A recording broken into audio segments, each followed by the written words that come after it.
I would like to call to order Cabarrus County Board of Commissioners Budget Workshop, April 18th, 2024. Welcome, everyone. We'll go ahead and dive into our agenda, and we are happy to have our friends from Rowan Cabarrus Community College to present their budget request. Well, there's enough lights. We're on TV. Oh, are you? Good. Okay. I think somebody can operate our PowerPoint from somewhere. Working on it. Okay, good. In the meantime, thank you very much for having us. This is our third appearance on these valuable meetings that we get to have, and we're so excited to be here. We don't have any pictures, though. I mean, we could create some pictures, but we don't have any pictures. This is all about money. Well, we have some nice pictures in our book here. Yeah. Okay, all right, well, I'm glad you do. Yeah, the ones at the bottom, yes.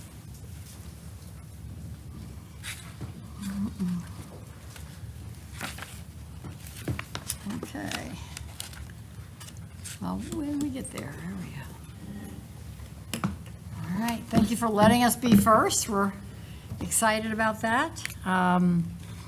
So I think if we'll go I want to introduce our cast of characters here. I'm Carol Spalding, President of Rowan Cabarrus Community College, and it's great to see you all again. And Jonathan Chamberlain, who's our Chief Officer of College Environment, who's been here several times, and Tara Trexler, who came, I think, to the first one with the pictures, and is our Chief Financial Officer, and doing a great job, and new as of August. I got it right for the first time. So not even a year yet, but comes with a lot of experience from school system. So we'll be happy to answer any questions. Tara's been learning a whole lot about community college finance as opposed to K through 12 finance, and her ability to look at both systems has really helped us understand, what we're doing and our partners as well. So anyway, just wanted to give you that great news. It's always important for a president to have a good CFO. So hooray for us, we're really glad. Okay, we'll go to the mission and the vision. This hasn't changed over time, though we have a strategic plan that has, which we didn't subject you to today. But for the most part, I think you know that we are the only higher public education institution in the two-county area. We have two private schools, but we don't have other public higher education. And our major emphasis is on workforce development. And that has been really the tools of the trade has helped us bring Lily here. We were working with the EDC to bring other kinds of groups here.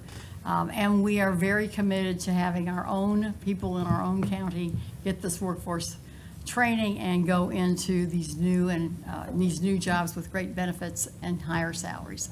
So if you want to know more about that, you're not going to see it here, but that's what our mission is, and that's what we pay attention to. On the vision, we're building sustainable futures through the power of learning. This last year, we celebrated, I guess that's the right word, we marked the date of the Pillow Text issue of closing and the layoff of 4,700 people and the work that was done and appreciated by I think the community. And so we have built on that for workforce development going forward. We're 60 years old now and still doing great things, but to a much larger extent with Cabarrus County than we did in the old days. We didn't have a South Campus until 1990 or so, and now Cabarrus County has the largest number of students that we serve. So that part is probably good news for you. The other thing I would say since we've met is that we are now the second fastest growing college in the state, and that's primarily in workforce development and smaller and the short-term training programs. So that has just been a great thing for us and a great thing for everyone. So we've got stories to tell about that if you have time. We're going to go straight to the budget request summary, which is here, and you can see that it's not a huge expansion. It's $268,103 expansion over the previous year. in the operating budget, and we do have some capital budget requests that we're looking for. So feel free to stop me anytime. I'm about ready to turn this over to Jonathan, who will give us, I think Jonathan or Tara. Yeah, I'll do this. Okay. Good afternoon. Appreciate the opportunity to come before you guys. Our expansion, as Dr. Spalding mentioned, 268,103 in operating cost over last year. That's right at 6%. So given the sort of inflationary pressures we've experienced, we're happier this year than we were the previous year, where we saw significantly higher pressure on us from inflation.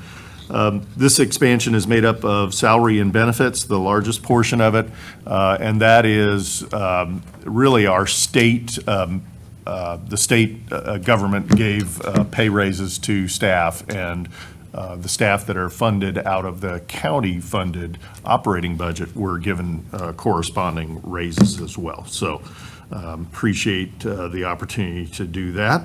Utilities, as we all know, continue to increase, and this reflects that. Materials and services escalation, some contracted services that we have, and that is primarily on the janitorial and landscaping side.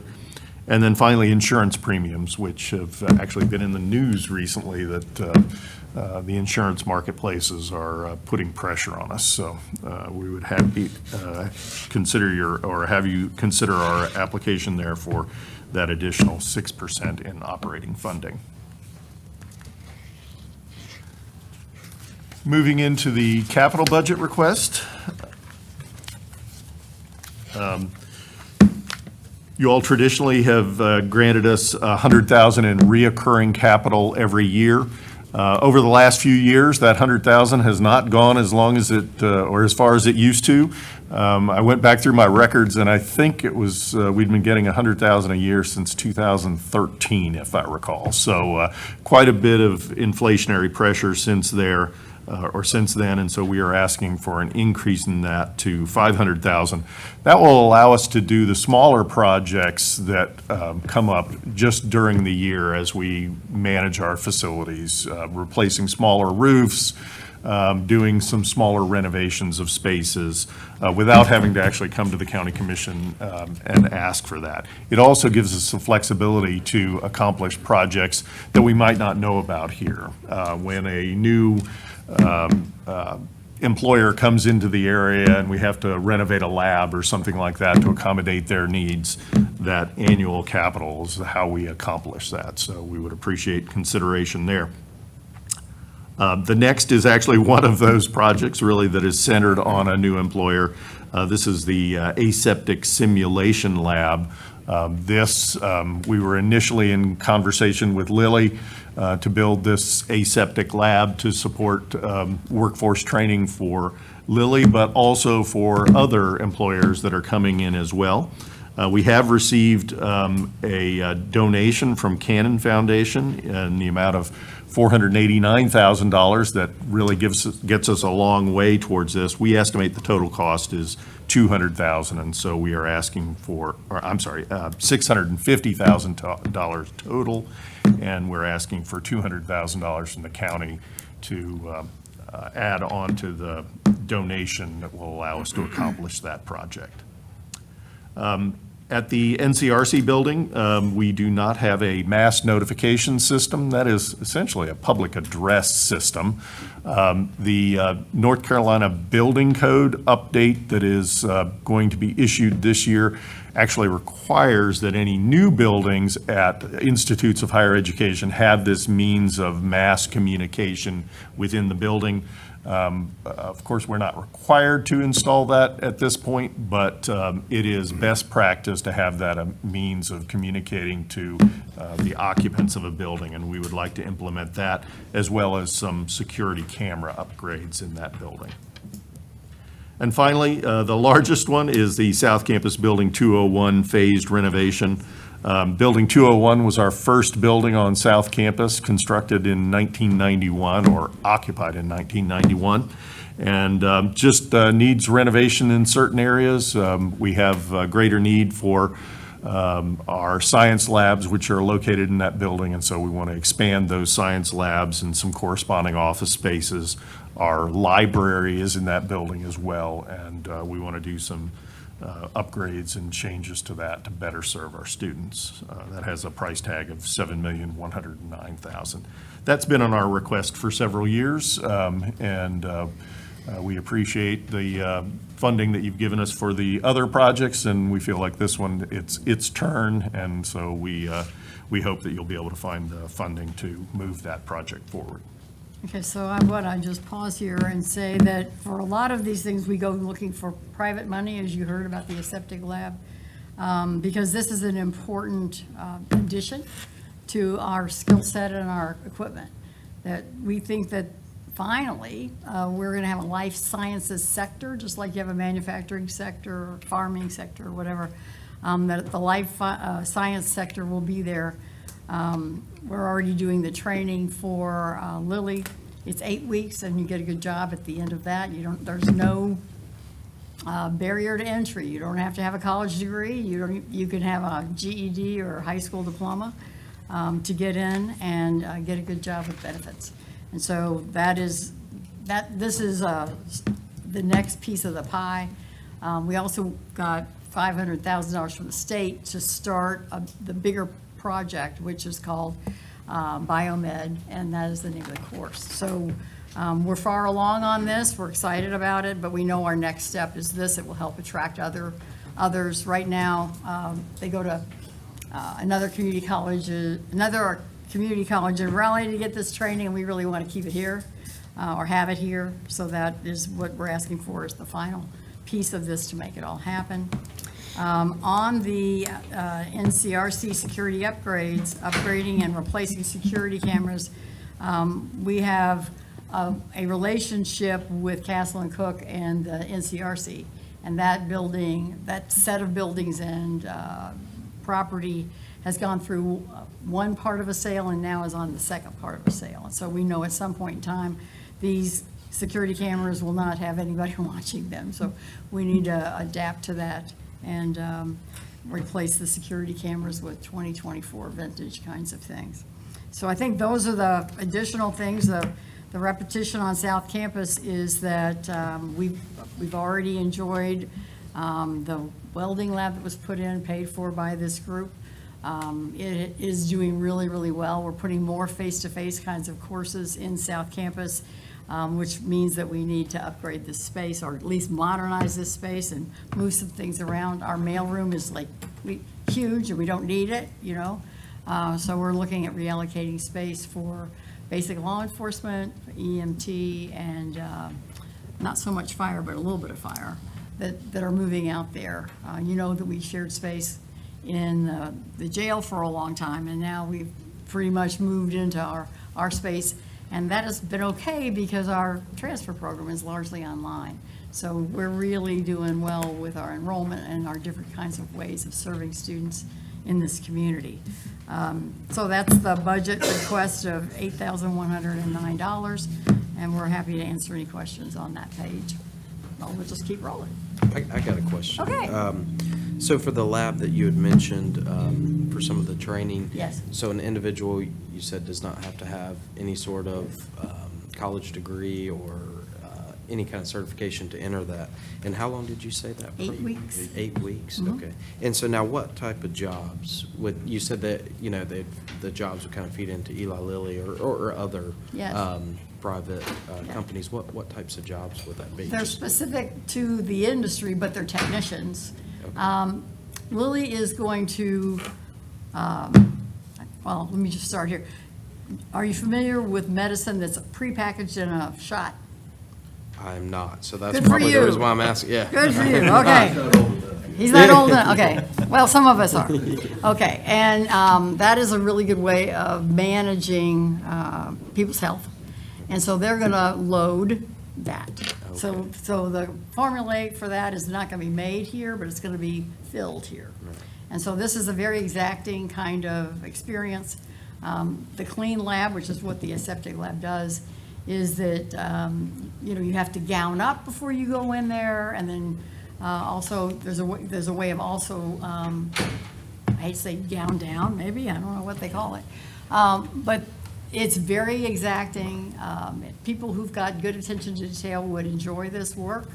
And they know that they're saving people's lives. Right now, they're not even, Lily's not certain about what proportion of the medicine is going to go to what thing. But right now, they're doing so well in the diabetes treatment, you know, rather than doing your own shot with all the stuff, you would have these, they're cardboard and plastic. And that's how you would get your shot. So currently, you guys do not have this? No, no. Okay, No. I'm just curious. But you've got a good memory because we have biotech in the first building that we built. Okay. And we waited for the industry, and, you know, the industry took a good long time to get here. Yeah. And so we are using the same labs we designed for the original thought, which was a 2-year degree. This is not a 2-year degree, but it's a part of that industry. So if you get in and work for Lilly, you can get promoted. Okay, so you want a longer story than that? Because I got one. Sure. Okay. This is great. Our security guard, who's retired from something else, but stopped me. He says, I've got a story, you know, because all of our students have stories. Okay, he says, my son got a full ride to High Point, but he joined a fraternity. He didn't have to finish the sentence. I knew what he said. So he flunked out as a first semester freshman. And so they're scrambling to try and deal with what he's going to do next, and, you know, this future being completely eradicated. So what happened is that his father knows that we've got this biotech program, and that you can get through it in 8 weeks, and that you can work for a really good company. And so the kid gets talked into getting into that program. So he has finished the program. They've hired him full-time. They're going to send him to Indianapolis, which is the home base, and also train him up even further. And this kid, who was very ambitious and very smart, they saw that, and they're going to give him lots of opportunities for a future. Now, he may not come home for a while. He wants to go to Europe and, you know, get a job there and live and then come back. But that is the kind of future. I think now he's got a really good paying job, and his friends are still in college trying to get out or finish or make a living. All those avenues should be explored for individuals, but if you hit a snag in some way, we are always a good first choice, but we're even a better second choice if you need one. Well, I agree with that. I think, well, certainly whenever I was in high school, the focus was pushing everyone to university, and you know, I know that, you know, that's great. I graduated from high school and went on to the university and graduated as well, but you know, they were pushing everyone into that. And so, and now the problem we have is can't find these sort of technical jobs. You can't find people to fill these jobs that don't necessarily require That's right. a 4-year university degree that then unfortunately a lot of kids have that debt that they can't pay off. That's right. And so I'm happy to hear what you guys are doing on that. Yeah. Now, So, great. I got a couple of more questions. The annual capital allocation, it was mentioned that we give $100,000 a year, and that's what's been going on since 2013. And now the request is for $500,000. And this may be more of a question for staff, but if we were to allocate additional funds, say we were to allocate the $500,000, and all of that is not expended, do the funds remain with them, or would we recoup the funds that were not expended? Second video, typically it would stay with them. Okay, okay. Because they may not be able to finish everything that they hope during that year.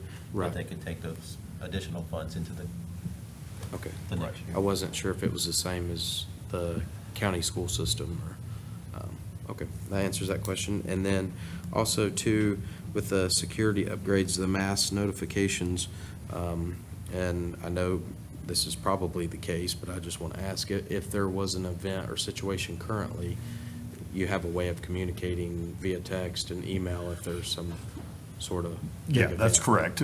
We use text over phone primarily. We do have radios, handheld radios that we use on all of our campuses as well. So we feel like we've sort of met the requirement, we're able to communicate. This mass notification system will be a significant upgrade over that.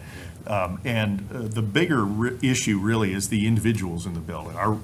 Communicating over radio, you can communicate to anybody who has a radio, and so we have security staff who will be able to guide people down. When we're able to communicate mass communication through a public address system, then everybody that's there gets the direction and is able to take their actions accordingly. So it's a significant improvement in terms of security there.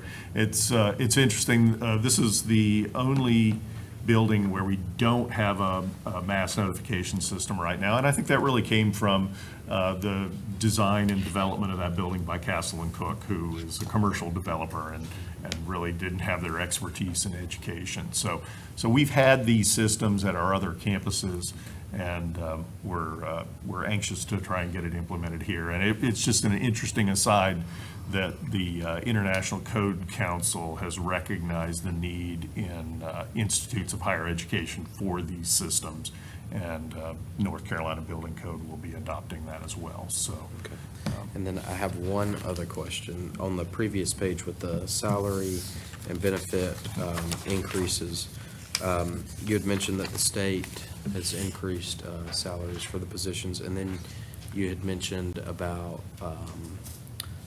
the local, I guess, could you repeat that? Sure.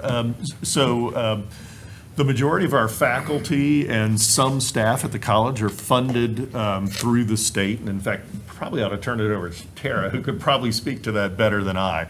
But some of our staff, most of my employees are actually funded out of the county operating allocations. And so the state allocation doesn't necessarily translate to those, but Correct. I'll just add that all of our employees are considered state employees. They participate in the state teacher retirement system.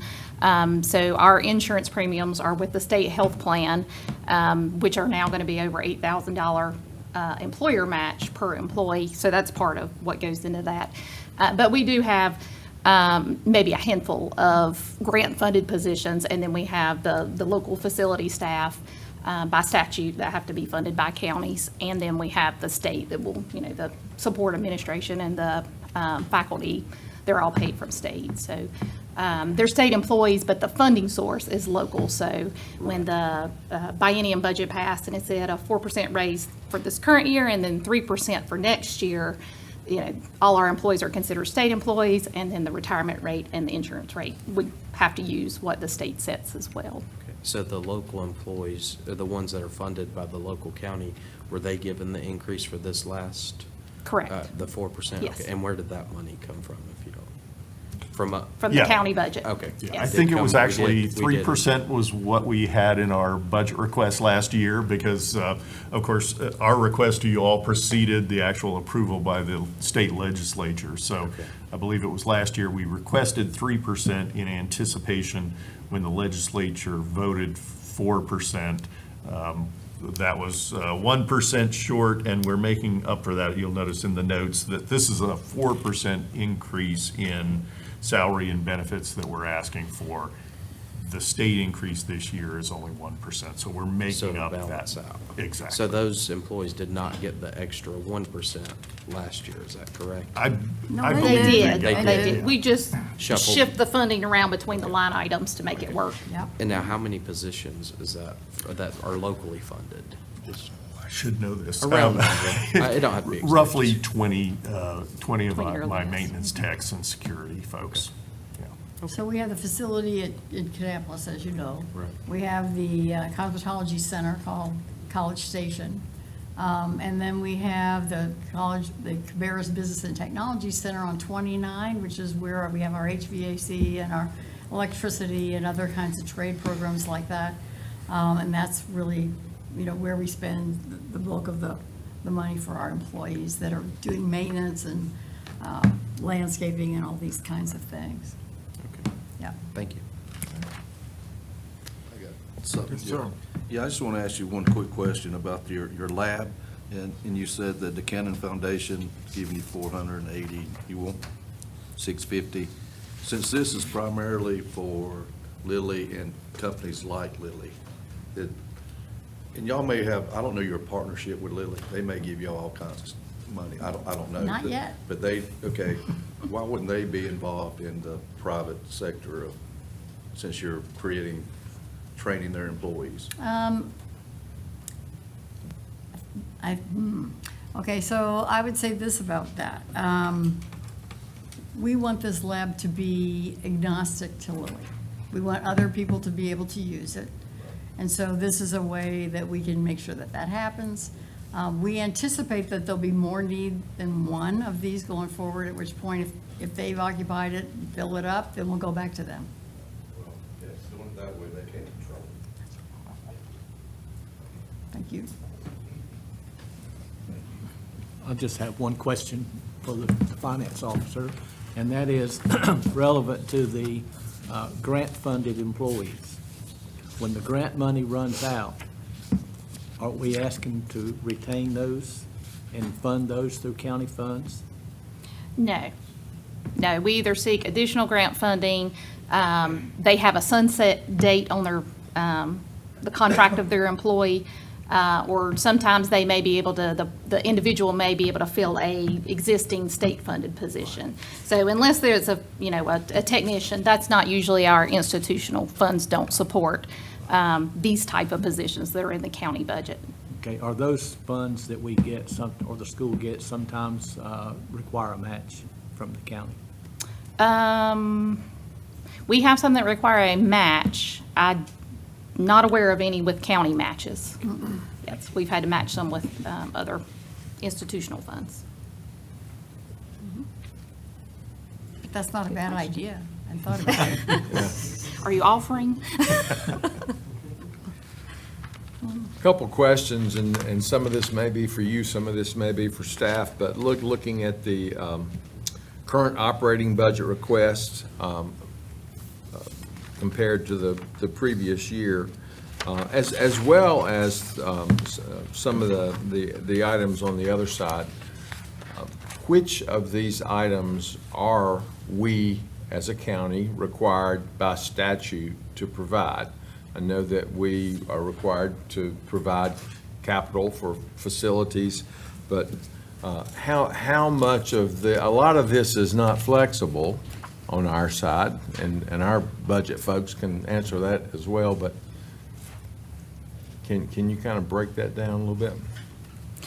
Sure. I think one of the main things to point out here is that if there are insurances that are allowed to be on state, then we are already paying those from state. So this is the property and the, if there's any autos, and the workers' compensation for the employees that we have mentioned.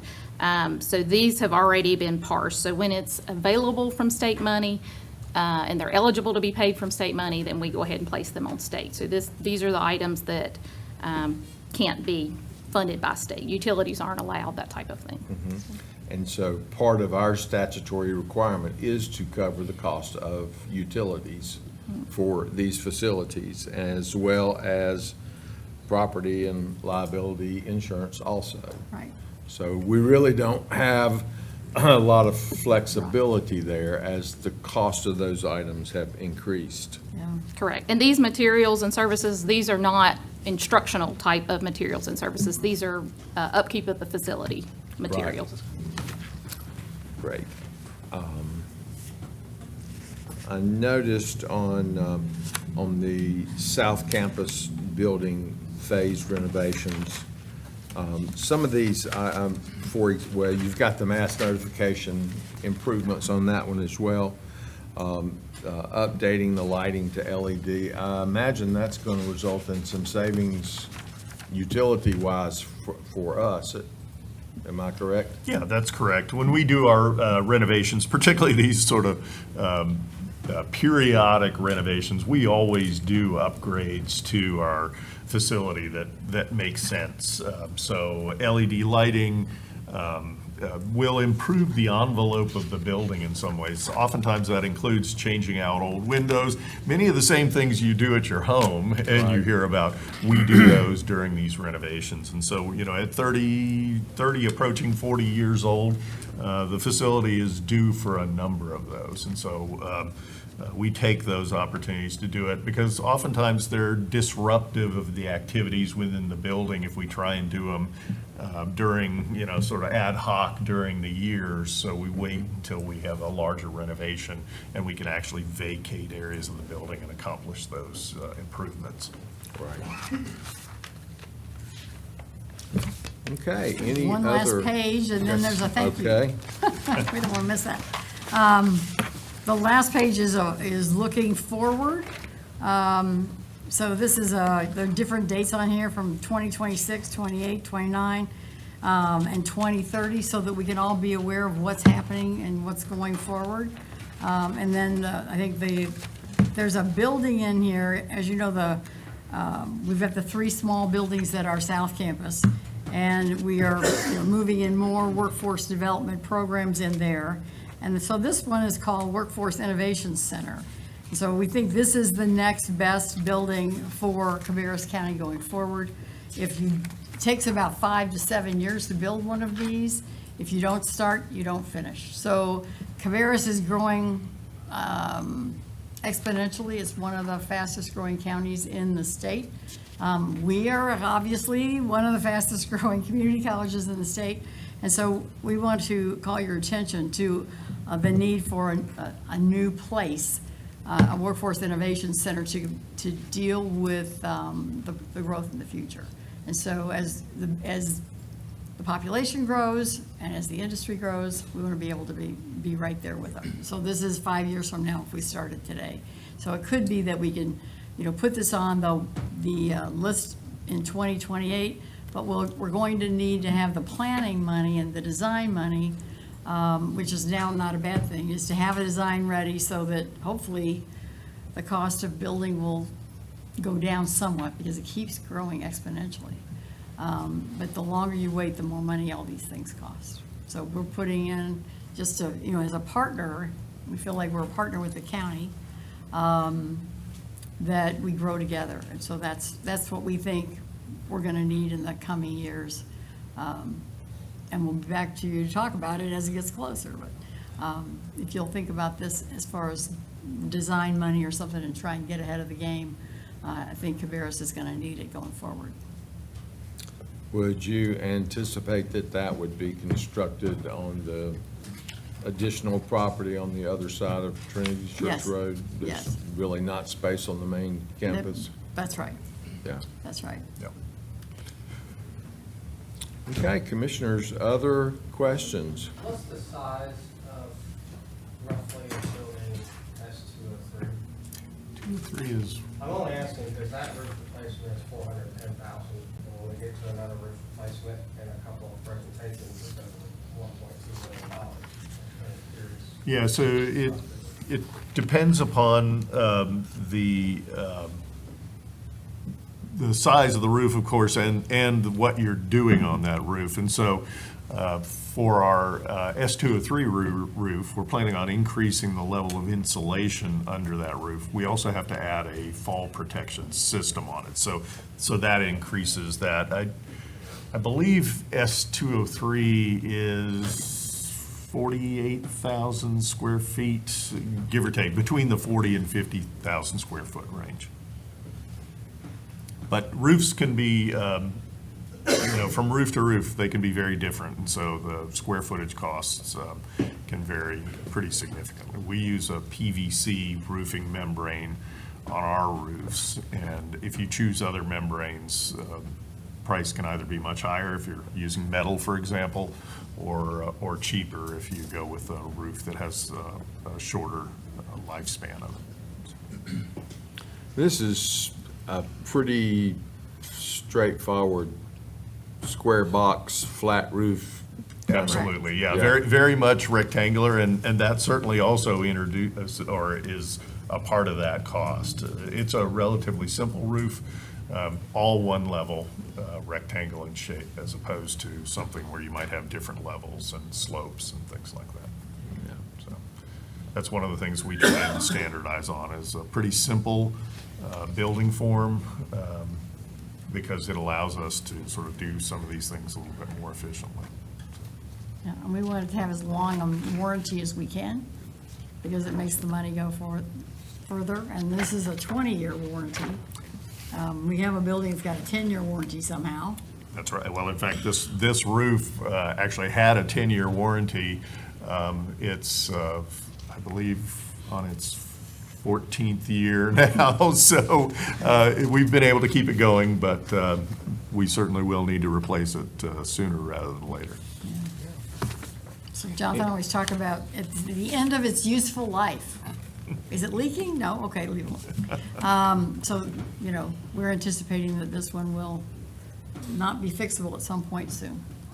But we appreciate your time and effort and foresight in helping us serve this community, and we're glad to be here. Thank you very much. Feel free to come see us. If you want to see a square building or rectangular building, we have that. Yeah, so thank you very much. Great, thank you. Appreciate it. Okay, we are happy now to move on to presentation from Kannapolis City Schools.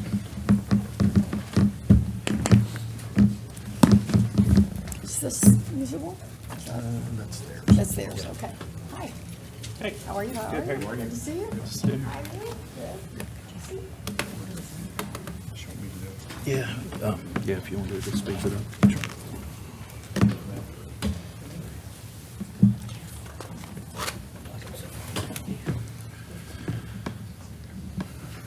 Good evening, everybody.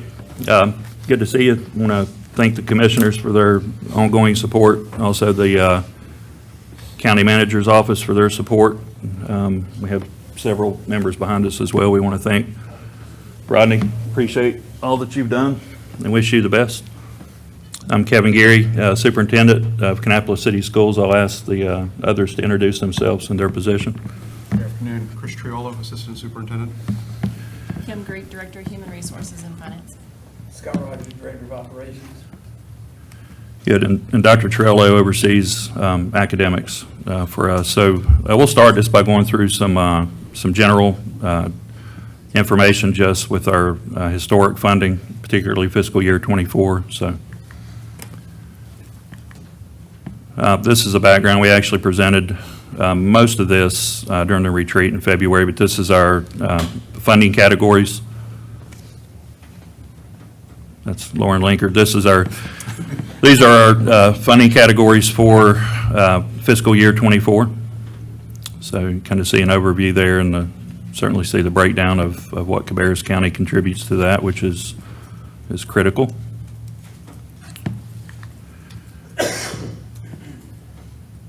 Specifically to Cabarrus County, breakdown of our categories from fiscal year '24. Obviously, the bulk of that going to instructional services, which will be our primary focus this evening, but we're also going to get into capital and technology. I always like to include Rowan County as well. As you all know, it's an easy number to remember. 75% of our students reside in Cabarrus County, 25% reside in Rowan County. And we do have a separate process that we go through with Rowan County government. A little different. They were a little bit earlier this year, but we submitted our request the second week of March in Rowan County. But you can see the portion of the funding there in the breakdown. Some similarities, some differences. I think it's important this year to kind of summarize our ESSER funding that we received over the last 4 years. So this chart illustrates the breakdown by the different categories of ESSER funding we received. It's kind of a busy chart, but the key things there, 163 was ESSER 1 funding. It goes all the way back to 2020. 171 was ESSER 2, which goes back about 3 years. And then ESSER 3, which is what we are currently kind of spending down that expires September 30th. That is 181. That just goes back, a couple years. So when we look at ESSER expenditures by fiscal year and by category, here's an illustration of that. I won't go through all of these, but key area been there that the majority of those funds, and I would wager that this would be similar across the state, if not across the nation. The majority of those funds, and I'm sure it varies by percentage, district to district, but the majority of those went to salary and benefits. Another way to look at that, the first chart regarding ESSER, the fiscal year breakdown, just in a different form. You can see the kind of the intensity of that spending mostly was in fiscal 22 and 23. And then ESSER expenditures, so just another look at one of the previous charts, just in a different way, probably a better illustration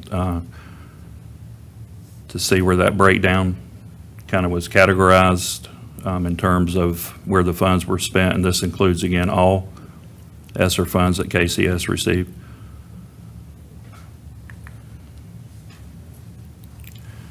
Then we'll shift to our instructional services requests. So the way we kind of laid this out was organized. It was, within instructional services, our biggest category of funding, we really focused on increases where the increases would kind of come naturally first.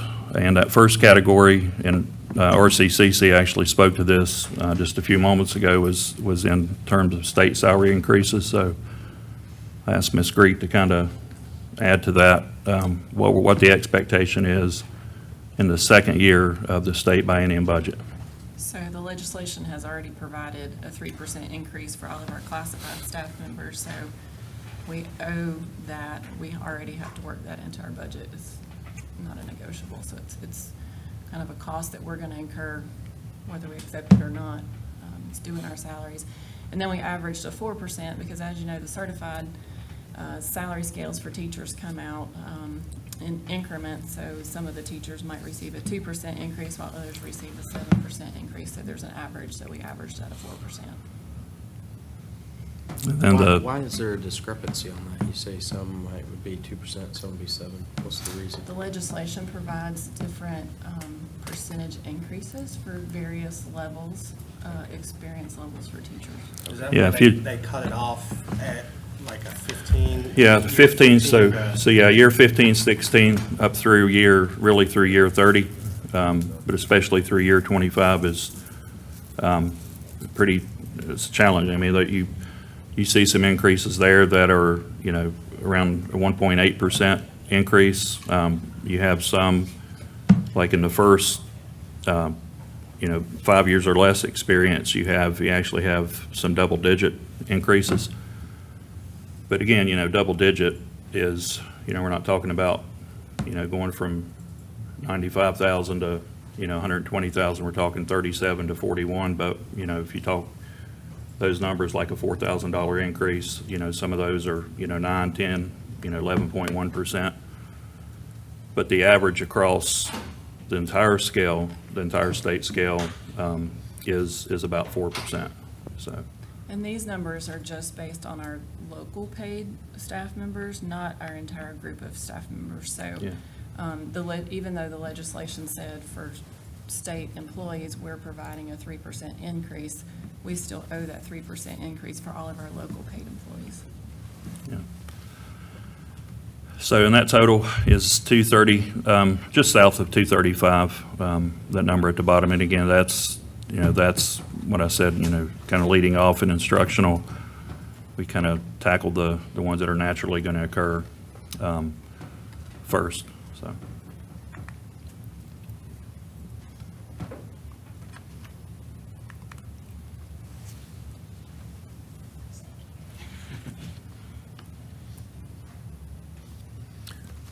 You used the term classified a minute ago. To explain the difference in classified and certified. So you have certified staff members. Those are all of our staff members who hold a teaching license or an admin license or a license issued by DPI. And then your classified staff members are all of your staff members that fall under the Fair Labor Laws, which would be your teacher assistants, your bus drivers, your cafeteria, clerical, custodial. Right. Thank you. So the second category, still under instructional services, and still focused on kind of the natural likelihood of increases here, almost guaranteed, but we'll say likelihood, or the inflationary costs associated with kind of a whole host of costs. We listed those to be as specific as we could there. A lot of those are utilities, but not all of those. And we did use the 2.4%, kind of the GDP projected inflationary rise. So that number is just north of 200,000. And again, that's our best estimate based on perhaps a little bit of a conservative estimate based on inflation, but our best estimate based on where things are now. So going back to the question I asked before, just, it's pretty much the longer you teach, the more you get penalized if you don't. Good observation. No, I mean, How does that get fixed? Through the legislation or Yeah. or the state, or is that something we can talk to our representatives about, or is that? Yeah, absolutely, and we just did 2 days ago. We hosted, for legislators visit their schools day, we hosted two of our representatives, and you know, we shared this, I think we had a screenshot of it back during the retreat in February, but of our legislative agenda, our legislative priorities for the short session for '24. And all of this group was in there the other day, and they will tell you that, you know, we had, I think, 12 priorities on that list. At least half of those were related to salaries, even some differential salary for like special education teachers, because there's such a critical shortage there, that group and some others should get above, you know, the state scale, 10% or more. But, you know, probably the first 2 or 3 bullet points, and the points of emphasis in our meeting the other day was focusing on both the quantity and quality of staff. And, you know, typically, not for every individual, we understand that, but typically that starts with salary, and it starts with the state. Counties can only do so much in terms, and we said this during the retreat, Cabarrus is doing a great job with both districts in supporting local supplement. We're highly competitive. We're 5th in our region out of 11 districts. And Cabarrus County Schools is 2nd behind CMS. Something to be proud of. But that, you know, while that's important, that doesn't solely recruit or retain certified staff. So, you know, we know that, you know, that's important. That's one angle that we can continue to work toward. But, you know, the state, and I mean, you all know this, just in terms of how we compare to other states, we're not recruiting in the states we used to recruit. We used to recruit heavily in West Virginia and New York and Pennsylvania, Michigan, because Ohio, because population growth, particularly in this region, this county, you know, was, you know, prompted. I mean, it was a catalyst for us to really do that, to get quality certified staff. And when I first got into this, and a lot of this group, I mean, we were on those visits. We were in college and on college campuses, you know, throughout the Northeast recruiting teachers. Not that we weren't focused here, there weren't enough here. And we're just not as competitive. I mean, we don't make those trips like we used to. We don't have that focus, just because the salaries have not kept up, you know, with what we see nationally. And I mean, you know, that's the, so yeah, it's a long answer to we agree. And you can look at the scale where it is now, and you can look at where the increases were in the first year of the biennium and what that average is going to be, which we just spoke to in the second year of the biennium. And it's really troubling. One last thing I'll say about it, you know, we try to do all we can to best support compensation-wise our veteran teachers, but there's only so much we can do. As an example, there was a a state supplement that was given to almost every district in the state, I think, except for 3, based on tax base. And it's a state retention supplement, essentially, that we were allotted in November. We paid it out in December.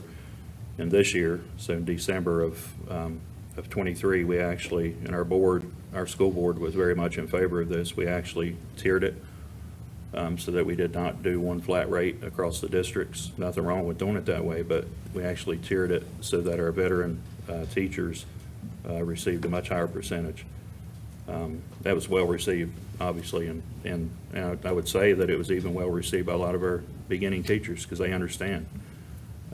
They see the scales and they see where the focus has been on teacher raises, and it's certainly not been on the veterans.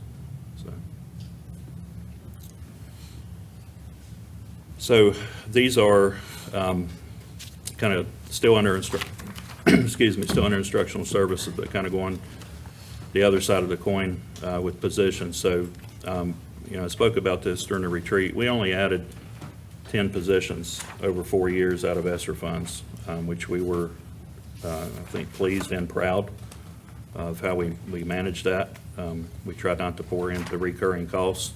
So we added 10, and we shared those 10 during the retreat, but there are 5 of those 10 were classroom teaching positions that are easier for us to move back into our teaching, into our state allotments,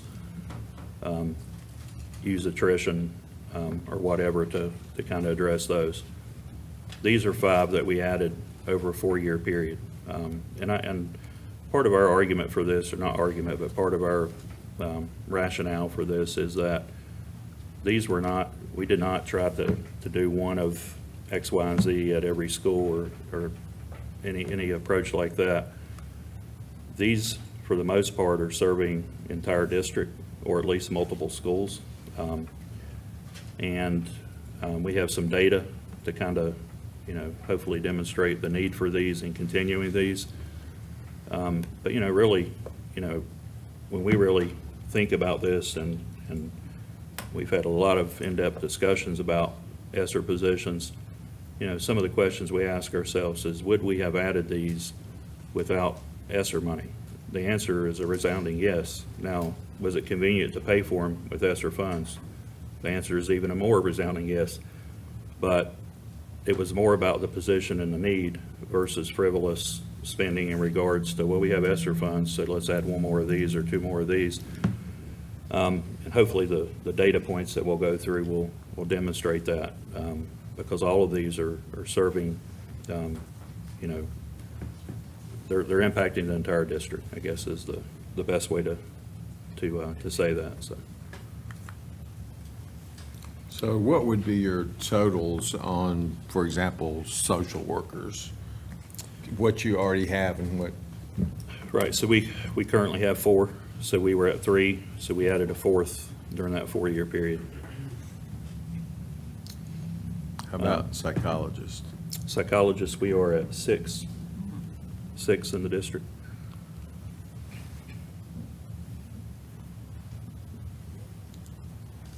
So, there we go. So multi-language learner support, so I'll ask Dr. Triolo to kind of explain. The first thing I'll say on this, and we shared our demographics before we get into the specifics about the position. We shared our demographics in February in the retreat.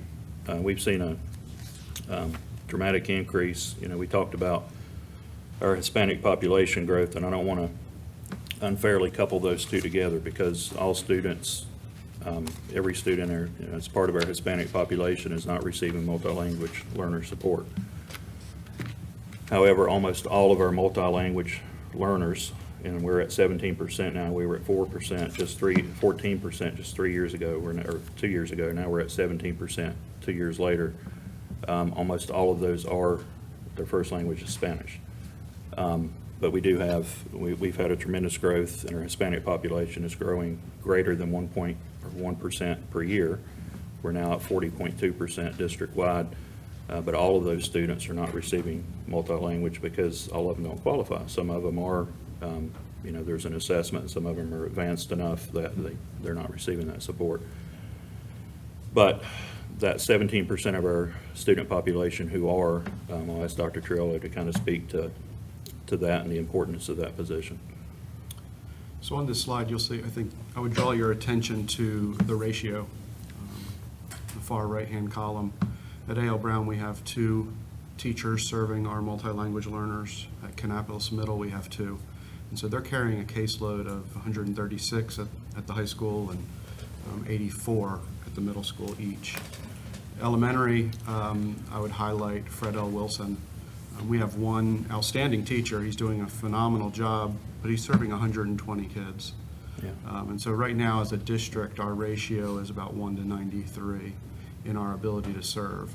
And I'll add, Fred L. Wilson is 55%, so our district rate is 40.1%, almost 40.2% Hispanic, but Fred L. Wilson's actually at 55%, so. And on this slide, you can see the increase that we're experiencing year over year. The request for support is for us to continue to have that multi-language coordinator in our district. That would lower our caseload to 1 to 84. Ideally, we would be around 1 to 65. 75 is pushing it, but 84 is a pretty high ratio for us to maintain. So is the federal government sending any funds to address this, since they're the ones allowing this issue to take place with the open border? We've had, so a couple times during the school year, we get a small increase. It's minimal based on, and I think it's actually labeled, so Title III is the federal, Title I, Title II, Title III, Title IV. We don't want to talk about Title IX. Those 4 are the most, I guess, referenced federal public education funds. Title III is the category that addresses what used to be EL and is now ML. And we do get an increase in that allotment, but it's minimal. It's absolutely not enough. It might be minimally enough to purchase more resources, but absolutely not enough to fund positions. And do they give you this based upon, on your increase in load? Correct. Okay, but like you said, it's very It's, nominal. yeah, it doesn't address this ratio to, yeah. So can you explain to me the multi-language learner, let's say a position? So I know you're asking for a coordinator, but let's just say one that's in the high school, how or not in high school, whether it's elementary, middle, high school, what do they do exactly? Do they go in the classroom and translate to the kid?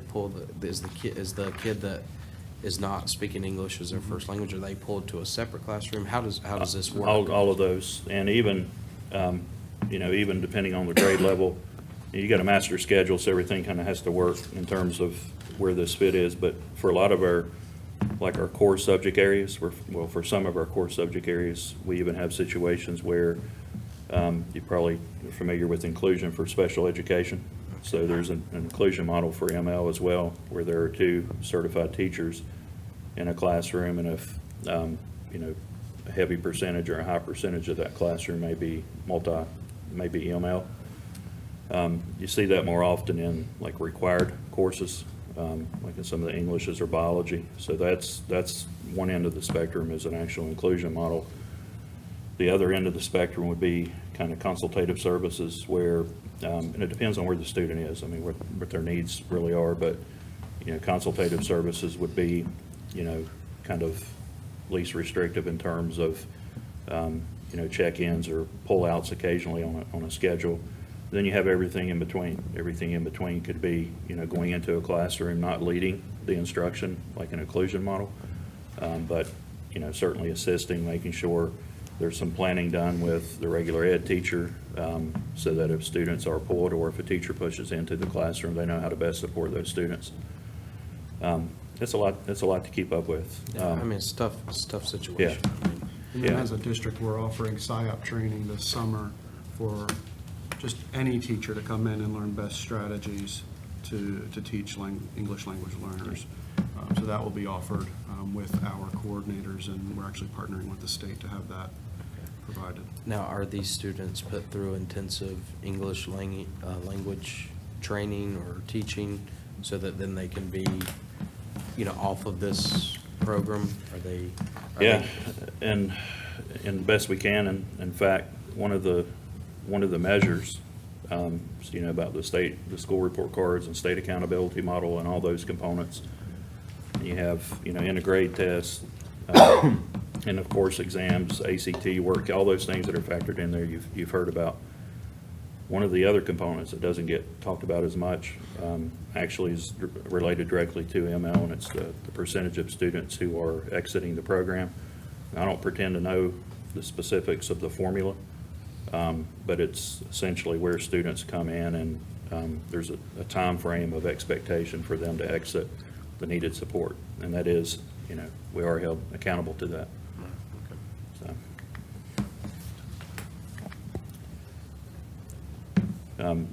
So moving to special needs or exceptional children, the EC coach position, if there's too much to say there, that's just kind of a summary of our number of positions in the district.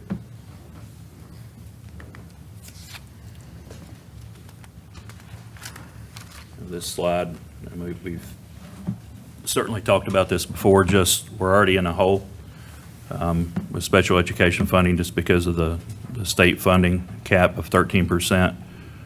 We're a little bit over 14% of our students receive EC services. So we have about 1.1 something percent of our EC students are not being funded, and what that means is we're not getting the weighted difference in funding, and that weighted amount is about $5,600, just below $5,600. So we end up with that deficit, whereas other districts who might be at 11% or 12%, as long as they're under 13, they're getting every student funded with weighted funding who is receiving special education services. That matters. It matters with staffing, because you always end up on the short side with staffing because of ratios. And where do you end up funding those from?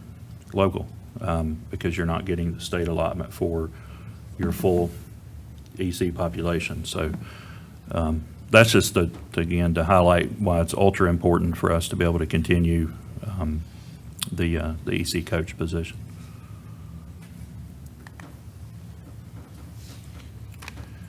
Student services, we'll kind of tackle these two together, social worker and school psychologist. And Commissioner Chair Morris asked about the number of positions that we have in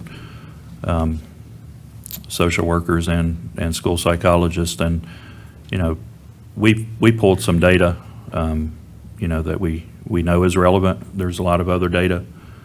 I know you all heard a presentation the other night around some other data that social workers support, McKinney-Vento, that you heard a couple nights ago on our percentage and the rise in those numbers. And we didn't include that data, but it is, I think, meaningful that you were able to hear that earlier this week. And chronic absenteeism is what you saw there. Those have all been big areas of focus for us, as well as student discipline. We made progress, as you can see with our discipline referrals this year, but those are all direct reflections of student services and related service support that students receive. So, How have you seen these numbers change over the years? well, I think the two things, the overarching changes, I would say, is even if the numbers stay static, and we saw quite an increase like the first year in returning from COVID just across the board. But when you look at, we also can look at specifics in terms of what we call minor infractions versus majors. Definitely an uptick there in recent years in majors. The other uptick that is problematic is the age in grade level at which, whether they're minor or major, that we are seeing offenses or violations or behavior issues, I'll say. And that's absolutely at a much younger age. And the same with the absenteeism, is that increased since COVID, I guess? It did. We're actually down a little bit this year.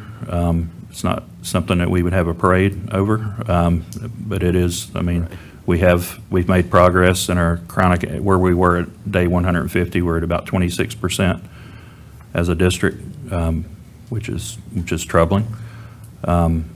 This was made a little while ago, but we actually have our 150-day numbers, and was it 26 point, just over 26%.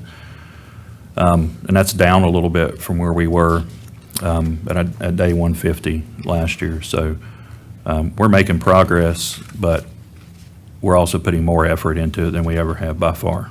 I mean, it's become a staple of our principal meetings and our district work when we're together as a district. Not that it was never important. It's just become such an issue that we've tried to provide professional development and support and strategies for our principals. I appreciate Because even our veteran principals who've been doing this for a while have not seen this level of challenge around attendance and behavior, particularly K-5. Right. I appreciate you including these statistics. It's interesting. Yeah. Because I would never know otherwise, so.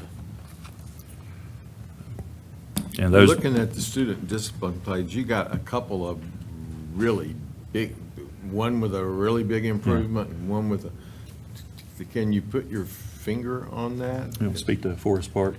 Yeah, we've talked about that a lot. Yeah. Sure. So our approach this year had been to, we started the year with Dean of Students positions at Forest Park. We started one at Carver, and we can see the impact that position has made. So these other schools do not have that position. Not at the elementary. At the other elementaries. Right. And then where you see really high increases, in most cases, when you talk and you work with administration, you can point to specific changes that have happened with enrollment, special needs, students with special needs, then we may have an increase, and that percentage may reflect minor infractions, but the data is important for us to see. Right. And so the positions for social worker and psychologists are critical in our response to that. Those are the ratios there, and the recommended ratios.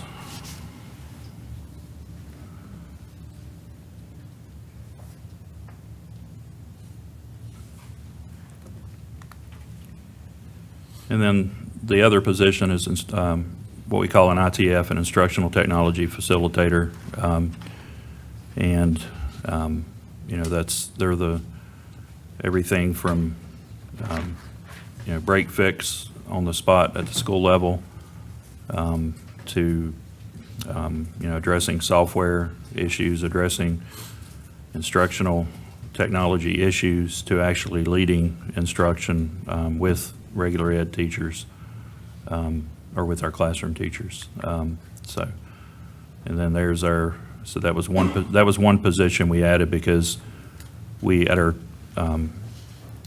largest elementary school, we had a split ITF position. So we added one over that 4-year period to reduce the ratio of students who were being served on the instructional technology side. So.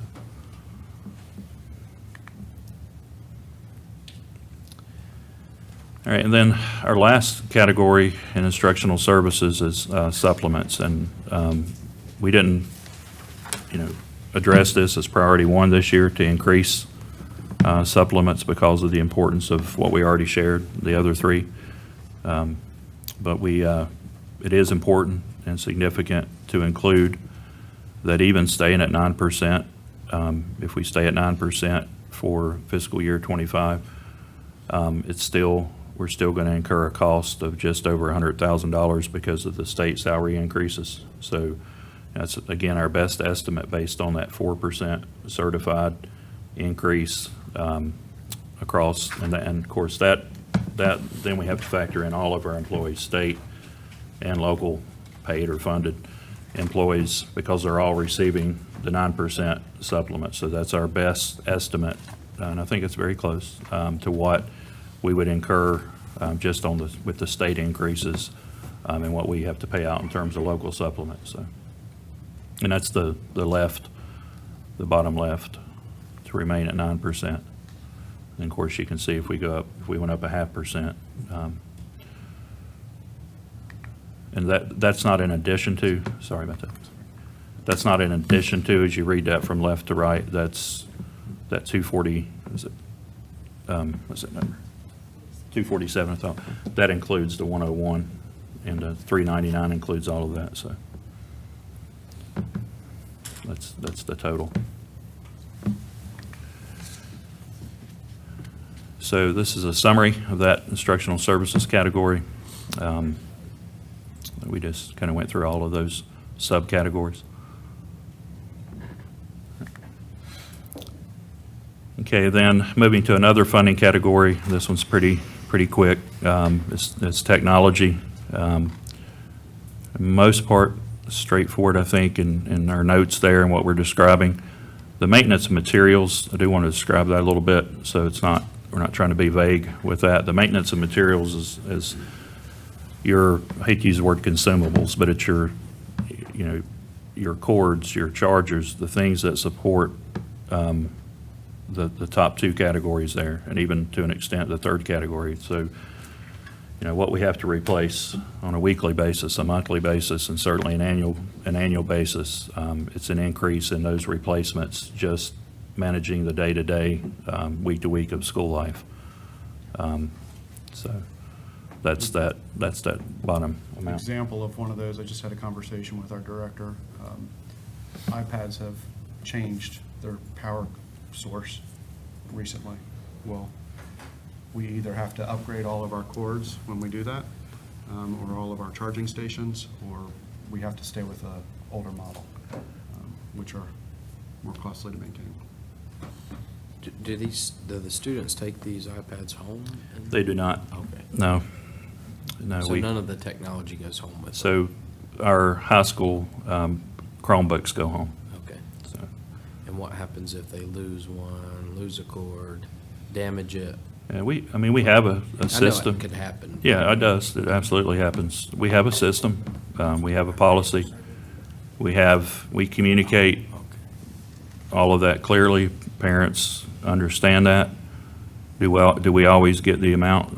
No. Does it become an ongoing challenge sometimes to collect those? Yes. So it really depends on the situation. But we have systems in place, not just in terms of our practices, but policies, and how that's communicated to parents, and even a pretty smooth process for payment, that it's not very intrusive, but it's still a challenge. So we recover some of that. I don't know the percent, but there's a lot that we don't.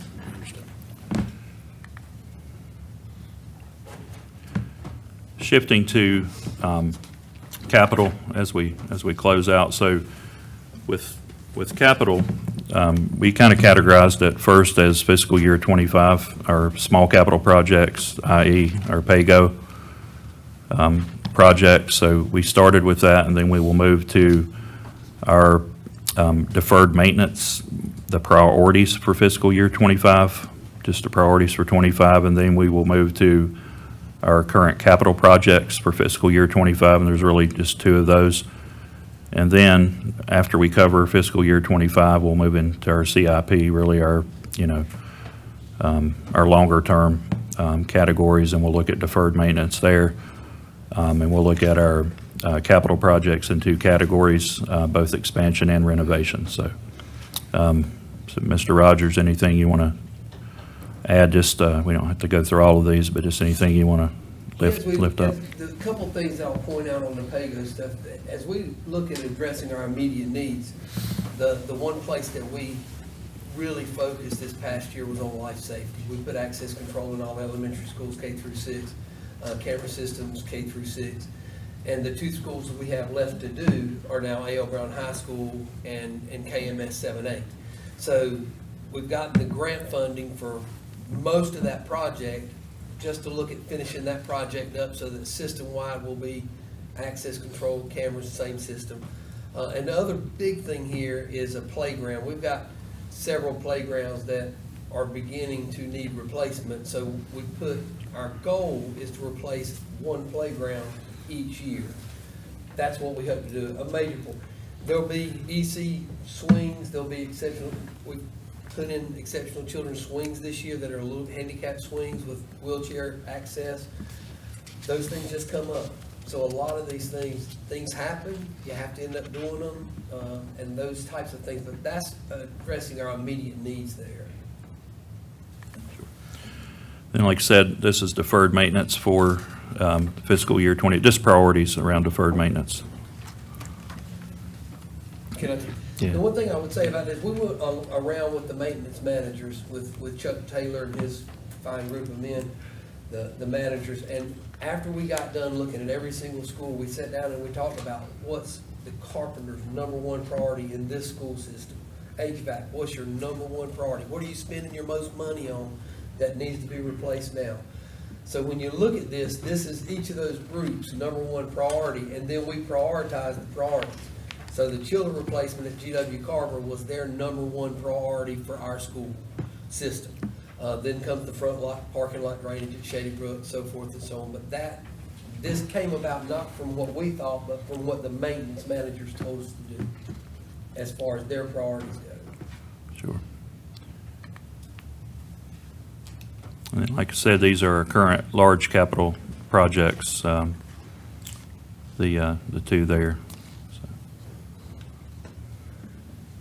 When you look at the Fred L. Wilson expansion, and that, we highlighted that a little bit. We talked to the county managers last week. The drawings are complete. What happened is we went into programming. We asked for $12 million for a 12 to 15 classroom building. After we ran through the programming that the state requires as far as how many classrooms, when you get up to a school of 750 students, here's how many kindergartens you need, first grade you need, second grade. The building actually grew to about 18 classrooms, and it grew to about 31,000 square foot instead of 22. So bang for the buck, it grew by a third, but it also increased in schematic. The conceptual budget came in at a little bit over $13 million, where we were allotted $12 million. So we've written a letter to the county manager. We've went through our budget with them. We've talked through that with them. And we hope to get in front of you again at your next meeting, maybe to amend that budget. And we, that process. we also have worked with Rowan County, so we met with their county manager group back in September, and we took a request to them to help fund the percentage of Rowan County students who are attending Fred L. Wilson, which is about 13%.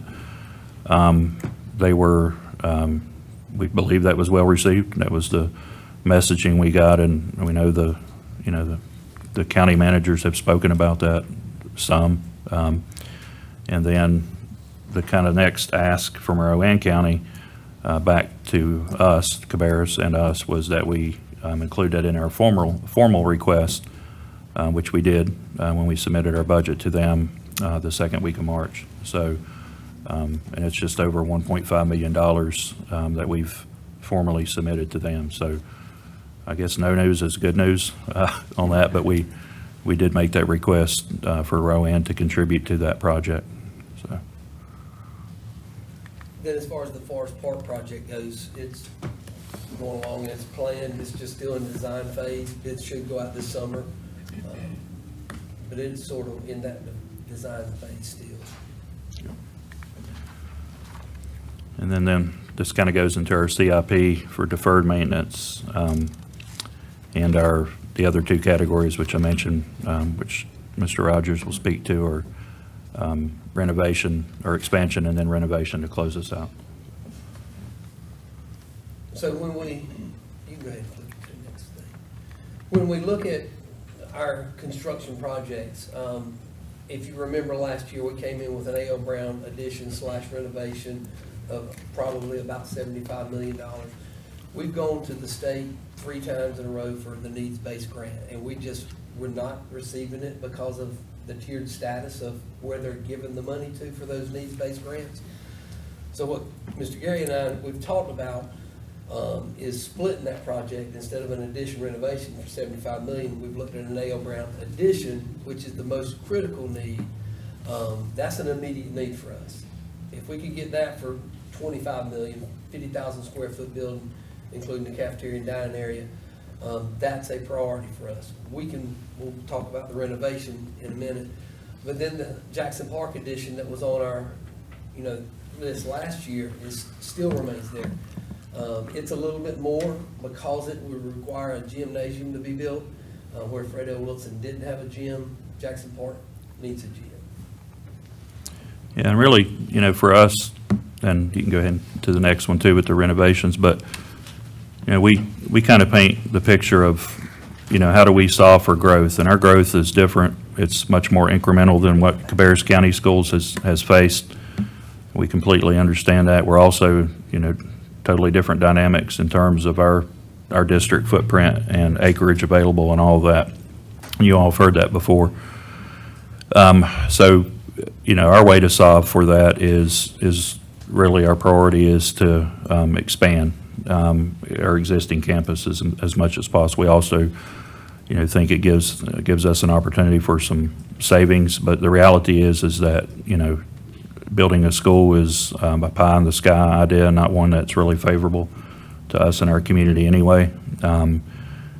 Mobiles, is another way to solve for that. That's a Band-Aid that we'd prefer not to utilize if we don't have to, and we're not at the point where we have to do that. Redistricting, G.W. Carver, our most centrally located elementary school, does have space. They're not at capacity. Fred L. Wilson obviously is at capacity. Some of the others, Jackson Park is really close, so on and so on. But, we really want to, delay that as much as we can as well. And it's not that Carver has 15 classrooms. They have a handful. So that doesn't solve everything. It doesn't solve Fred L. Wilson's expected growth.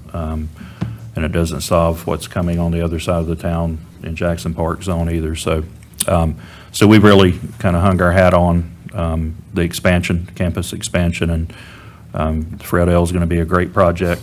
It's really going to put that school community in a really good position for the growth that is coming and is already coming there. There's already housing starts that are happening there now.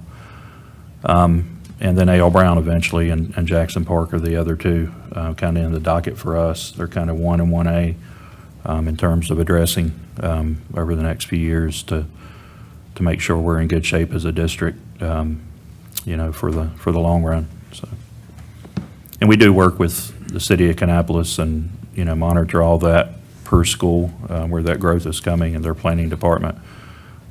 We meet with the city manager's office also quarterly. We just met with them yesterday for this quarter to make sure we're on top of what's coming in our city, what's been approved.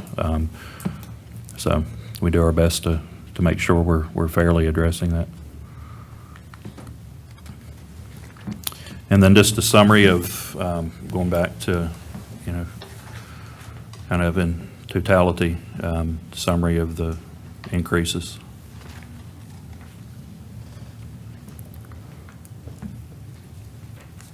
I do want to point out one thing, which is important. We discussed this with the county managers. I want to be, transparent as well with that, as we were at the county managers, that we did, with that total, we did take 25% of that, include that request for an increase for Rowan County when we submitted our budget, so that number is, if Rowan County were to fund what we asked, that number is really 1.3 versus 1.7.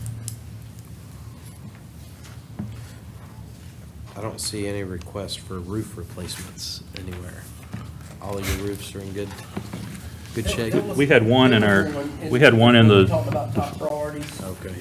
In the deferred maintenance. Was North Kannapolis Elementary School. Just I missed one that. section of it over the media center. Oh, okay, so just a section. Back on the. back to more maybe? Right there. Oh, yeah, okay, I did miss that, but, all right. Now, when's the last time you guys did a full roof replacement? Probably Jackson Park 3 years ago. It was actually it was the same time of year, so it was, because it was spring break. It was 3 springs ago. Okay. Jackson Park. Just out of curiosity.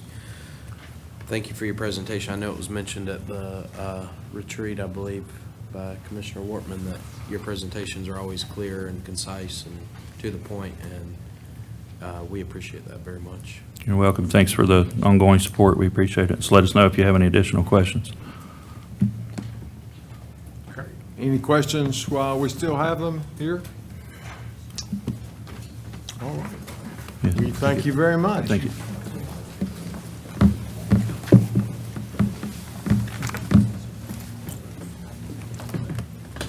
Okay, and we move now to Cabarrus County Schools.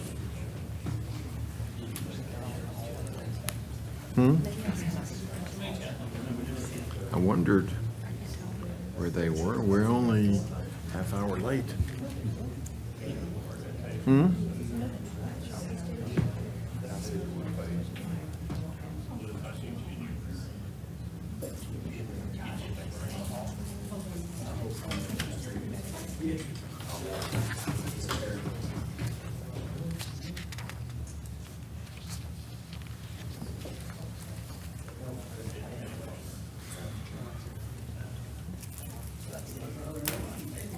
Somebody go get them, or do I need to?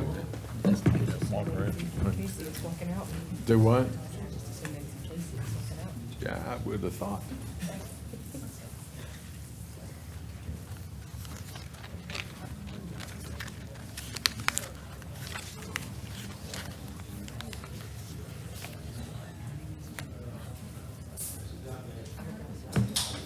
Do what?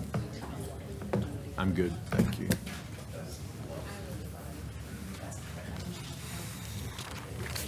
Ah.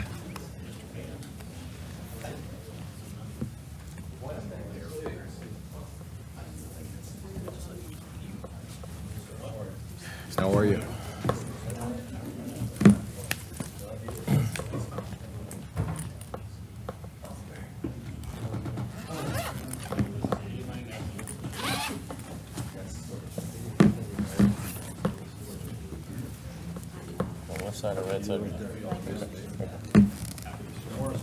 I'm good. How are you, sir? Likewise. Absolutely.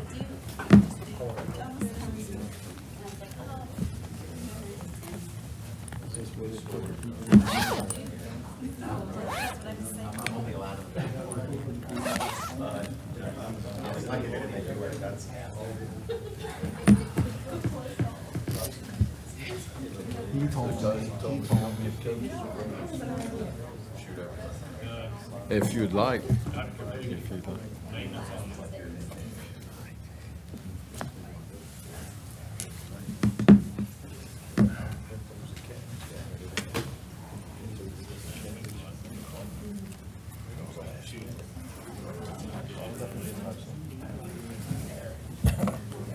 We're waiting on a couple members to come back, and we'll get rolling. We only made you wait a half hour, right? We're all good. No worries. We're good. Could do it in 10.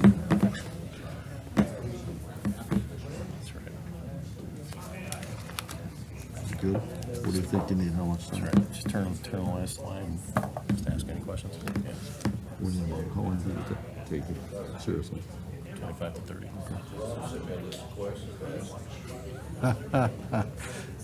Yeah. You know what you can do with those, right? Yeah.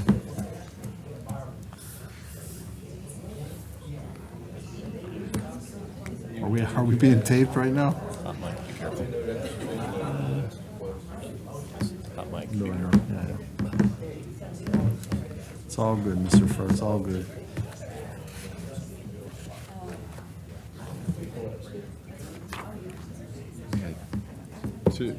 Two need to take a break. Just bear in mind, we're being recorded all the time. Good. At least you don't have your microphone on.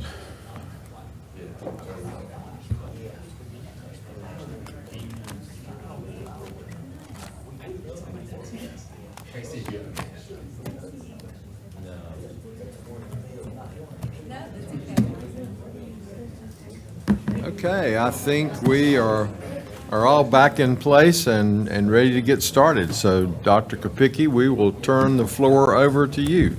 And apologize for the delay. No worries. So first, we just want to say thank you for the opportunity to allow us to come and present our budget to you. In all sincerity, this is something that we do enjoy every year because it's a chance to share with you some of the good things that are happening in the school system in Cabarrus County, and also share with you, obviously, our needs and communicate those to the county and continue to ask for your support, which, I can steadfastly say that you've been very supportive of the Cabarrus County school system since my arrival, and I do appreciate that very much. So to my left is Mr. Phil Penn. He is our Chief Financial Officer, and he's going to do most of the talking today. He has a presentation prepared that we have presented to our school board several times, and this budget has been approved by them this past Monday on April the 12th. And now we sit here in front of you, and we're going to go through that presentation with you. And at the end of that, if you have any questions, both myself and Mr. Penn will answer those. And we also have some representation here from the district as well. Should you have any other questions of our facilities department, they are well represented here this afternoon too. And that would be in the person of Mr. Chuck Taylor. So thank you. Mr. Penn? Sure. Thank you, Superintendent. Thank you again for the opportunity to present tonight. Just to give you a sense of what we're going to go through, there's a little bit of objectives to this budget and some background material we want to cover in a couple of slides. We've broken the budget out into 3 different pieces: our continuation request, expansion request, and a capital piece. Key dates we're pretty much going to ignore because this is the last key date on our calendar as far as the budget presentations go. So to take you through what the objectives are, you probably have heard the term before, the Destination 2025 Strategic Plan. We're about to enter the last year of that strategic plan. We want to make sure we have a budget that supports that. Making sure we're creating a budget that aligns the resources where they're most needed, and we'll talk a little bit about how we did that in the scope of this budget. I try to create a budget that with material was accessible to everybody, not just financial people, so that people would interpret that. And I've always used my wife as the litmus test for that. So is there anything in here you don't understand? Tell me, and I'll change the wording. She's always great about that. We're going to be transparent about what constitutes a need for opening up the schools for next year and what's a want in the expansion requests. This last one's, or second to last one, is personally very important to me. We don't sacrifice the long term to solve a short-term budgetary need.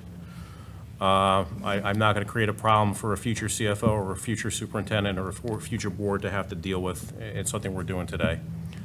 And this last one, make the 23-24 deficit a one-time experience. If you've been following what I've been saying to the Board of Education, we think we've mitigated about $8.5 million worth of adverse development within the 23-24 budget. With a lot of work, I prefer to make that a one-time experience and have a budget next year that reflects our actual needs. There's always going to be changes in a budget. There's always going to be things that you can't prepare for, but we want to try and put that behind us as we move forward. Okay. So key assumptions. What we've done with the annual salary increases within the local budget is we've taken the numbers as they've been adopted in the last legislative session, and we'll see that as we get into the details of the continuation budget. One of the things that we worked very aggressively on with the HR team this year is redefining our position allotments to make sure they more closely resemble actual state funding. And you'll see within this budget where we took 42 positions out of local funding for the proposal for 24-25. We took our inflation assumptions from the Congressional Budget Office. They have a economic forecast team. They're nonpartisan. We've used the blended rate for their 2024 and 2025 assumptions for inflation, and you'll see that throughout the presentation. We've used internal estimates around growth in student enrollment. We're projecting 603 new students compared to where we opened up this school year. 400 plus of those are already here, right? So if anything, I think that number may prove a little bit conservative by the time we actually open up schools. And lastly, we've tried to call out where there's any one-off developments where there's a significant impact. Utility rates come out, and we'll talk a little bit about a very concrete example around that. So let's move into the continuation budget, and this is a quick summary. What you'll see in the first 2 columns is what was originally appropriated, what there were any revisions to the appropriation, and it really only matters for the charter school funding down at the bottom for the second column. The last column is the 2024-25 continuation request, and I want to kind of hit right off the bat, that $12 million increase that you see on the top line has got offsets down below in terms of the fines and forfeitures, the interest on investments, and then our special revenue, where we use a little bit over $4 million each year to help offset the instructional services that we require. So if I was thinking about it from perhaps your point of view, it's the numbers in the box that you really want to focus in on. We're going from a budget for 23-24 appropriation from $81.7 million to $85.8 million next year, $4.1 million, and a 5.04% increase year over year. And we're going to get into detail on how we built that estimate. And lastly, I would call out the charter school funding. I know it's a derivative of what we were funded on a per pupil expenditure basis. So we've tried to incorporate into that number for next year both anticipated growth in their ADM for our internal demographer and an anticipation of some level of funding coming through. We've tried to be as conservative as we can, but we're still going to be subject to final adjustments once we know what our local budget is for next year and once we know what the actual enrollment is for charters as we begin the next school year. Okay? So let's talk about continuation budget, in particular the certified staffing. We're going to talk certified, then classified, and then get into all the other things that go into local. Salaries, as I mentioned, we're taking the numbers as they are in the adopted state budget for 24-25. It's 4% for anybody who is a certified staff member. Certified means you need a teaching license to do your day-to-day job. Classified, by contrast, that we'll get to in a second, does not need a state teaching license to do that. All of our supplements are paid for out of local funds, so we cannot pay supplements out of any kind of state funds. So the 4% increase in certified staff salaries is going to drive a 4% increase in the cost of the supplements. You'll see in the next line down, we anticipate, and it's tied into the bottom line, bottom bullet, between 27 and 30 state-funded teaching positions because of the enrollment growth for next year. We're building in a cost increase in the teacher supplements to cover those additional people. Administrator supplements work the same way. You'll see the 4% increase on that line. All the other things that are associated with salaries and cost of personnel, so that's payroll taxes, retirement benefits, healthcare benefits, ties into that increase. The increase overall coming through from the state was about, I believe, 3.9%. It actually was more reasonable than I was anticipating as a result of that, right? This next line in the red box is really where we went to work around looking very, very closely at what the anticipated enrollments for the state was going to be, working very closely with our HR partners and working with all the schools in allotment meetings to say, let's build your schedule kind of class by class to make sure that we're actually taking advantage of the state allotments and making sure we can try to reduce the number of people that are on local funding. And what you see here is that we've taken out 42 positions at a value of about $3.1 million. I'm going to stress the word positions, and I use that word carefully, that it's not people. People will not be laid off as a result of this. We were able to shrink those 42 positions through the natural annual turnover that we have during the summertime, and through placing people, we know that we can cover those without having to lay anybody off. And we've said that pretty emphatically to all the internal staff groups we've talked to, and to our board as well. So you'll actually see here a drop of about $1.5 million year over year for the certified staff cost, down to the 254 certified positions that would be on the local budget for next year. Classified staffing, and I've broken this out into three different groups. Facilities and maintenance, 79 people. We've been told by the state to anticipate a 3% increase in classified, i.e. non-certified positions for next year per their state salary schedules. Technology, 32 people, the same 3%, and the associated payroll costs that go along with that. And that, lastly, all other staff, 166 people, and you'll see the cost rising to about $15.7 million from $15.2 million this year. So in total, 277 people within classified, and a total of 531 people, but with an actual drop of about $750,000 year over year in the two budgets, right? So that is the salary piece, the staffing piece of local. What we also have in the continuation piece, obviously, is all the other things that go into running the district that the state doesn't pay for, that we don't pay for out of our federal funds. The biggest item on this list is contracted services. There's a lot of stuff that goes into contracted services.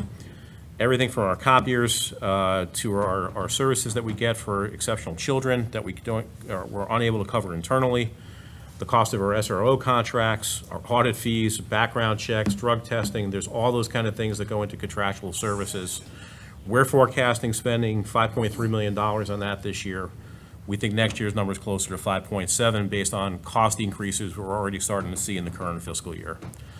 You'll see for most of the items on this page, we're using a 2.4% inflation rate assumption that again ties back to the Congressional Budget Office projection that we're using. There's a couple of things on here I want to call out that look different than that 2.4%. The first one is utilities.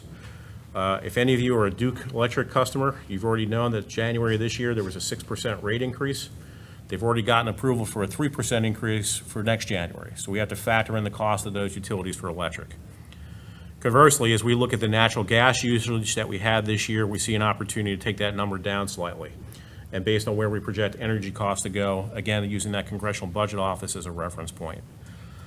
The only other one on this page I was specifically going to call out is at the very bottom. Right now, we provide $88 for every student to each of the schools for instructional supplies. What we're asking for on that line, and there's no budget for it this year, is for the same $88 per student for the 603 new students that we anticipate coming in next year, right? So 88 times 603, that's the 53,000 or so that's on that line, right? Okay. Continuing on with the instructional piece. What's the 1.2? Yeah.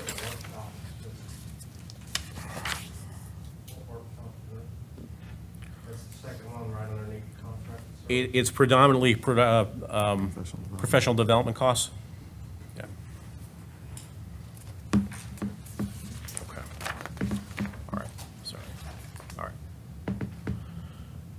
So within instructional supplies, continuing on, one of the things I did want to call out here is transportation, the non-reimbursable piece of this. And this is a little convoluted, but it's how the state treats this. Program choice, when we have a bus that's assigned to a particular school, if it's picking up students associated with program choice, if it leaves kind of what they define as the home territory for that school, we are not reimbursed for any of the mileage or the costs associated with that bus while it's out of territory. When it comes back into the territory assigned to that school, we start being able to charge the mileage back and all the other costs back to the state again.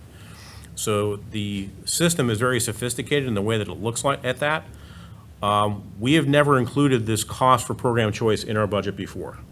What I've been told from prior experience is that they've always just figured out a way to try to cover it by year end, but that's not a sustainable budgeting practice in my mind. So we can now measure that the cost of running program choice for transportation is $500,000 a year. That's what we anticipate spending this year. That's what we also anticipate spending the next year. And again, that's the piece that the state will not pay for. And I think we have a much better understanding now of exactly how much program choice actually costs us to run in transportation, in the personnel that support it, and in the instructional supplies that go with it too. Okay. So moving into the, again, the non-personnel, and now moving into facilities and maintenance, and there's a few on here I want to call out individually. One of the things that we are seeing considerably higher cost than would have been budgeted for the last few years is a lot of our system-wide repairs. So you'll see on here significant changes in fire alarm repairs, which is repair and inspection costs, our general building and maintenance repairs, which are break fix. Something breaks, we need to send a tech out to go fix it. That could be a whole host of different things, from electrical to plumbing, as the case may be. I'm going to hop to the next page because it's related, and you'll see the same item for HVAC, where we're forecasting is spending about $420,000 a year on HVAC repairs and anticipating that to grow to about $450,000. Those three things I just mentioned are directly related to the deferred maintenance that's out there on the district. I know there's been a lot of conversations around that, but as these buildings age, the cost of keeping everything running is increasing. Right? Now, there's probably an inflection point somewhere in the future, whereas we address those deferred maintenance needs, that number starts to go down. But I would be very surprised if going forward that number doesn't continue to climb, given the age of the plant that we support right now. The county's invested $2.5 billion into the infrastructure that we have in our buildings. It's becoming increasingly expensive to maintain that building. right? And some of these things, as you might expect, we can't defer a fire alarm repair. We can't defer a fire alarm inspection, right? That's stuff that has to happen. You can't say, I'll get to that next fiscal year. That's got to happen as the repair needs to take place. So it's an immediate need. Okay. In the technology space, there's a couple of numbers that need some explanation. You'll see that first line is the annual computer lease. When the district did its last major purchase of computer equipment, it was 4 years ago, almost 4 years ago. The final payment on those leases are due next year. So there was a lease that rolled off in 23-24 that does not repeat in 24-25. That said, if we were to replace the 41,000 devices that we support right now for both staff and for students, it would cost $22.5 million. Coming out of some conversations with the county staff, their recommendation was, instead of putting in computer refreshes into the operating budget, to move it into the capital budget instead. So what you're going to see in a few minutes on the capital side is an ask of $5 million to begin the replacement cycle. So we think we can get on a replacement cycle for all of our devices with estimated life cycles of between 4 and 5 years, so that for the foreseeable future, we would probably anticipate spending about $5 million a year to replace the devices that are currently in the system right now. For those of you that have had students that have had Chromebooks, for those of you that have used laptops, some of them last longer than others, but generally speaking, those are not designed to be long-term technology, right?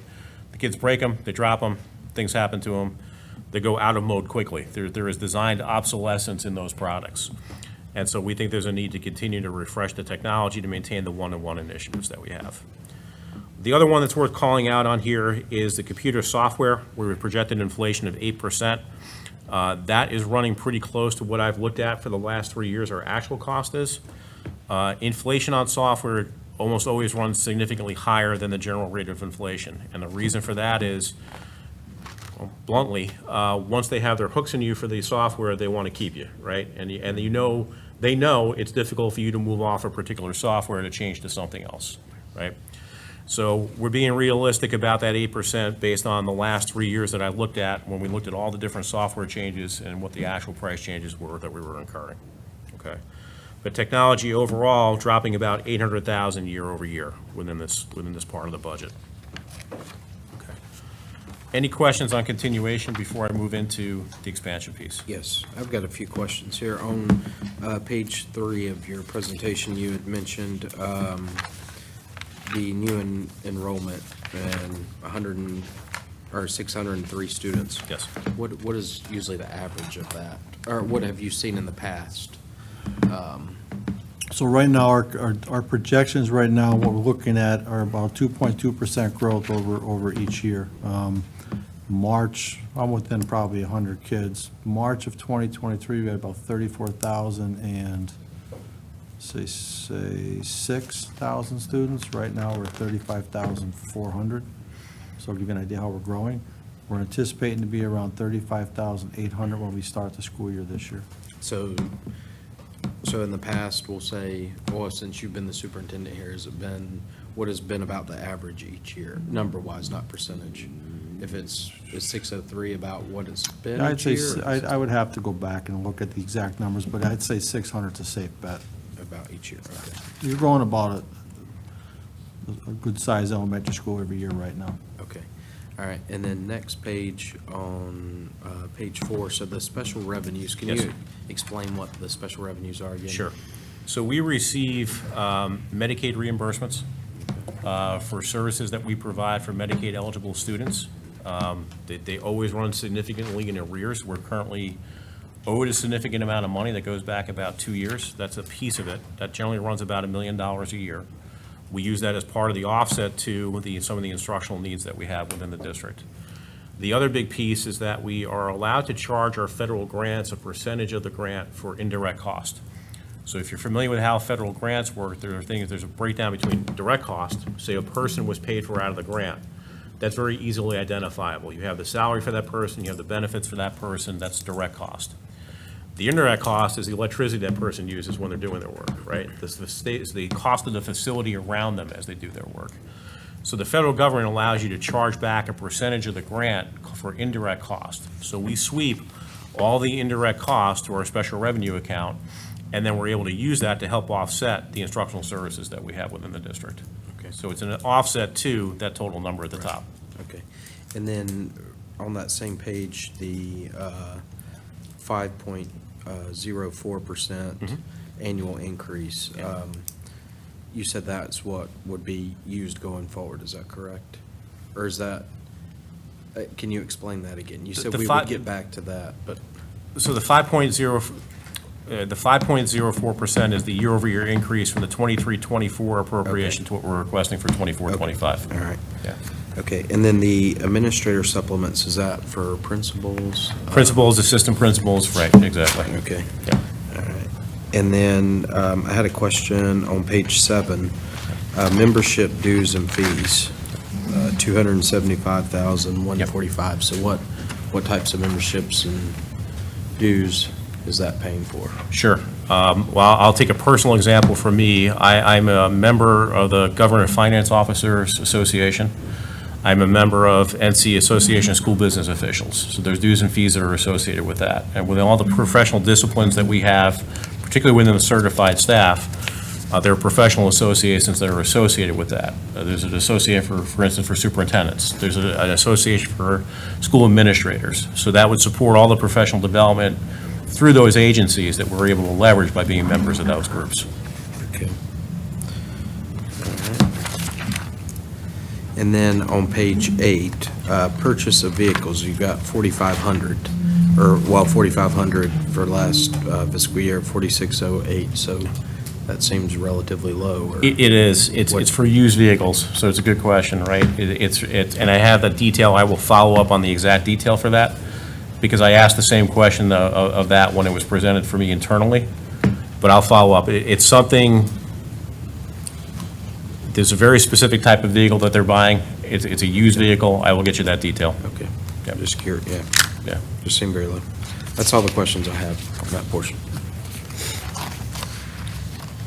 Should move forward. Okay. All right, so let's go into the expansion request, and I apologize in advance. I'm gonna hop around on this a bit, and you'll understand why when we talk about the top priorities. We've tried to bucket these together in a way that made sense in terms of what the impact or what the grouping would be. So the first one that you see on here is personnel. And on the red text, we identified with a ranking on the top 5 of these, and I'll speak to number 1 first. About 6 months ago, we worked with an outside agency to complete a classified salary study across all the different personnel in the classified space, about 1,300 people. And the point of that study was to look at how do we compare not only just to neighboring districts, but how do we compare to private industry? Because a lot of the folks that are in that space, we also compete against private industry for those positions. As an example, within my own area, a person who's good at payroll could work at any different company, right? They don't necessarily have to work in schools. A person who's good at accounts payable and pays bills as a daily function can work in any different industry. So going through all that and looking at the recommendations that came back out of the classified salary study, the total cost to implement that was $2.6 million. And I'll be upfront, that is an ongoing cost, right? It'll become part of our cost structure going forward. However, what I will tell you is it's critical for us to be able to maintain a highly qualified staff within our school operations. So there was a little bit more detail that was sent out along the classified study to try to give a breakdown of the major groups and what the changes would look like. But across all the different personnel, that 1,300, the estimated annual cost of the implementation was $2.6 million. I'm going to hop over to what the second and third on our top 5, and I'll hop back to the prior page. You'll see on 2 and 3, 2 student safety-related items. One is restraint training that we're required to do every year. Restraint training is there are only certain individuals within each school that are allowed to restrain a kid who's in distress, right? You have to have very, very specialized training in order to do that. Second item on that list, number 3, $24,000 you'll see for purchase of EpiPens. This is actually my favorite in that it's another unfunded state mandate. The state requires us to have these EpiPens. Right now, we've had a grant in place to be able to pay for those. We're not sure the grant's going to continue next year. So we've got to put this on our list of something that's an expansion request because it's the compliance with the state statute. If we are not to get funding on an expansion request, what I'll be candid and say to you is I got to go find it somewhere else within our continuation budget, because by state law, I still have to have those. That'll be yearly, right? Yes, because they have an expiration date, that's exactly right. Within the certified supplement, what we're proposing is an increase of 1 percentage point from the current 12% to 13%. One of the things that sort of fits in the same space as the classified salary is our ability to attract and retain teachers to the district. Your best teachers are going to be able to provide the best educational outcomes to the students that they are over. And what I will tell you is we compete directly with the neighboring district down the street that is offering supplements of between 19 and 24% on teacher salaries. Now, I'm not suggesting to you that we're ever going to get to that range. But I would tell you that, and I think Dr. Kopicki would echo, that if we're able to close that gap somewhat, the level of turnover that we have right now, where we lose qualified teachers to a neighboring district, is likely to decrease. Let me address the growth real quick. Yeah. So just to update you, I get the exact numbers for us on the enrollment. When we ended the school year in 21-22, we were at 33,551. When we ended the school year last year, we were at 34,637 students. So that's an increase of roughly 1,086 students over 1 year.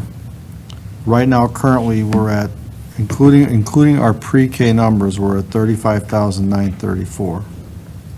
So that's about 1,200 kids we're up. So if I take the pre-K out of it, right now we sit at 35,355, which would be an increase of 718 students since the end of last year. So it gives you an idea of the growth that we're seeing right now. They're accurate as of 30 seconds ago. Okay. Sure. Pretty much. School year. Yeah. Yeah. Couple other things within personnel I'll touch on.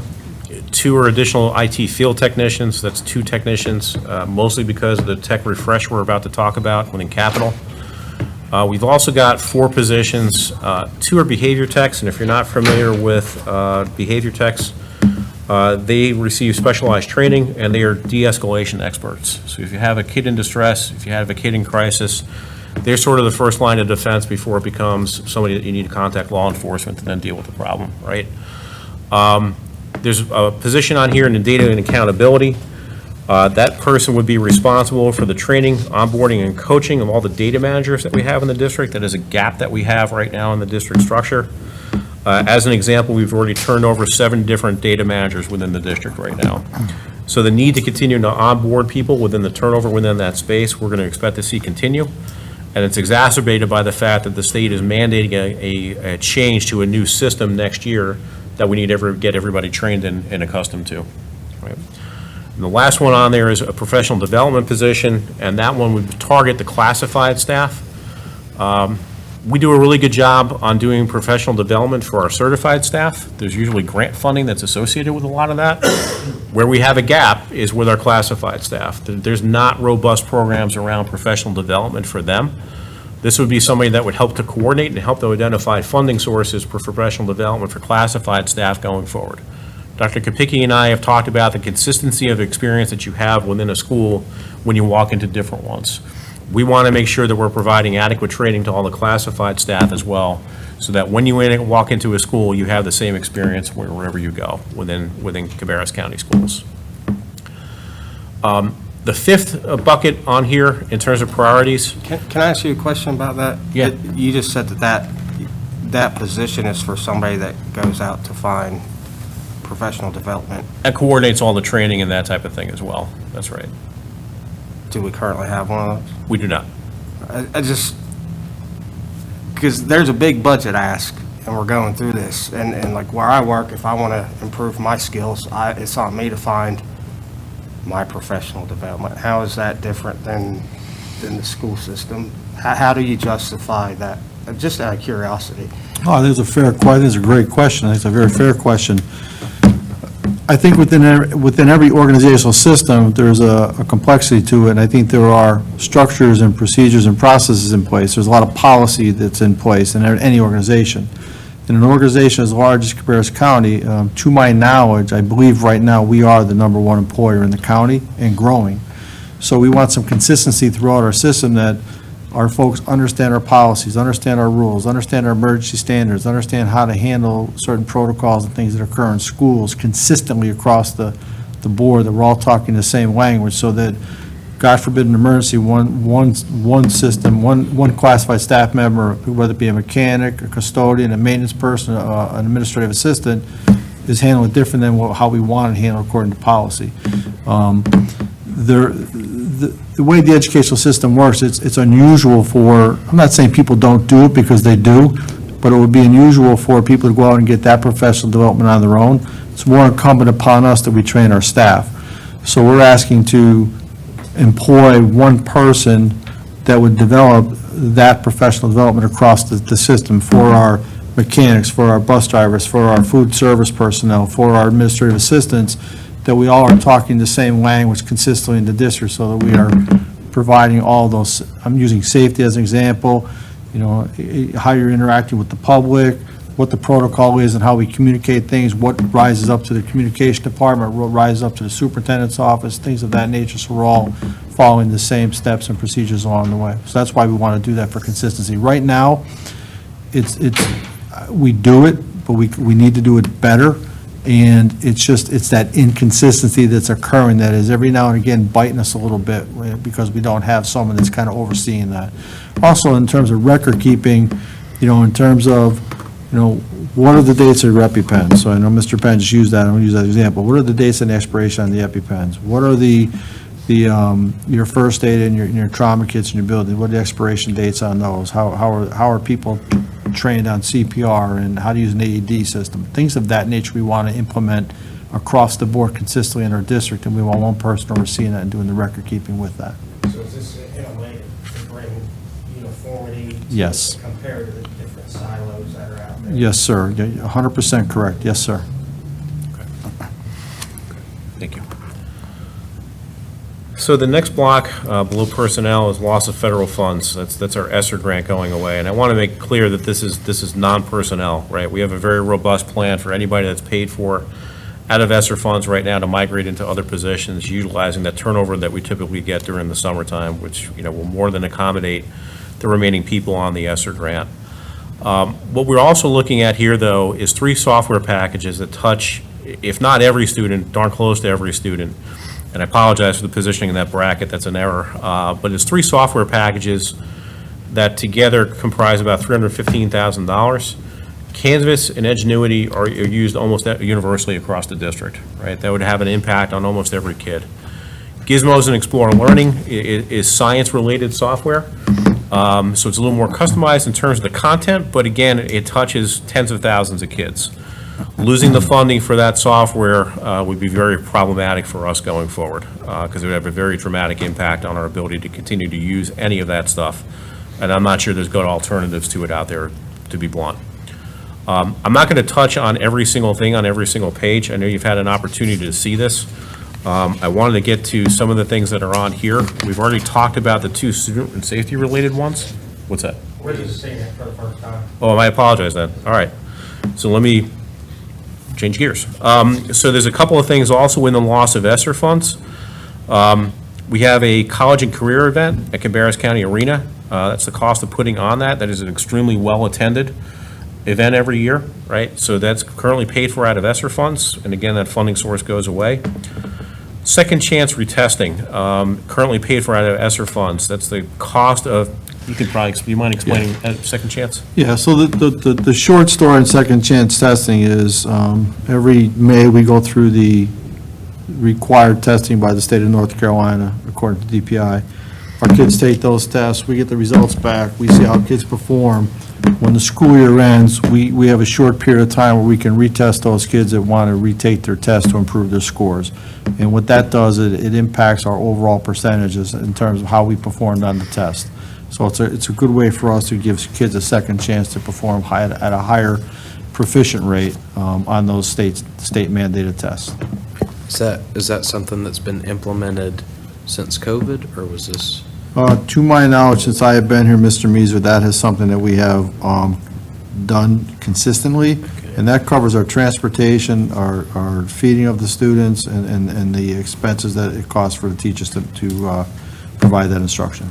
And so before the ESSER funds, how was that being paid for? How did this get transitioned into? Yeah, I would have to go back. I don't have that answer for you. Okay, that's all right. So we've talked about student safety already on the next page. Let me talk a little bit about a few of the things that are in curriculum and instruction. This next one, restore instructional supply funds. This would probably be the one we would have picked number 6 if we went that far. Each year, the district sets aside about $3 million of local funds for instructional supplies. That $88 per kid that I made a reference to earlier, that all in aggregate amounts to $3.3 million. 2 years ago, the CFO made a late budget cycle decision to cut the amount from what had been 3.5 down to $3 million to make the budget work within the appropriation that happened. What I will tell you is, going through all the different budget meetings that we held with principals this year, to all 45 of them, they talked about the impact of that cut and why it makes it problematic for them to be able to do things within their schools on an adequate basis for each kid. So what I'm proposing with that $200,000 amount is not full restoration of the $3.5 million, but to get us up to 3.2, which I know will go a long way to addressing some of the principal's concerns that were raised to us very consistently as we went through the budgeting process. This next one, $40,000, it's a state compliance item, but it's not in our current budget. The state has mandated that we need to go revisit all of our honors class curriculums and make sure they're still in compliance with current curriculum guidelines. So again, since it's a state compliance issue, they're not providing funding for it, but we still have to do it. Elementary reading fluency intervention, that's making sure we're trying to address students that are struggling to read at a very early level. That is both training and materials to be able to do that. Increased nonfiction reading, particularly for our middle school and high school kids. That is the opportunity for us to put into both libraries and classrooms new books, frankly, for the kids to read that are nonfiction and related. We know we have plenty of fiction books. We're finding a need to have nonfiction in there as well for balance, to make sure we're encouraging kids to read what they want to read, right? This next one, again, a loss of state funding. This is Cabarrus Health Sciences Institute. They're seeing an increase in terms of their college-related costs that are passed on to them. There was state funding that used to be available to that is no longer available to that. So we have a growing program that is being very successful for us, that we want to make sure we're able to sustain the fees of the tuition for those kids to be able to get the credit hours that they've earned. Physical books for read aloud instruction is exactly what it sounds like. It's new books to be able to read aloud and work with students, particularly in the early grades. They learn from hearing other people read, right? It's like if you've ever read to your kids at night, it's the same concept, just in a more structured learning environment. VEX Robotics, this is one I personally always enjoy, watching the outcomes of this. The $40,000 there would significantly increase the participation that we're able to do with all of our students in VEX Robotics.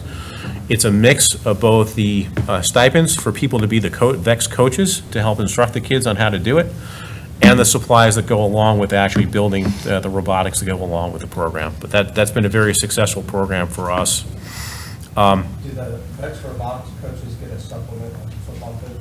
It's a stipend that they receive. Yeah, that's right. That's right. Math manipulatives, that is mostly workbooks and expansion of workbooks type materials, things that help people learn math, and it's mostly for non-traditional learners. Not everybody learns the same way. Sometimes you need to be able to use different instructional materials to explain to people how math works. Curriculum development for small group instruction, grades 2 to 6. A lot of times we see now in those instructional early grades, it's not always a teacher talking to the full group of students. We're finding that we're getting better educational outcomes if we're able to break down into small groups, 2 kids at a time, 3 kids at a time, at varying degrees of educational success, so the kids can learn from each other, right? But it's more intensive application of that instruction to the kids in those smaller groups. Last item within curriculum enrollment, devices for computer science instruction. This is for kids to build and code the computers from the grounds up, right? $40,000 in material would be a tremendous expansion in that, our ability to instruct within computer science. That is obviously a burgeoning field in terms of kids not buying anything off the shelf anymore. I am the proud parent of two kids that know how to build their own computers, right? And that's self-instructed. They've been able to develop that skill set. They're not going to Dell anymore. They're just buying components and putting the stuff together. And I'm encouraged by, I think that's more the way of the future, that we could be able to get more kids excited about and be able to instruct those kids on how to build and code going forward. Lastly, and this deserves a bit of an explanation, at the end of the 2023 fiscal year, and you remember me talking to you about this a few months ago, the county very graciously gave us $1.6 million in one-time funds against the list of identified expenses that we had outlined, particular needs within the curriculum space, to be in the technology space, play-based learning supplies and furniture, that's mostly for kindergarten, even with band replacement uniforms. And Hickory Ridge is called out here individually, and I'll talk a little bit why it's one specific high school. But the issue here is, as you heard me talk about with you a few months ago, we found ourselves in a pretty steep deficit for this year. And I had approached you with the permission to repurpose some of those one-time funds, 800,000 of them, out of these needs and into supporting the operating budget for this year to close that budget gap. We were successful in repositioning those dollars after you gave us the authority to do that. We did close the budget gap. As I said, we're operating very, very close to break even now. That's what I've shared with the Board of Education. Unfortunately, however, it didn't make the need of these items go away.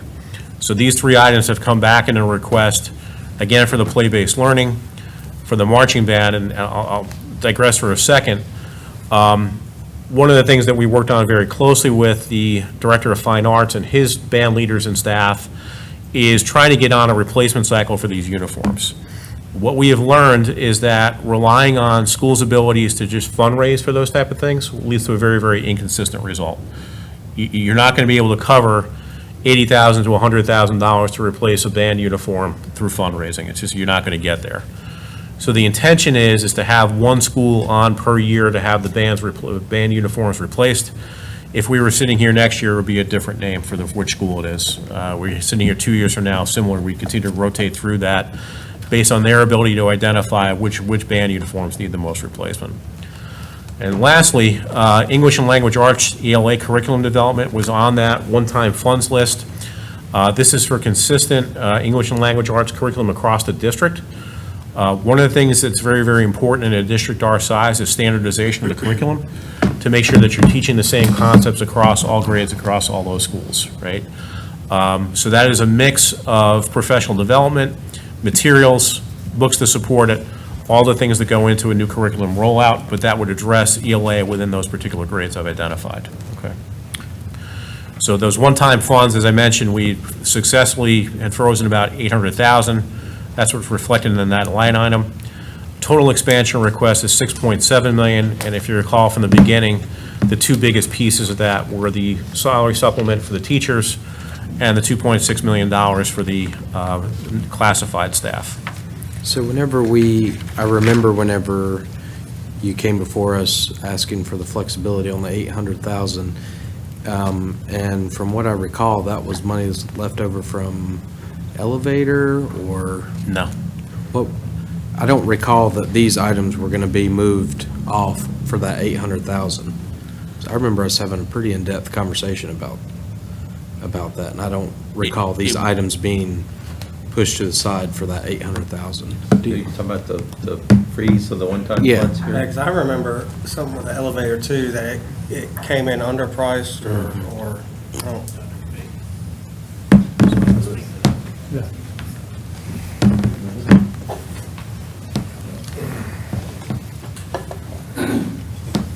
Yes, sir. You do remember correctly, but you were speaking with myself and. I couldn't remember. I'm much better looking. I just remember the conversation, but I can't remember who we had it with. And it was about maintenance. It was some funds we had left over because, as with all things right now, some things come in high, some things come in low. It's almost impossible to predict at this point in time, whereas 5 years ago, we could get you within 3 to 5% right off the bat. But we had some excess funds in some of those projects. We had one that we were low in, and we moved those funds to it. The elevator was one of the projects. Okay. Yeah, because I don't remember any of these being mentioned. No, sir, during that was totally conversation. All right, so now how do we get in the situation where, say, this was not funded because of the one-time? So the one-time funds came through, as I said, $1.6 million in June of 2023 is when the county released those funds to us. At the beginning of the 2024 year, starting in July, we started to spend what we'd identified within those $1.6 million. Most of what did get spent was in the technology and the curriculum space. What didn't get spent at the time that we froze those funds in November are the three items that you see here. Okay. Does that seem accurate from? Yes. Yes, Okay. it does. Yeah, I'm not remembering those particular three items, but, okay. Yeah. And so where did your elevator money get reallocated to? It was reallocated to a chiller replacement that failed unscheduled at WM Urban. That was my recollection. Yes, sir. Yeah. It was one of those we had to, we didn't It really. was have not to. related to any of these items at all? No, sir. No, not at all. Totally separate issue. So we're still looking at one-time funds here, but you're looking at a replacement process for the band uniform every year. Yeah, our thought process was that we That's gonna turn could, into a recurring cost. well, right now, we would like to do one per year and cycle them through each year. So this is the first time we're asking for it. As you can see, they're quite expensive to replace, so that's our ask. So if you purchase them here with these one-time funds, then you'll move that over into another. account Correct. for the next- Right. So who currently pays for the uniforms? How is that? They haven't been replaced in quite some time across the board, and to ask them to fundraise $80,000 is really, it's too big an ask. It's just too big an ask to ask the band to go out there and raise $80,000 for uniforms. We feel as though it's a responsibility of the school system to cover the expense of those, which is why you'll see that there in front of you. So how much are these uniforms costing per uniform? If 80,000 for one school, one band? Well, they're quite expensive, and what we would do if you approved this, we would produce the purchase order for you to look at. If it was, obviously, 80,000 is the ballpark number we're looking at. That's the homework that we've done from the Fine Arts Department, which would be Mr. Tolbert, who's telling us about what the cost of what it is. If we have 50, 60, 70 kids, do $1,000 a uniform, the math kind of works itself out, right? $1,000 a uniform? I'm speculating, okay? I'm saying if you have 50, 60, 70 kids in a band, it gets quite costly. Right. Um, Part of the that's- issue is obviously you don't custom fit to all the kids Right. that are there, right? So you've got to have a range of sizes to fit who's ever participating in band.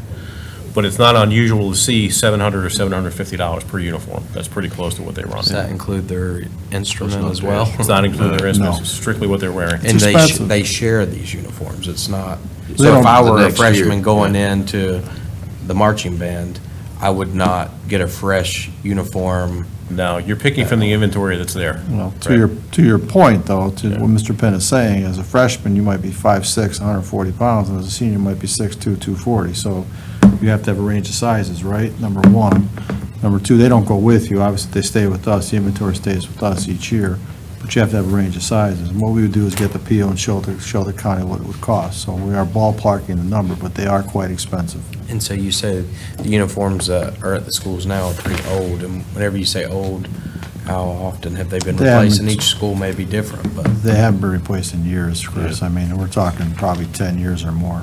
and those were, purchased with student funds a student, or, there's no fee that they have to pay to, No. or I guess the parent would pay, not the student, but. Right. Not only that too, each year, that number's gonna change because like Hickory Ridge is probably one of the larger bands in the county. Sure. So when you get to some of the other schools, that number's gonna drop every It year. won't be a consistent No, it won't be a 80,000. consistent Right. number, yeah. Because that's a part of the numbers are dropping. Since, like COVID, for instance, there was no middle school band. So when we came off of COVID, the marching bands in Cabarrus County some of them had 30 kids in it because they haven't had band in 2 years. So that number has declined for quite some time. Questions? Okay. Need to start to take you through our capital budget, and you'll remember, I'm sure, from past budget presentations, the capital's laid out in three different pieces. They're relatively small projects, typically less than $25,000, what we call our capital outlay. Projects between $25,000 and $499,000, and then projects of $500,000 or more that fall into CIP or the capital improvement plan. So let's talk a little bit first about capital outlay. The county has been very consistent in terms of this piece of the capital budget at $1,020,000 for the last 3 or 4 years here. We intentionally conformed our ask to match that $1,020,000. Mobile unit upfit, we're going to try and convert for the construction department, a mobile unit into a training center and to a additional space, knowing that we have ongoing construction projects that are teed up for us going forward. Fine arts capital equipment, this is where we talked about band equipment. This is where it comes through. That $140,000 is mostly to replace musical instruments throughout the district. Those are incredibly expensive, I will tell you, at thousands of dollars per band piece. Work trucks for $35,000 for the facilities and maintenance department. School furniture replacement, we actually heard from the principals that this is really making a big difference by having this on the list in some varying form each year. And this isn't the kind of big furniture replacement that you would have when you open up a school. It's like you have something where your cafeteria tables are getting broken down on a regular basis. You want to replace something like that. You need more chairs and collaborative tables in your library. We'd have a chance to replace that. And Mr. Taylor and his team go out every year through all the schools and kind of assess what the condition of the furniture is. And he's on a replacement cycle now where we've got an opportunity to use these funds to say, okay, these 6 or 7 or 8 or 10 schools, we're going to replace furniture as we go forward with these funds. Core collection of books, and it's identified as technology, but the technology lead actually oversees the libraries within the schools. $75,000 to add new not text, I apologize. Books within the library, materials within the library. Service vehicles for our vehicle planners, those are the folks that actually plan the routes. So we try to replace a vehicle or 2 per year for those folks. Activity buses at 2 apiece, we try to replenish 2 out of that fleet each year. McKinney-Vento, and if you don't know McKinney-Vento, that's the homeless population of students that we serve. That's 3 vans that we are trying to add into our fleet for next year. And I was kind of shocked to hear the other day in an internal meeting that we actually have 700 students within our district that are experiencing homelessness right now. And there's some belief that that number is actually pretty understated. So I was sort of surprised to hear that. But these are the vans that help to transport them for whatever the housing situation is that they're in. If they're doubled up with another family, if they're in a hotel situation or a motel situation, to make sure that they're transported to school. So that's the $1,020,000 within this piece of the capital budget. And we have to go to other counties to pick them up in many instances. Yes, that's exactly right. That's exactly right. Okay. I apologize for this next eye chart. When we look at all of the projects that we have between $25,000 and $499,000, and this is all the projects that are within Mr. Taylor's space on 12 different disciplines that you see across the top of the page, and all the different projects that are aligned that we've identified that need to get done. There's a total that you'll see here of 829 projects with a value of $190 million.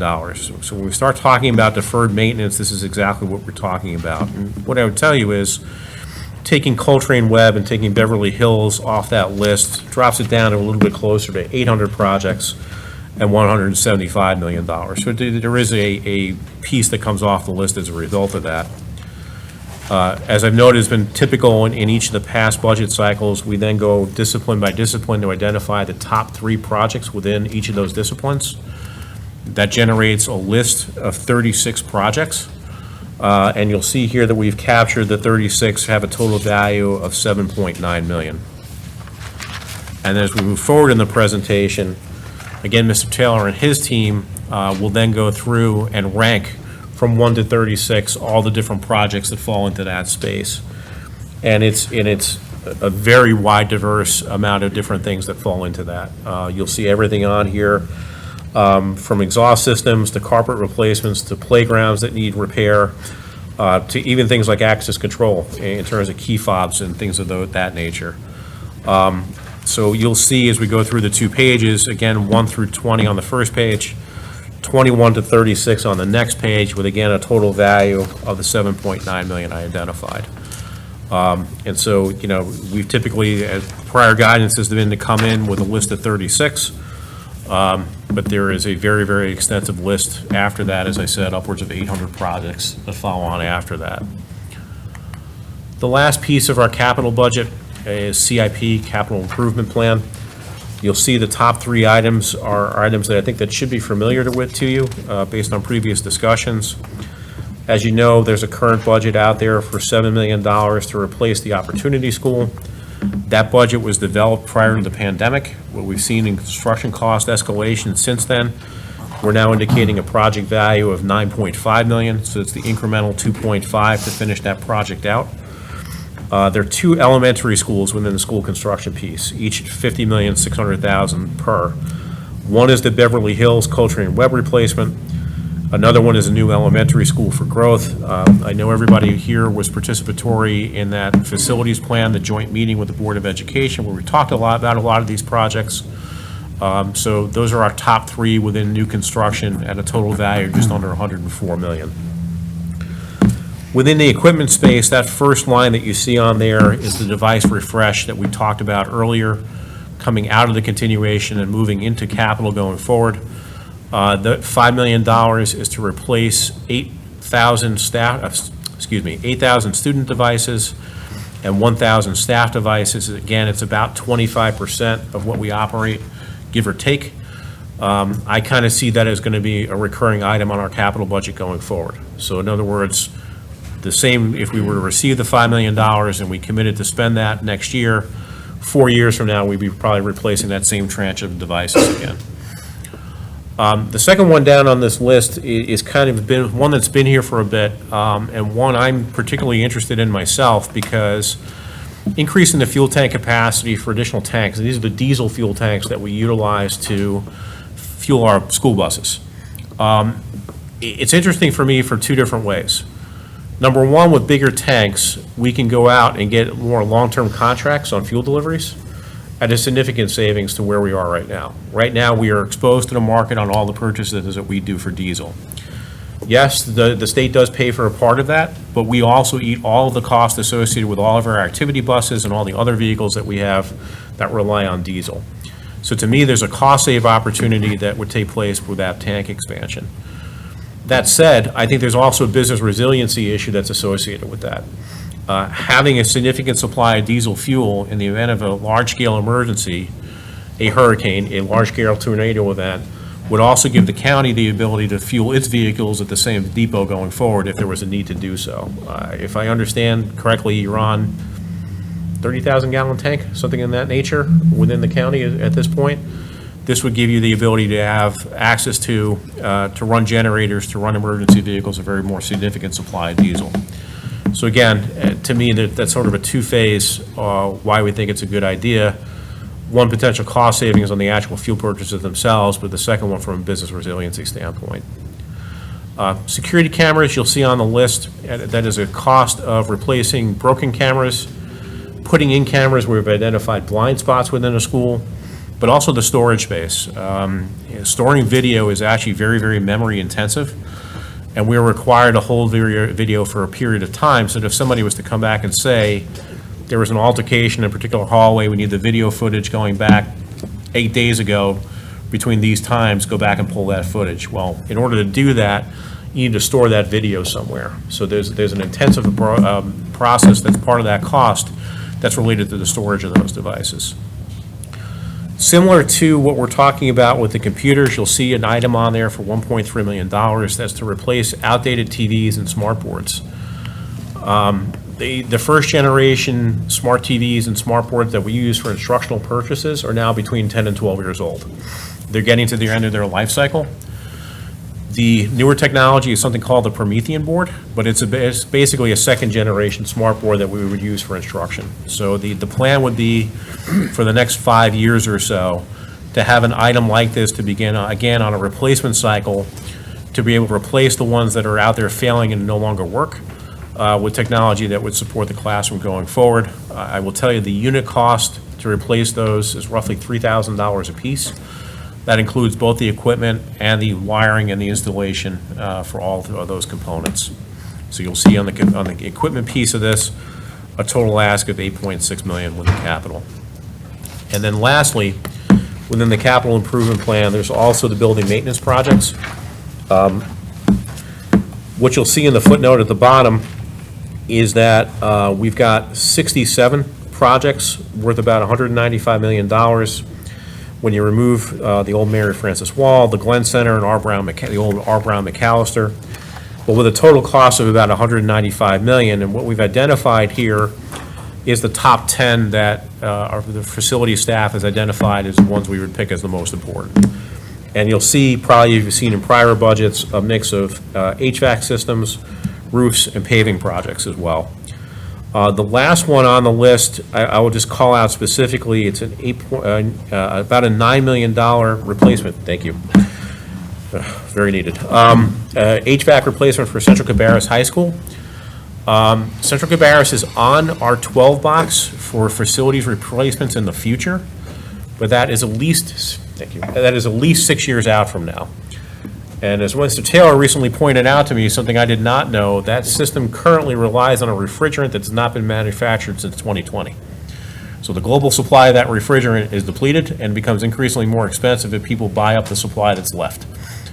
So we think that there's a need to replace that system. And what I would tell you is, should we replace it and then eventually replace that high school, there's an opportunity to harvest out the core components of that HVAC system to either the new Central Cabarrus High School or to another project that's, and he can speak to that more better than I can, but it wouldn't be like we would spend that money and it becomes a waste down the road when we eventually replace the high school.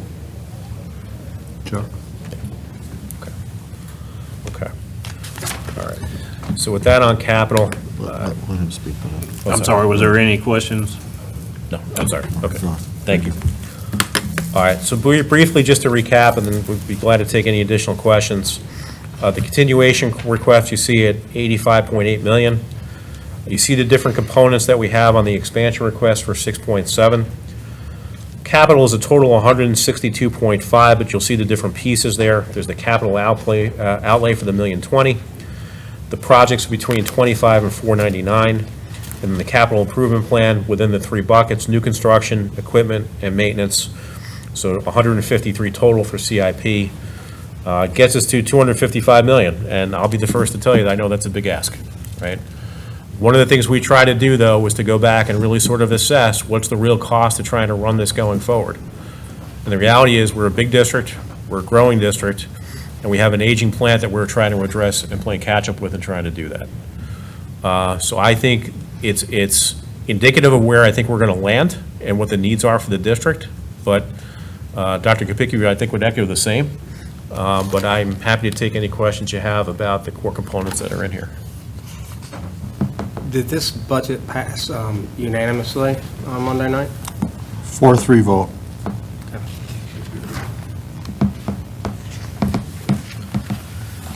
I wanted to ask about, on page 21,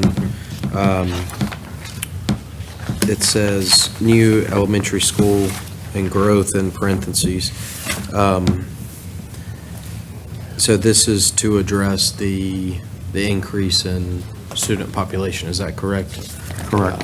Okay, so closing Beverly Hills, so the plan for closing Beverly Hills and Coltrane Webb and doing that replacement school, how many additional seats are we going to gain by that?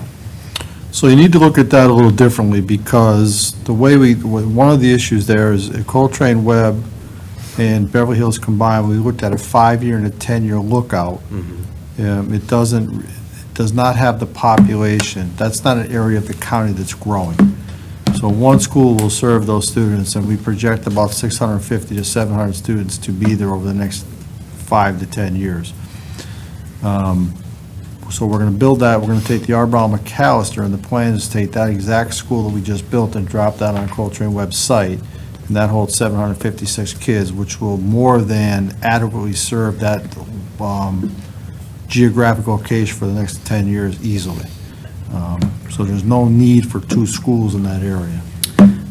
But we're not gaining any capacity, correct? Well, you would be gaining some capacity because it's the combination of what those two old schools have right now. They're piecemeal together. I mean, you've done some projects on those over the last couple of decades. There is an enormous amount of deferred maintenance on those buildings, so to keep them open, you would be spending millions upon millions of dollars. And it doesn't serve your population well in terms of what the predictions are, what the estimates are for moving forward. Right. Well, I understand there are older schools, and we've been through that, but, in some of the previous presentations that we've had from the school system, I've seen the chart where, the demand is just, going out the roof, as far as the demand for seats in the school system. So, obviously, we can't do the $103 million request for that. So would it not be a little bit more prudent to spend the $50 million on a new school to address capacity issues that you say is already here, that's been here, that we're running out? Would it not be a little wiser to use that $50 million to address the biggest issue we have facing us right now, which would be capacity and seats in the schools, rather than close two schools and replace it with, and we're basically not gaining any capacity of that? In the year 2024, both of those schools have significant safety issues with the designs of those schools. They're not built for 2024. So I am not comfortable sitting here and saying to you that I could, as your superintendent, recommend continuing having students in those schools, that it would be safe for them to be there. You need to build a new school to replace those two schools. And then you need to continue to do, I don't mean you need, I'm not trying to direct or be disrespectful to you. My professional opinion, based on the data and the evidence and research that I have seen over the last year and a half, over the last 3 years since I've been here, is the demand for the facilities is there. I understand your question, but the two schools that there have served the community extremely well over the last century, give or take, 20 or 30 years. But they are not schools that I can sit here as your superintendent of Cabarrus County and say that I am very comfortable putting those schools in there. There are definite safety issues at those schools that I could not recommend to our board to keep those schools open and put kids in them for the 24-25 school year. As I've looked at those schools over the last couple of years, there are some significant issues that have been brought to my attention that have caused me to sit here and say to you professionally, I don't think there are schools that we can operate in 2024-25. That's why the recommendation is to build a replacement school for both of those. All right, and so if we move forward with the replacement school, the students who are currently at Coultram Webb and Beverly Hills will then be redistricted. Is that correct? That's correct, sir. They've been redistricted to Weinkauf Elementary, Royal Oaks Elementary, and Irvin Elementary School for the 24-25 school year. Okay, now will it put those schools over capacity? It will not.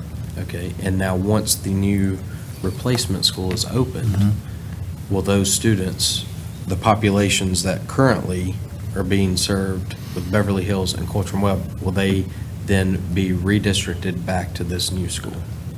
Coultram Webb students for the next 2 years, if approved, will go to the old R. Brown McAllister for 2 years, and then they will shift back to the new school once it was built, okay?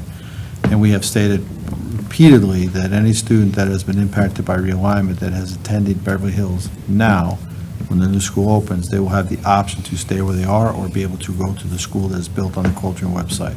The current students? Correct. Okay, so now what population will that new school then address if the Coultram Webb students would transition back to the replacement school, but if the other students are redistricted to the other schools, the ones who are currently there, but then the new ones are not, so how is that school gonna then, what population is it gonna be serving? Sure, it's a fair question. So we have said that we are confident that we have realigned appropriately and improved the situation in terms of our population for the next 10 years realignment-wise. But we have also stated repeatedly that you cannot realign your way out of the population growth, the problem that is occurring in Cabarrus County.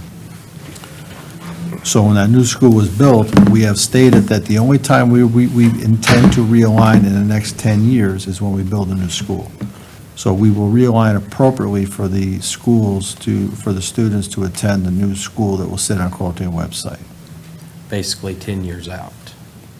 Well, it'll be realigned in 2 years if the school is built. If the school's construction were to start this year, we anticipate that school would open the 2026-27 school year. So we would, with the Coltrane web kids would come back. That's also a program choice school, so that impacts our enrollment as well.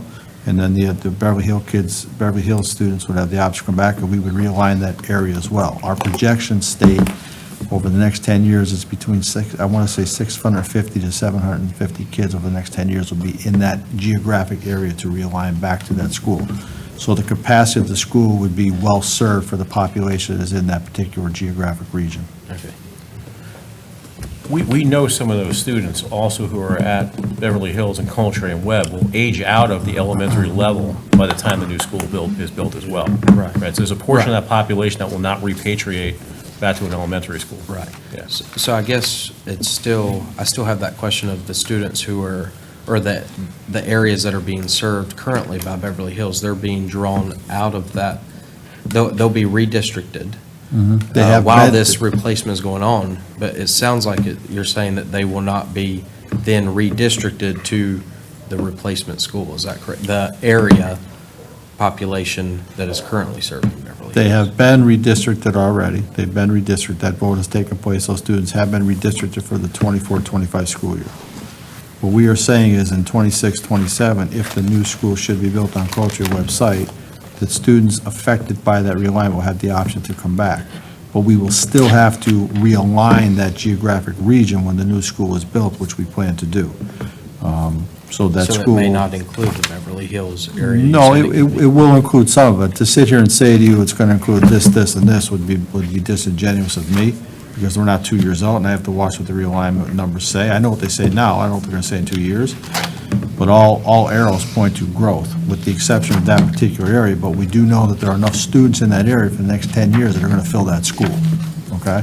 And then you have tremendous growth in the northwest and the southwest areas, so if you just kind of stretch a rubber band, and we drop schools there. The other ones, we have significant issues at Cox Mill Elementary School right now, that we're going to have to move mobile units there to start next year, or we're going to be capping school. So if you just think of the rubber band stretching, as we build schools, it's like a domino effect. Cox Mill could go to Odell could go to New Northwest School. If you put one in the southwest, well, that impacts all those down that way, and then kind of the middle grows out as well. So it's all a domino effect as to where the population is. You don't have enough buildings right now to address all the population that's predicted to come in. Right. These two, without question, address a demonstrated need, and numbers support that right now. I'm sorry? These two that we're asking for, the numbers demonstrate the need is there and the population is there to serve those two schools. Without question. So it seems like with the demand and the strain on our capacity, that we would move forward with building a new school that would open up capacity for our needs Yes. versus shutting down two and just building a replacement that's not going to increase our capacity. But that's my opinion. It And obviously, is. your board has voted on that, and we've had multiple discussions on that. But it will increase your capacity. I want to. How much is it gonna increase it Well, by? you're looking at probably anywhere About from 50 seats? 50 to 100 seats. But 50 to 100 seats are, Where if we were to build a brand-new elementary school addition, how much would that increase our capacity? depends on the size of the school you build. If you build a brand-new school, you're talking about 750 to probably Right. 950 So- students, but you need those schools anyway. Right. You need them no matter what you do. No matter what, you need those schools. The growth is Right. indicating the need is there. Well, we do need it, but, we only have so many millions of dollars floating around to fund that. But I'm also telling you of two very old schools that are not they're not safe options for kids to maintain staying in. You have significant safety issues. You have kids transitioning during the day in and out of those buildings on a daily I basis. understand. I spent And that- time out there with you. Sure you did. I know you understand. It's not an acceptable option to have kids transitioning during the day in and out of schools, to go from an English class or a math class to go to a music class or a computer class. It's not an acceptable option to have doors on the outside of the classrooms where people can access them. It's not an acceptable option to have a bathroom that sits outside where kids have to go outside to go to the bathroom. There's just significant safety issues there of the design features of those buildings that they're not safe options for kids to go in school. And I would not be doing my job if I said to you, yeah, okay, let's keep putting kids there. We can't keep putting kids there. What other elementary schools have that outdoor classroom? Wolf Meadow, they have, what would be some of the other? Wolf Meadow's probably one we need to take a look at long-term. They're not as, the issues are not as dramatic or as severe as Culture and Waverly Beverly Hills, and Chuck, you can speak to that. So the one thing I'd like to say, in all these conversations, I don't often hear it come up. What I think the public and everyone doesn't realize is how much time my staff spends forcing those older schools to be adequate for what we're trying to do. And I think that's exactly what Dr. Kopicki's speaking about. And there are a myriad of safety items out there that if we don't address them can become a problem. They're not an immediate threat right this second, but they can be. Everything has a life cycle. VCT tiles have a life cycle just like BAT. The difference is BAT is asbestos tiles. Now, luckily, we've taken most of that out of that school. However, there's still a lot of asbestos and things like that in those old schools. Cultural Web has extreme amount of it.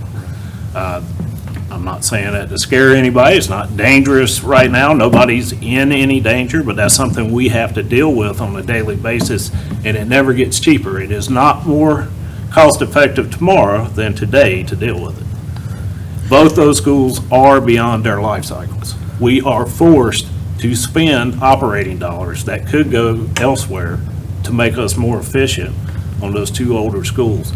It's just like having an old car. If you put a new muffler on it, you still got an old car with a new muffler, right?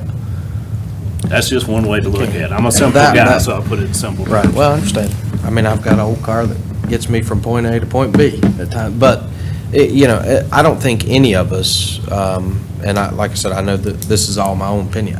I certainly, and I'm sure no one here would want students to be in any sort of unsafe situation, any sort of unsafe school. So nothing about that is being advocated for. The parents of the students at those schools feel confident enough to try to advocate for keeping it open. So clearly they, if they're willing to advocate to keep it open, they feel like it's safe for their own kids. That says a lot. But anyway. And if I could answer that, that's probably part of my fault because we do such a good job of taking care of those schools. Well, I was impressed whenever I spent the day out there. I mean, it's old school, but I mean, it's a building, and as we said, it's the staff and the teachers that educate and not the building. But it is definitely the things you can't see, though. Yeah, I understand. I guess that's all I've got to say for right now. Tim, you go. I was just gonna, I was glad Chuck was here to bring out some of the points. I mean, I know Kenny asked the question about what the vote was the other night. I wasn't there, haven't seen it, but I'm sure the ones that voted against us was the ones that were against voting to close Beverly Hills. It's just a darn political thing we got caught up in. And Lynn and I probably could speak to this better than anybody up here, is because we were on the board together in 2008, and we looked then, 15 years ago, to close that school down because it was inadequate.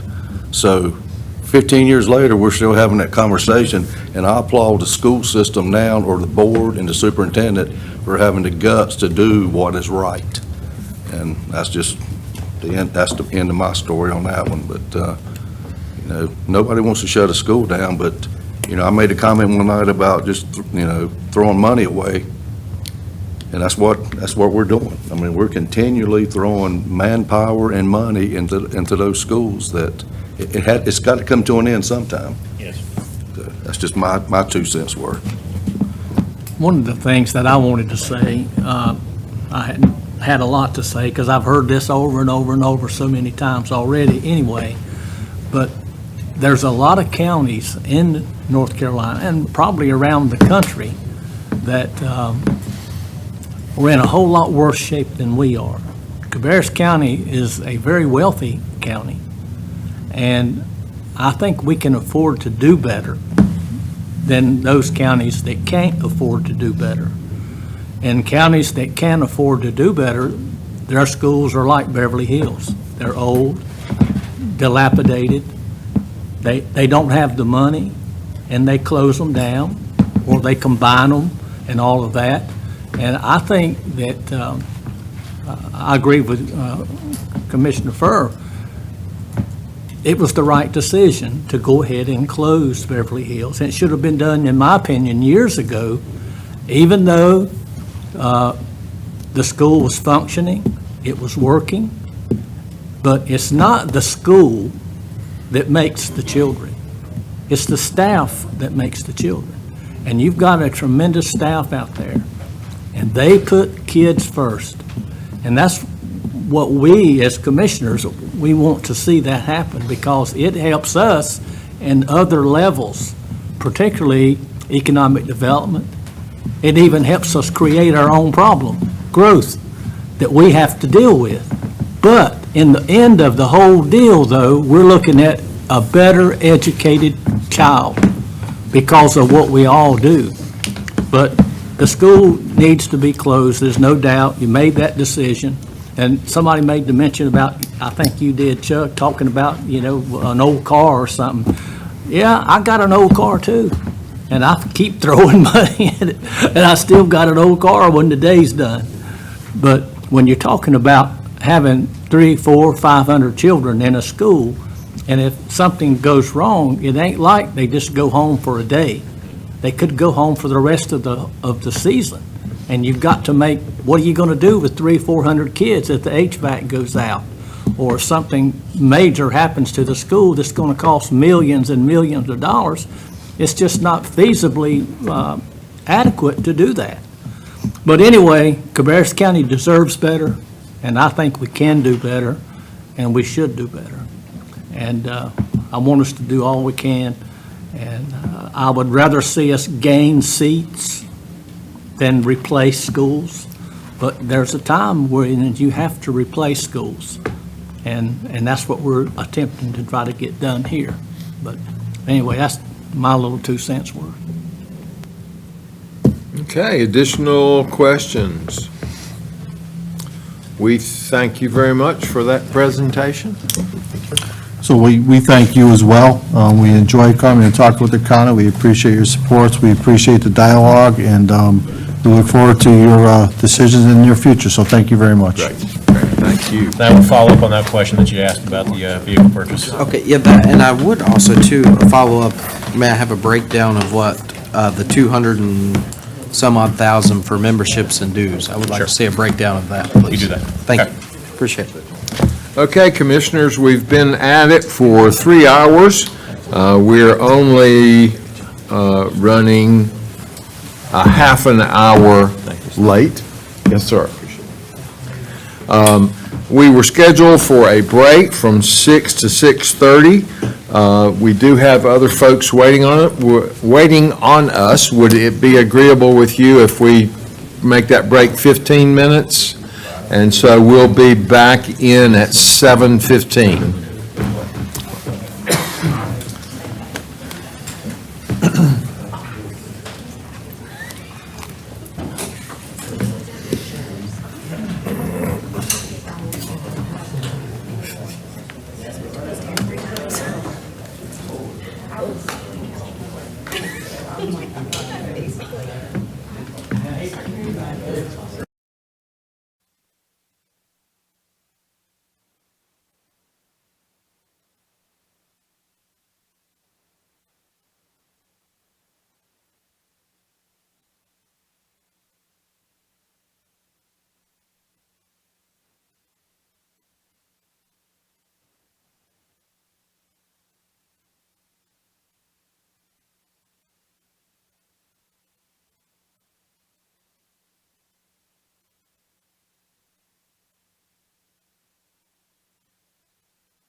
We do need her to be here to turn the recording on, right?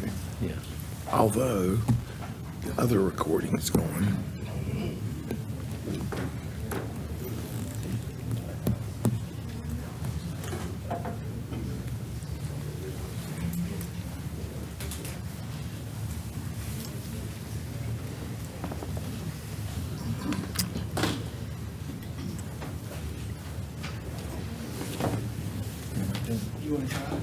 Huh? I don't want to erase it all, the first 3 hours. It's fair. Isn't it just I think it's the red button? Yeah. So we're gonna push. That's my one skill.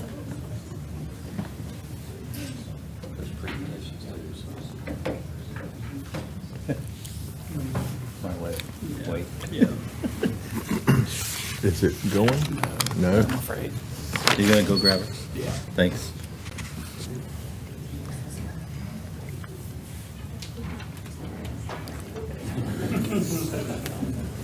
Here she is. It's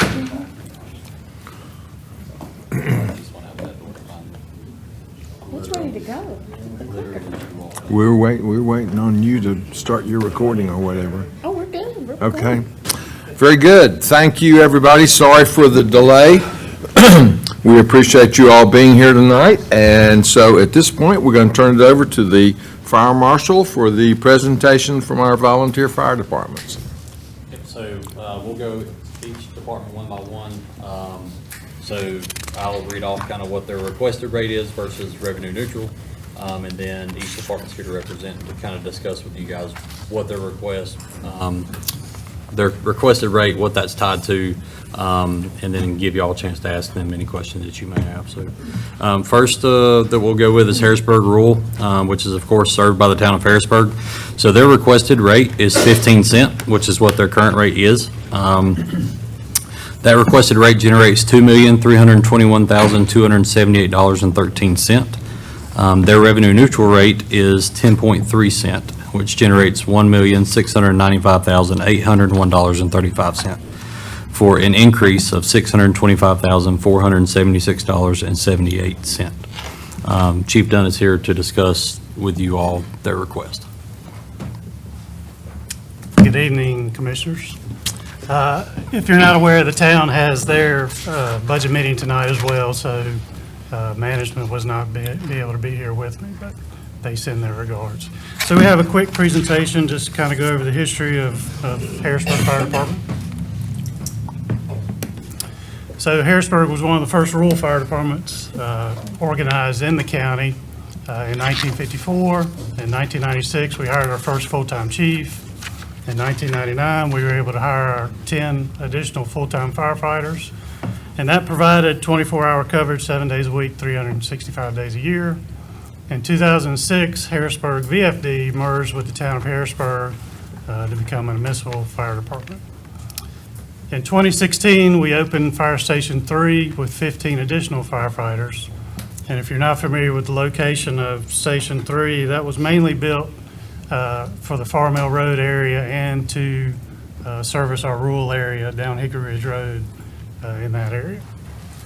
You haven't seen Harrisburg since 2018. As Jacob mentioned, our tax rate at that point went up to 15 cents, and that's the maximum that you can have for a rural fire district. So this shows our district. The colored, yellow colored is actually the town of Harrisburg, and the blue color is actually still the county. So you can see the breakdown there. Our total fire district is a little over 27 square miles. About 11 square miles of that is actually a municipal fire district, and the other almost 17 square miles is the county. So you can see in a percentage, about 60% or 61% is still rural for our fire district. So we put together some of the increases that we're seeing coming up for our fiscal year 25 budget. Salaries is one of the first ones. If you remember, the town of Harrisburg did a salary study. Those results came back about the summer of '22, and they were finally published in April of '23, and then we were able to, at that particular time, our salaries were very competitive for for our area and our size fire department. Since that time, I'm sure you're very aware, the county, City of Concord, City of Kannapolis, and other fire departments have done salary studies. So we're looking to also increase our salaries for our firefighters to remain competitive in our current market. You can see some of the other increases, workers' comp, our physicals that we require each year, which are for our NFPA 1582 standards. You can see our employee insurance is up quite a bit, and we can go down the list, some of the other items, insurance, things of that nature. One of the bigger ones I wanted to point out, and you'll probably hear this a bunch tonight from the gentleman behind me, but apparatus costs have just gone up tremendously. Our last purchase of an engine was in 2018, and we paid a little over $600,000. The price we have right now on hand is a little over $1 million. For the same truck, nothing has changed in the past, 5 or 6 years.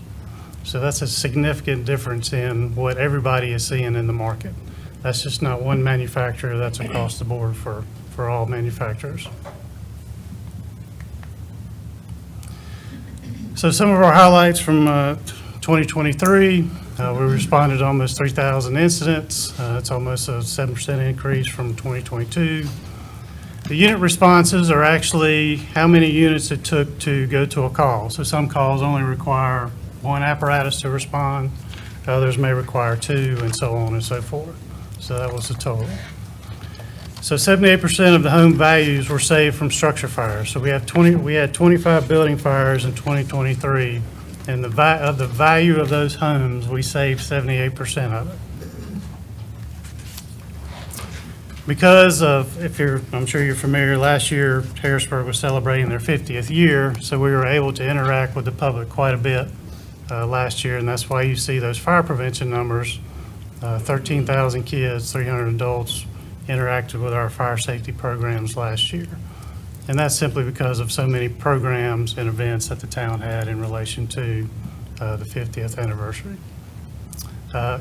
You're very aware that EMS has the Hearts and Heroes event each year, and Harrisburg was able to have 4 of those saved by CPR last year as well. So the next page over, or the next slide, you do have the resolution that was passed by the council at the last council meeting. These are just some of the highlights of that. Currently, Harrisburg spends out of the general fund relatively 21 cents out of the 43.5 cents by providing fire service within the town. So I just want to remind that it's the same services provided to in-town residents as it is to our rural area. We have no different response from one area to the other. So further reducing the 15 cent would widen the gap of what the town residents are paying versus what the same service to our rural district. Going revenue neutral, as Jacob mentioned, roughly $600,000 reduction in our revenue that we would see from the rural area. And what impacts would these have? Well, the biggest impacts would be to staffing and the fire truck replacements, and that's why I mentioned a minute ago the cost of a fire truck these days. So our request is to remain at the 15 cent per the $100 valuation. And that's the resolution that the council passed. Real quick. Short, unlike the other presentation. You should also have a letter, I think it's in there, that the manager wrote to the board as well, which kind of mimics some of the things that were in this presentation. So I'll be glad to answer whatever I can. Any questions, commissioners? Jacob, do you by chance have you called out those figures rather quickly at the beginning? Do we have a Yes. chart that shows all? Towards the back of the book, it's the last page, in fact. The chart that I'm reading from is there. Okay, Yep. great. Thank you. I knew you had it covered. All righty, we thank you for that presentation. Chairman Morris, I just want to make comments not directed at you, Chief. And I've been to your meetings, Chairman, or Commissioner Shu and I are your liaison. I just wanted to point out, I skimmed through this book and kind of see the trend. I just want to point out, by us not going revenue neutral on a fire tax, that is in essence a tax increase to the population. We have letters from quite a few of you justifying it and asking for it from your council. But I just want to make it clear that by not going revenue neutral, that is a tax increase for the citizens that live in your districts. So that's all I wanted to point out. So. Great. Thank you. Chief Dunn is going to stay with us for one more. So Chief Dunn is also the chief at Richfield-Meisenheimer Fire Department. And we do contract a small portion of the county to Richfield-Meisenheimer Fire Department for coverage. Currently, their requested rate is at 7 cents, which is actually what their current rate is as well. Their revenue neutral rate was 4.6 cents, their requested rate generating $21,089.25. The revenue neutral rate generating $14,839.21, equating to a $6,250.04 increase. That is our smallest district income, which is our smallest district in the county. So, again, Chief Dunn's here to speak on that. So our biggest ask from the Richfield perspective is replacing a piece of apparatus. It's a 2001 model. It's our oldest, one of our oldest models that we have.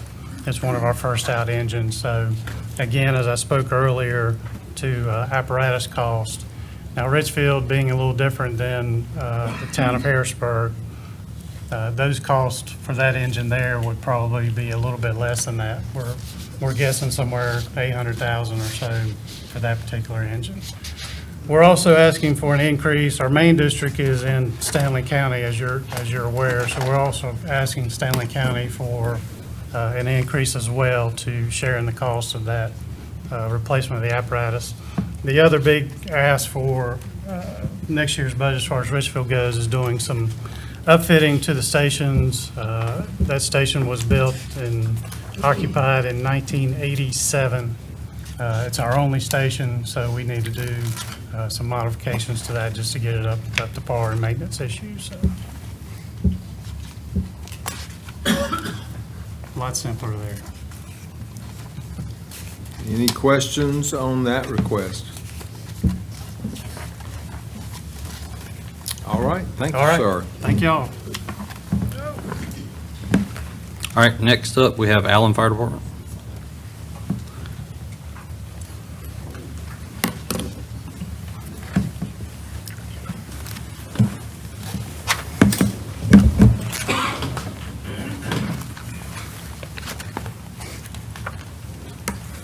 So Allen Fire Department is currently at 11 cents, which is what they're requesting to remain at, generating $1,252,107.30.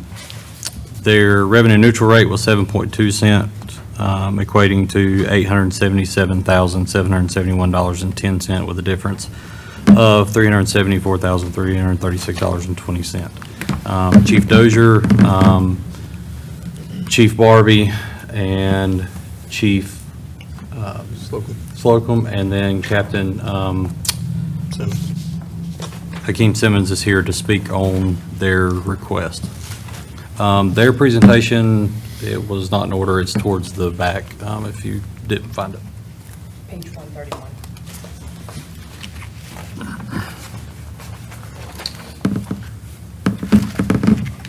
Go ahead, sir. Ready?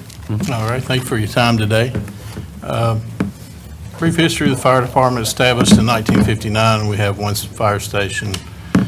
Covers 19 square miles and a population of approximately 5,000. We have two high-traffic highways in our district, Highway 49 and US Highway 601. We're a combination department with part-time and volunteer, and we staff 3 people, 24 hours a day, 7 days a week. And our call volume for 2023 was just under 1,100 at 1,099 calls. Our current needs are portable radio replacement, turnout gear replacement, staffing pay increase, a building addition, SCBA bottle replacement, and support vehicle replacement. Our current radios, we operate the Motorola APS 6000. It was implemented in 2008. Radios are well in age, and due to wear and tear, we were needing to replace all of those radios. The APX was discontinued in December of 2021.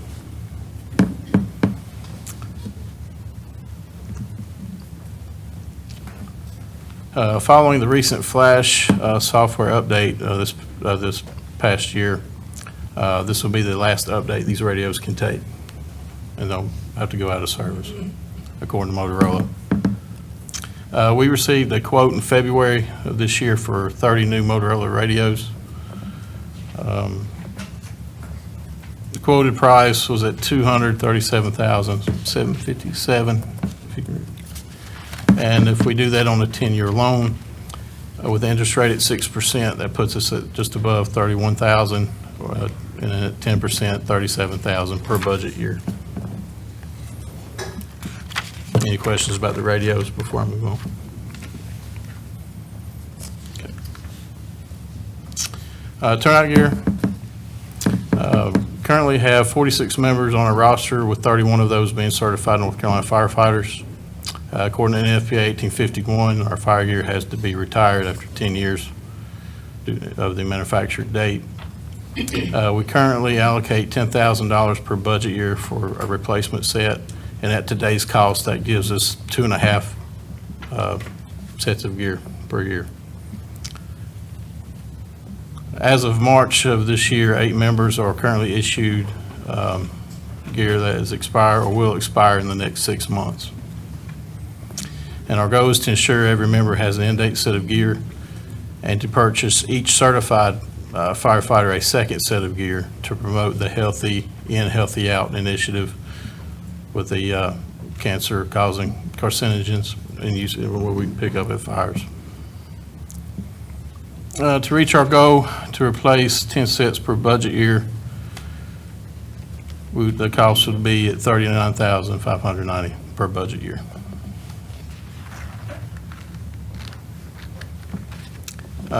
You're welcome to read over this if you like, some of the Healthy In, Healthy Out initiative information.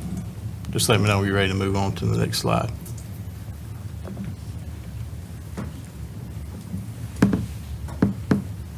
Yeah, we got Everybody good? copies You of got it in copies the of book. it there? Yeah.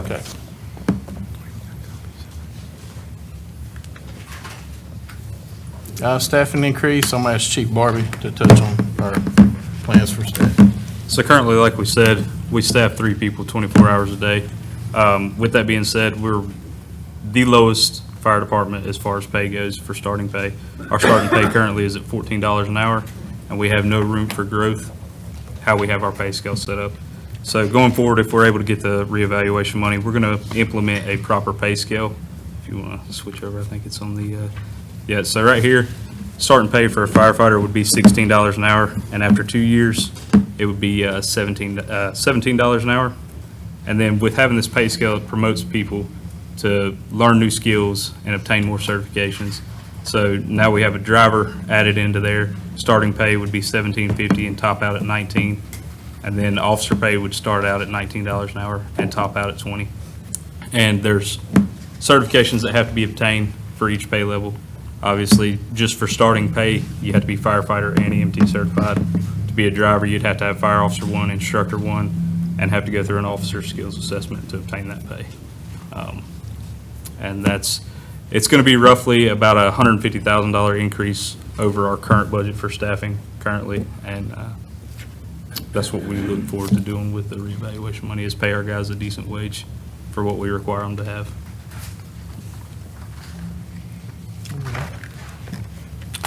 Building addition. Right now, we, more time reading that. Okay, so our building, as we said earlier, was built in 1959. In 2000, we added a small classroom and kitchenette with a single bathroom and 1 shower. Oh, thank you.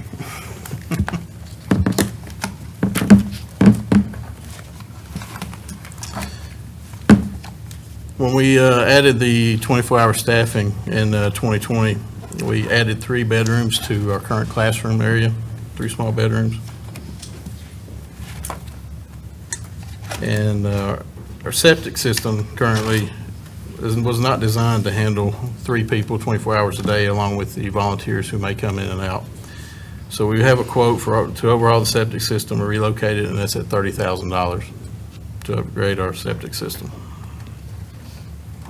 In the 2023 fiscal year budget, we had allocated $25,000 for building capital outlay due to unforeseen expenses and market costs, building materials, things like that. It was not feasible at that time to do a building addition. So $10,000 of that money was reallocated to purchasing new turnout gear that we were behind on, and the remaining funds were used to purchase a residential washer and dryer. Before, our guys were using our gear washer and having to wash a cycle of bleach to get the contaminants out of it where they could do a load of laundry, so we've corrected that issue. And we also purchased new furniture for the day room and renovated our basement, resealed the floor, and added storage for gear and other things we need. Our plan moving forward is to add an addition to our current building.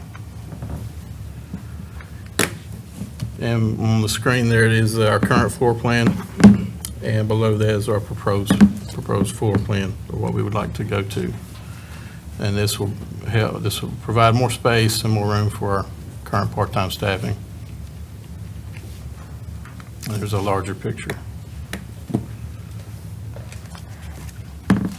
And that fits on your current site? Yeah, that'll fit on our current site. And this is not an official set of plans. This is what we made on our computer at the station.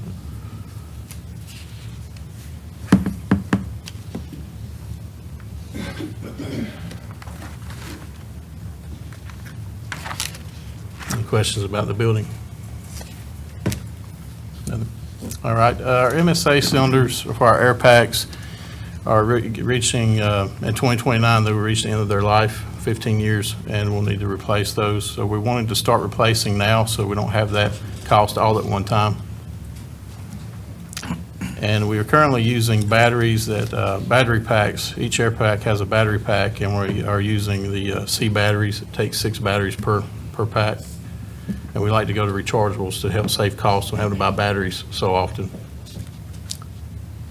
And that cost would be $45,405. And that'd be a one-time purchase.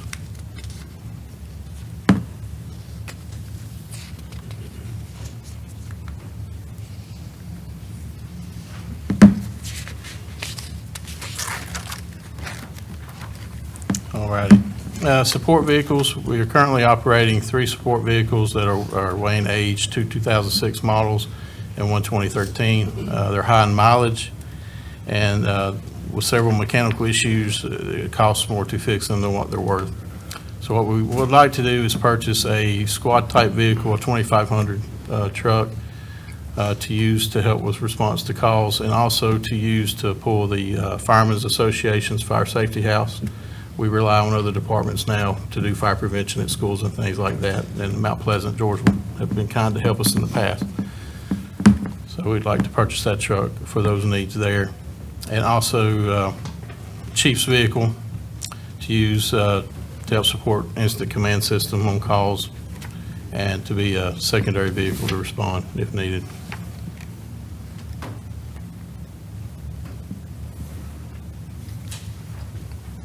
Any questions about the support vehicles? All right. We also have an engine on order that will be here in August. We've already secured a loan for that with F&M. Yep. So that will be coming out of our budget here soon also, our current.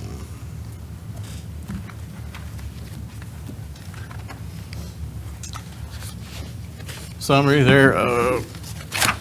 Get to that page. So radio replacement, like I said before, will be $37,703. Gear replacement, $29,590. Staffing increase, $248,162. And station addition, $75,000. This will be a yearly expenditure at $390,456. The one-time expenditures that we would like to pursue are the support vehicles at $248,000. The SCBA cylinders at $45,000, and the SCBA batteries will be $13,578, with a total expenditure of one-time purchase of $306,938.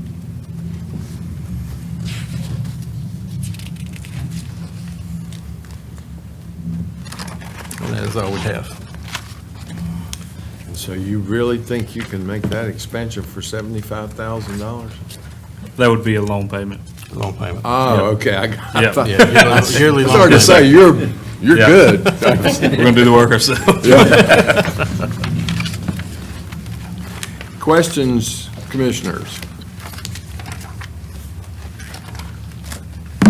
Okay, thank you very much. Thank y'all. You can leave it there just in case somebody else. All right. All right, next up is Concord, who covers both Concord Rural and Jackson Park for us. I'm going to kind of combine both of theirs because his presentation is a single presentation. If you back up in your book a little bit, they have a PowerPoint. Lauren's working on pulling that up for us. So.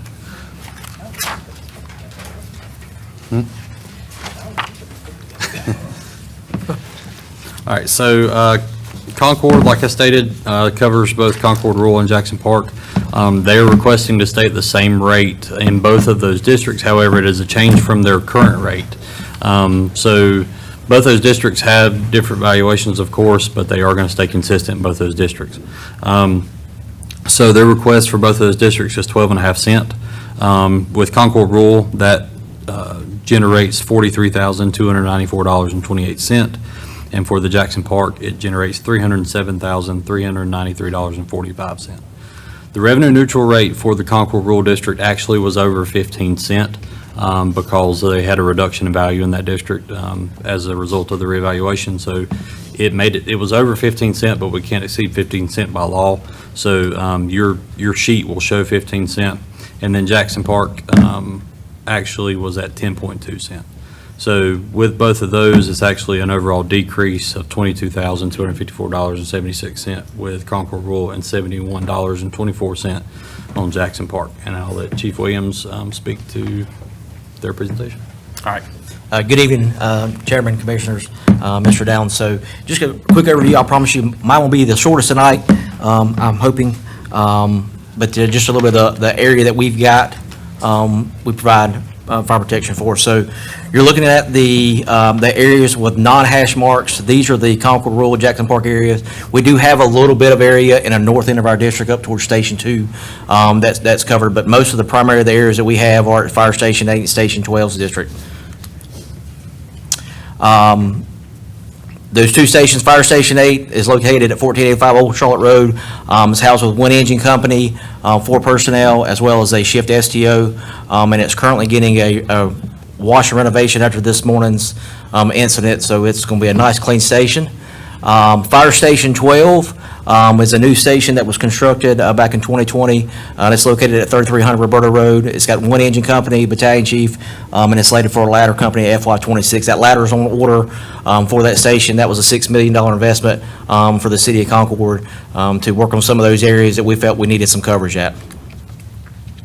As Jacob talked about, this is your proposal for the revenue neutral. So the Jackson Park area was a decrease of .102, and the Concord Rural was an increase of .15. So there's your numbers, fire protection numbers, so 302, and you've got that in your proposal. The current rate that we have in the district is at .14, and that's based off of what it is, the dollar amount value that's specifically directed to the fire department and our annual budget. So if you look at those numbers, same thing with the proposed fire rate for the FY25, it's .125. There's your numbers for the Jackson Park Rural and the Concord area, and I think it's about $47,000 is your difference. And how we get those numbers is we've got a great budget team and finance team. So you can see my budget right there. This year's proposed budget is a little, $43 million allocated to the fire department. Our general fund revenue for the city is over $150 million. And all that is based off of, those numbers are pulled specifically at 64.75% of the budget for the ad valorem. So that's how we get the number, which equates to the 29% or the .125 of the collected property tax rate is allocated to the fire department in the city of Concord. Now I'm done, unless you got questions. I'm interested to know about the negative reevaluation for that district. So Jacob and I and Jason actually met this week. I think potentially some of that is annexations, right? So those areas left the rural area and come into the city, so it's potential annexations. When we sat back and looked at some of that. Okay, but isn't it based upon the property reevaluation? So how did I'm not saying Yeah. that you'll be able to answer this question, it's probably more for our staff. I'm just curious how in that area the reevaluation was negative, because nowhere else in the county has that happened. Yeah, was there a special reason in that area? I'm not sure. David may have to answer that for us. It's just unheard of. I'm just curious. Yeah, it was kind of surprising when we got the numbers back that we saw that decrease. It wasn't an astronomical decrease, but the revenue is so small in that district that it swings the tax rate relatively easy. So that's why it swung it so high so quickly. Yeah. But I think it was. The homes are older, or are they mobile? And most of that rural area is it's vacated land, a lot of it. Yeah. Ronnie may. I was just going to, so I think we need to be careful. It's not that the valuations decreased. It's that when they annex out of the fire district, that valuation moves to municipal. Okay. So it's just a move of them. So the property value So still it went wasn't up. Okay. They just moved to a municipal Correct. district instead of the fire district. Okay. Yeah. And it just happened to coincide with this. Correct. With this. That Concord rural area is kind of splattered around. Some Yeah, of it's in and around the Concord Mills area. It's the little pieces that exist just throughout Concord that hasn't been annexed, and so a lot of that stuff is still being pulled in, and I just don't think a lot of it was caught as far as the annexation and the valuation changes until it was really looked at during the revaluation. Commissioner Escher, some of that too was up towards the Branchview area that was listed as a Concord rural, and some of those stuff has been annexed for that municipal setting for growth, for some development. So a good chance it's going to decrease again as the city grows. Correct, yes, sir. Yeah. Yeah, you'll be correct, yes, sir. Right. Any other questions? All right, thank you. Yes, sir, have a wonderful night. All right, next is Coldwater. Chief Brady is here tonight to speak for Coldwater. So Coldwater's current rate is 8 cents, and that is what they're requesting to remain at. That 8 cent generates $578,025.43. Their revenue neutral rate is 5.5 cent, which generates $422,670.84, with a difference of $155,354.59. And Chief Brady again is here to speak on that. Yeah, our justification is to pay our personnel to work. We're paying people to work 24 hours a day, and we're paying a couple to work Monday through Friday, 8 hours, and we won't need to increase that where we have 2 people there 24 hours a day. And then the rest of it, we just bought a new engine. It's at the station now. It just come in and pay for it, and then we have another engine ordered to be here in 4 years, and then just the increase of doing business in the fire department.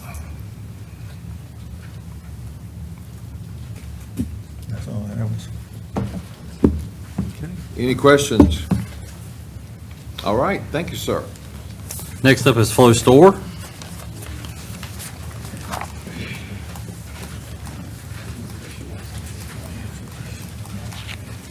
Anthony, are you still the board president?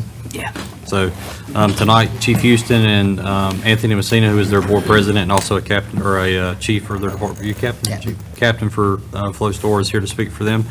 So currently, they are at 10 cent for their rate, and that is what they're requesting to remain at. So their 10 cent rate generates $517,073.33. The revenue neutral rate was 7.4 cent, generating $402,660.27, with a difference of $114,413.06. And again, Chief Houston, Mr. Macias is here to speak on that. Good evening. We'll kind of be somewhat quick, too. So we're requesting to stay at our current rate of 10 cents. Additional funding would be used for additional staffing and to help, with the increased cost of firefighter equipment, which you've already heard before.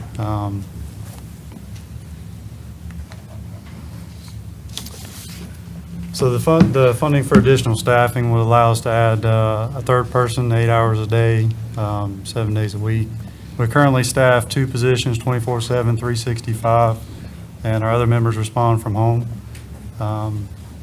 We have a good group of members who are very active, but they're like most of us. They have work, families, so it keeps them tied up certain parts of the day. Evenings, we do a lot better. Early mornings, when people are going to work, coming from work, taking kids to school, this and that, it's kind of a tougher time for us. So working towards a more consistent staffing, which we've done over the past couple of years. We've continuously added some hours to work towards more staffing while also keeping the volunteer aspect where members come from home to kind of help out. So, which has worked out really well. The other part of that is for firefighter equipment, most specifically turnout gear, which has gone up quite a bit. We got a grant, a SAFER grant back in 2019 for recruitment for purchasing some gear. The cost since then, just since 2019, has gone up $1,000 a set for, just pants and a coat. So like everything else, the price has gone up. We can kind of shop around for paper towels, but when it comes to turnout gear, we want to continue to buy the best stuff for our people and keep them protected. So it's a good problem to have because the other part of that is we've been successful in recruiting some young people. We've also been successful with our junior program and bringing new people into the fire service. It's one of the things a lot of departments have struggled with is bringing new people in. We've kind of all been tapping the same resource for the same group of people. So we brought several people in over the last couple of years. They've got their certifications. Our junior program has been very successful. We kind of maxed that program out this year. We've had 10 of them that we've had this year. And they've been very active. They've attained certifications. One of them graduated early. He's already had certifications, has already got a full-time job, and is still helping us out. We've got 4 others that will graduate this year and already have their fire certifications. So we're bringing new people in, but the problem with that is we have to keep them in in-date gear. So if we're certified people, like Alan was talking, we have to have them in gear that's less than 10 years old. So to kind of catch up with bringing those new people in, part of that funding will be used towards buying gear for those that we need gear for.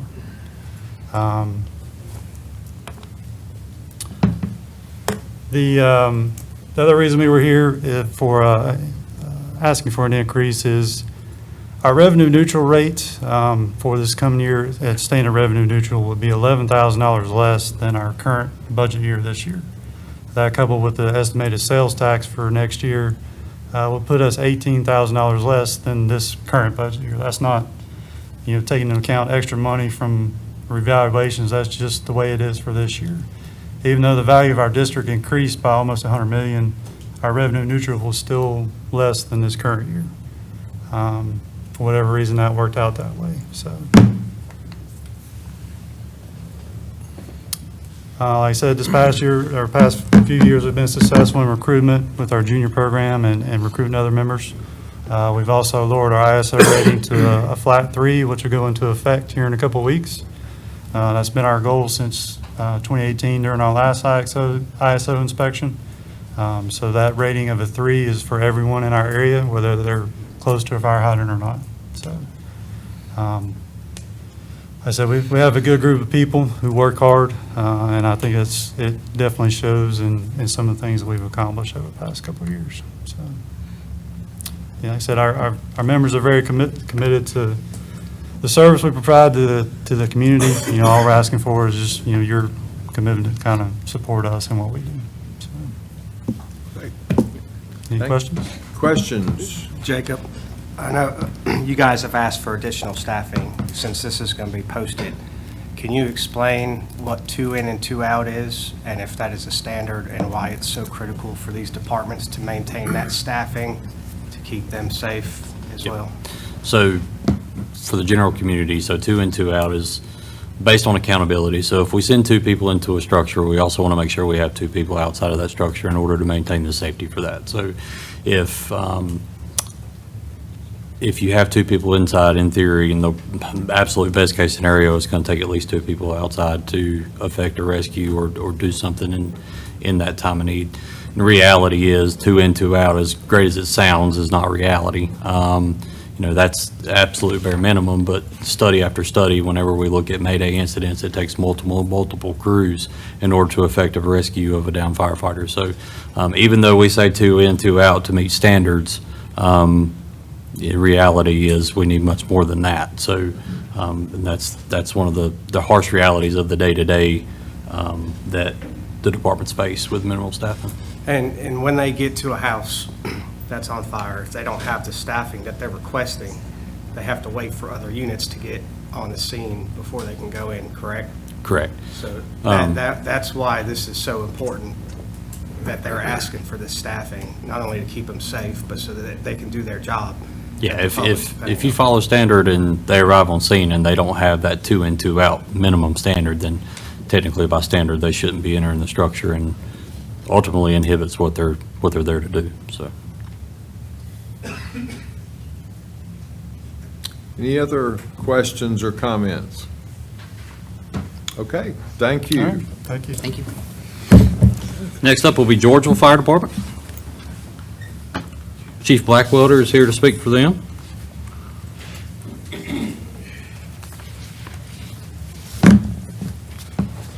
So Georgeville Fire is currently at 9.2 cent. They are looking at, correction. Yeah, they're at 9.2 cent and asking for an even 9. So that even 9 generates $529,122.45. Their revenue neutral rate is 6 cent, which generates $376,722.11, which is a difference of $152,400.34. And again, Chief Blackwelder is here to speak for them. Excuse me. Right now, our standard is we're rotating, ordering 10 sets of gear, replacing them a year. Starting last year, we're replacing 10 air bottles a year. We have just upped. We're trying to staff 2 people a day, 8 to 4. We were at the lower end of the pay scale in the county on daytime staffing. We just upped that to $20 an hour to try to get more sustainable part-timers to work. And along with that, we also upped our pay-per-call payments to the volunteers, just so we wasn't giving to one and not trying to spread a little bit to everybody. And the top out on it is $18, not a call. We are in the process of purchasing a truck, or trying to. Like the other chief said, it's gone crazy with the prices. What we've seen so far, they're asking anywhere between $875,000 to $1 million from what we're looking at. We're still looking and trying to get our finances in line to what we feel is appropriate. For the last 2 to 3 years, about 3 years ago, we paid off all our other trucks. We had got it where we had 3 trucks was paying on. We got them paid off, and from that point on, our board decided we was going to take the money that was being paid out for those trucks and put it back for the new truck and try to wait 2 to 3 years to order it or start on it, to get a little in the bank for that. And that's what we're still wanting to do with the funding we get now. Just keep it where it's at so we can still put back the money.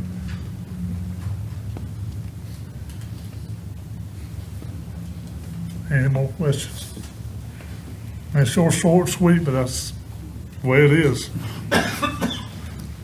Any questions? Thank you very much. All right, next up is Gold Hill. Chief Brock is here to speak for them. So Gold Hill is currently at 9 cent, and they are requesting to remain at 9 cent. That 9 cent generates them in their Cabarrus County District $85,085.38, and their revenue neutral rate was 6.8 cent. That 6.8 cent generates $67,430.50 for a difference of $17,654.88. And again, Chief Brock's here to speak on that. First, I'll say thank you for your time. I guess I'll kind of speak kind of quick on this, but it's just like everybody else is saying. I'm trying to purchase a tanker right now. I replaced the engine, and I got $170,000 worth of air bottles replaced. Same thing with staffing. I pay staff. I have 3. Most of my pay staff gets paid through Rowan County, but I still run into Cabarrus County and serve Cabarrus County citizens with it. I do add a little bit of money with Cabarrus from it. But I have 3 full-timers every day. I can tell you a little bit about our department. So our department's always kind of been kind of small. Well, now our budget's about this big, and the calls that we're running now and everywhere we're going and everything that we're doing, it's out here, and our budget's still like right here. So I guess with that being said, we're growing big. We went up 70% on calls in the past 3 years, 70%. So we got a lot of growth out there. We got a lot of houses being built on both sides of the county line. I'm growing. So that's really about all I have to say, I guess. All right, questions or comments? You brought up a tanker. Can you explain why it's so critically important in your area for you to have equipment like that? Yes. So out there where we're at, we get our water from ponds. We don't have hydrants. So this truck right here carries 3,000 gallons of water. So when my pumper sits in the driveway, and even my pumpers are bigger. So most of my pumpers are 1,250 gallons or 1,000-gallon pumpers. And we just don't have the water. So all of us in this room, we tote water to each other and help each other out. And just like the Midland called me, I go over and haul 3,000 gallons of water, best I can, help them out.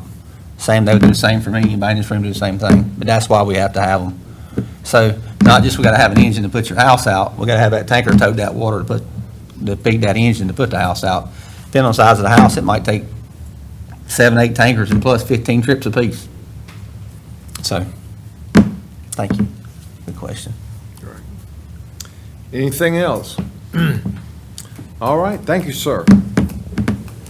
All right, next up is Kannapolis, and I did not see any representation for Kannapolis, but I will kind of go over what their request was. So Kannapolis, the city of Kannapolis does cover the Kannapolis Rural Fire District for us.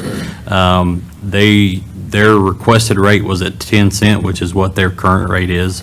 That requested rate generates $366,557.40.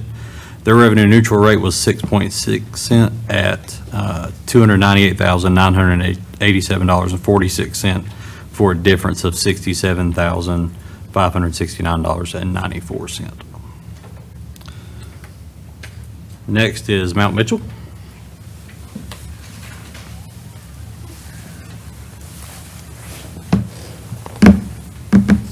So Mount Mitchell's current rate is 10 cent as well, and they are also requesting to remain at that rate. That rate generates for them in the Cabarrus County area that they serve $231,325.56. Their revenue neutral rate was 6.7 cent, which generates $165,386.22 for a difference of $65,939.34. And their chief and assistant chief are here to speak on that. So our biggest thing on ours is the staffing. We got one person staffed pretty much 24 hours a day. We've trying to get the rest of it covered. We're lacking our weekend shifts. We did up our pay to our staffing due to other departments in the area. We were one of the lowest paid staff in the county, so we decided to raise our rate up to $17 an hour to be able to get more personnel into the department. With that being said, it's hard for us to staff more than one person on a shift due to the amount of funds that we have. We are a split district, and our Rowan County district only brings in $128,000 a year. So we have a very low budget.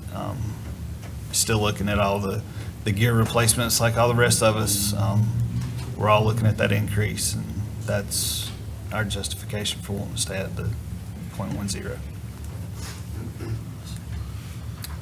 Yeah, our budget is pretty tight, so, you know, based on what our income is from both counties, we pretty much stretch our budget to actually make it. So with the challenge of getting folks to come work part-time, we was kind of stuck. It was, we couldn't get anywhere with help, and so we kind of had to go out on a limb and make it happen. So we've got probably 85% of our times covered now, but like I say, it's going to take every dime that we already have. So we'd like to stay, you know, where we are. Okay. Any questions, commissioners? All right. Thank you very much. Thank y'all. Next is Mount Pleasant. So the town of Mount Pleasant Fire Department does cover the Mount Pleasant Rural Fire District for us. So their current rate is 11.8 cents. They are requesting a slight decrease from their current rate. So they are requesting a straight 11 cent rate. That generates for them $1,434.98. Their revenue neutral rate is 8 cents, which generates $800,893.53 for a difference of $243,141.45. And then Chief Sneed and Assistant Chief Watts is here to speak on that. Good evening, Commissioners. So the town of Mount Pleasant is a small municipality, consisting of one fire station located in the center of downtown Mount Pleasant. Our response area is 36 square miles, and we lend mutual aid to 6 different departments on a regular basis that's surrounded around us. Now, last year we responded to 1,077 calls, and that's steadily increasing every year, which is comparable to a lot of the full-time departments around us. Just to name, I got a few listed down below, but just to name a few.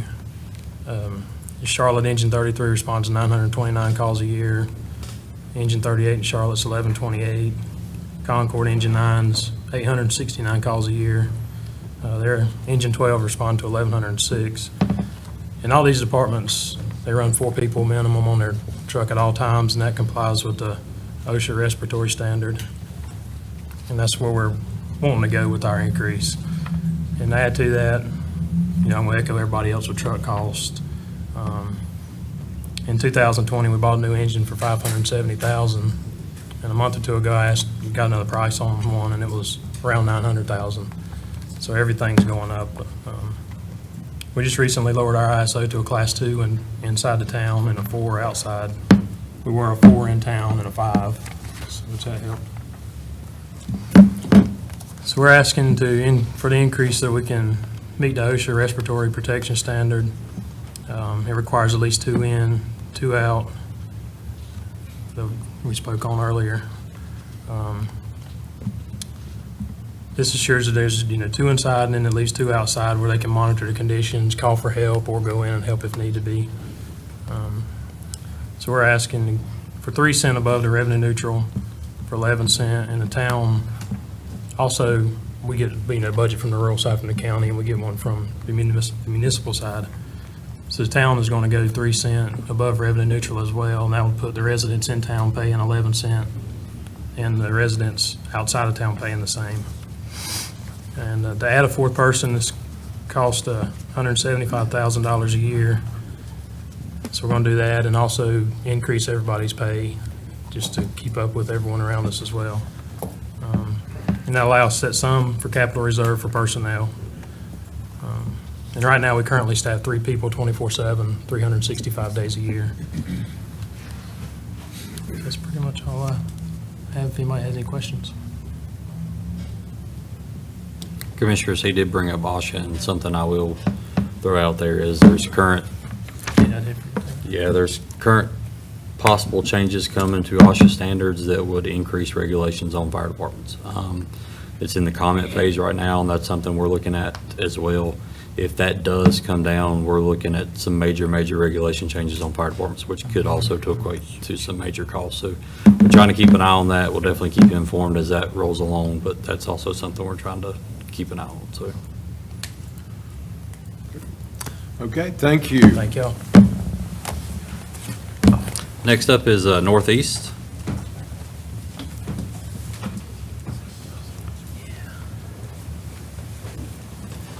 Chief Brown and Assistant Chief Smith are here to speak for them tonight. So the Northeast Cabarrus Fire District, currently, they are at 12.7 cents.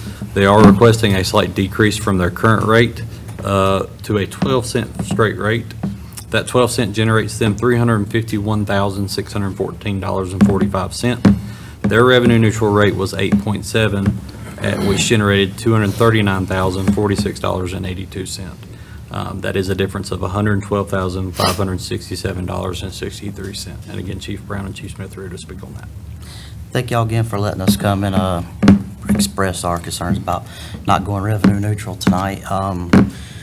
Biggest thing is like all the other departments have said, apparatus costs, just the operation cost, all in general, everything's going up. Going revenue neutral would just totally not be a proactive approach for our department, just for the simple fact of the cost. We are looking at updating our fleet. We've been kind of behind the 8 ball the past few years, slowly getting caught up with everything. New trucks, a couple of, not new, they're new to us, but not new. We currently just lowered our ISO rating from a 9 to a 5, which we, like I said, I got a good group of guys. The other thing is paid staff. My paid staff guys right now, we are one of the lowest paid in the county. We are $11 an hour. I mean, I've got guys that are dedicated, they work it, but starting to kind of worry about losing them to these other departments and stuff. And I know if I go revenue neutral, they're going to go somewhere else, and then we're going to be in a big problem. That was the basic thing. Turnout gear, that's a yearly thing. You're going to be constantly replacing all the time. Your training, it just wears it out. Washing it wears it out. And that's pretty much it. I can't really say anything different than all the other guys before me have already repeated. Are you going to try to bring your personnel salaries up where they're more competitive? Can you maybe elaborate a little bit on that? Okay, so basically right now with our guys at $11 an hour. So basically with this increase, I would be able to increase to at least 13 to 16, give me that range for my guys, and it's basically based on their certification and experience. We do hire just straight firefighters.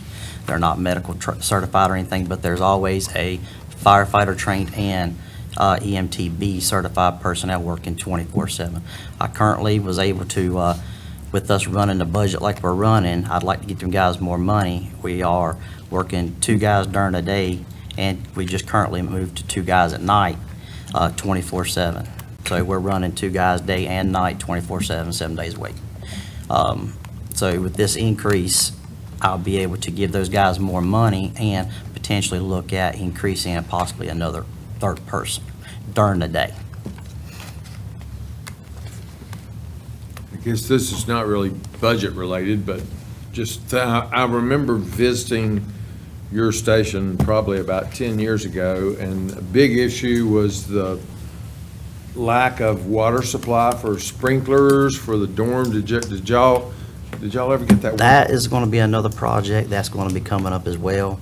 I'm glad you brought that up, because that's one of the biggest things. We're going to have to do some remodeling to the upstairs to accommodate the guys staying at nighttime. We currently have 1 bedroom that's got 2 beds in it, and so that's basically kind of how it's set up right now.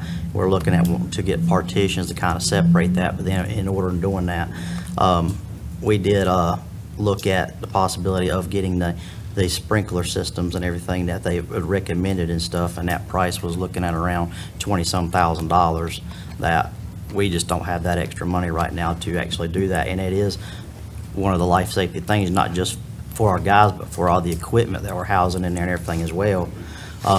We've also currently got a price for a fire alarm system and everything in there, because it, besides your regular household smoke detectors and carbon monoxide detectors and stuff, there's nothing else in there. And that's another update that we're wanting to do to the current building and stuff that we have to help protect everything that's in it.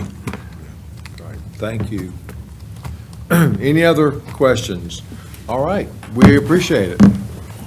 The next in-person department will be Reimer, if you guys want to go ahead and head on up, but I will go over Odell's numbers real quick. So Odell did request to stay revenue neutral. Odell's current rate is 8.5 cents.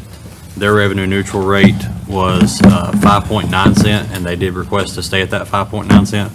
That 5.9 generates them $1,403,456.03. Of course, they didn't come tonight because they're staying at their revenue neutral rate. Any questions on that one while we're there? Can you explain why one department, their penny is so much more than another department, just for the people watching? Yeah, so depending on the valuation of the district, of course, is what drives that overall number. So when you look at area like Odell that's in a trifecta between Huntersville and Mooresville and Concord, the homes there at a value price, their home density, businesses is greater, where in some of the more rural districts, it's more primarily farmland or churches that may not contribute to the tax base, and their density in their area is just not as high. And so a penny there goes a whole lot farther than it would in some of the more rural areas, and that's some of the things we battle in rural firefighting, is just the difference in the different districts and what they can generate. So next is Reimer Fire Department. Their chief and board president are here to discuss. So their current rate is 12 cents. They are requesting to go to 10 cents, which is it generates for them $564,941.45. Their revenue neutral rate was 8.3 cents, which was generating $415,368.85. For a difference of $149,572.60. And again, their chief and board president are here to speak. Good evening, everyone. As Jacob said, the Reimer Fire Department's looking to go to a rate of 10 cents per 100. This will provide enough funding for the increases in our day-to-day stuff, the fuel, utilities, our insurance. Our insurance last year, right after our last meeting we had with y'all, went up by $5,000 just on insurance itself. And that's a hard hit for a small budget that what we have. Radio cost. Many departments have mentioned it before. Your typical radio now is running you about $10,000 a piece. I mean, that is one radio. That's not including chargers and mics and batteries. That's a radio. And we have 30 of those to replace. That's a total of $300,000 just on radio replacement. The increase on the truck replacements have went up. On a national average, back in 2020, your typical truck was running you around $487,000. In 2024, it went up to $796,000. Again, that's a national average. That's not what we're getting here or anything, but that just goes to show you that it's a 63% increase on apparatus cost alone. That is also a very big hit for everybody sitting in this room. I know we're looking at replacing one. We have a 1997 engine company that needs to be replaced right now. It's pretty out of date. Our gear has went up over $1,000 from last year, and that is talking from head to toe, boots, helmet, gloves, $1,000 a person, and you're talking we have 30-something members. It gets pretty expensive as well. And every 10 years, that has to be replaced. we don't have a choice. If they're in out-of-date gear and they get hurt, it's on us.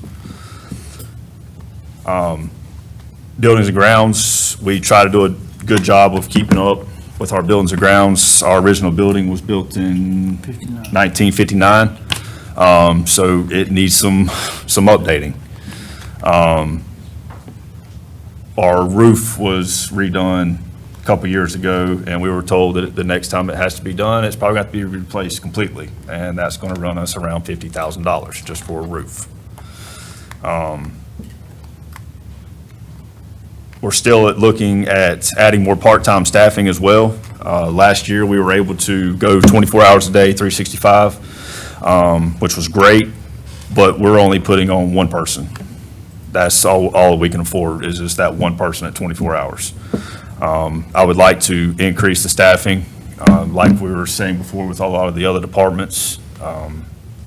You got that whole 2 in, 2 out. We do have a lot of volunteers, but again, those are volunteers. So we'd like to at least add another part-timer to know that we've got them on the truck. You've already got those 2 showing up. And we'd also like to look at increasing our pay a little bit to try to keep up with everyone else. So everyone else in the county is about the same, so we're trying to get to that point as well. And that's about all I have. Any questions? Chief, we've heard a lot about radios tonight. Yeah. You touched on how expensive they were. So for people that say, if you have 4 seats on a truck, why can't we have 2 radios? Can you explain the importance of why you need a radio for each seat? Well, every fireman who goes in has to have, it's not depending on your seat, it's every fireman has to have a radio. We do not send firemen into a burning structure or IDLH atmosphere, meaning a hazardous atmosphere, without having some type of communication to get out. So that's why it's so important, and that's also why they're so expensive. So. Okay, other questions or comments? Okay, thank you. Last but not least is Midland, but while they're on their way up, I wanted to kind of throw some perspective numbers at you. So even with the request above revenue neutral, this year, everybody's total property tax income only equals $11,268,621.39. Even with the sales tax and the staffing grant, our county fire departments are only costing the citizens $13,352,452.77. Our rural departments save us a lot of money. If you saw Chief Williams' presentation to cover the city of Concord every year, they're looking at $43 million.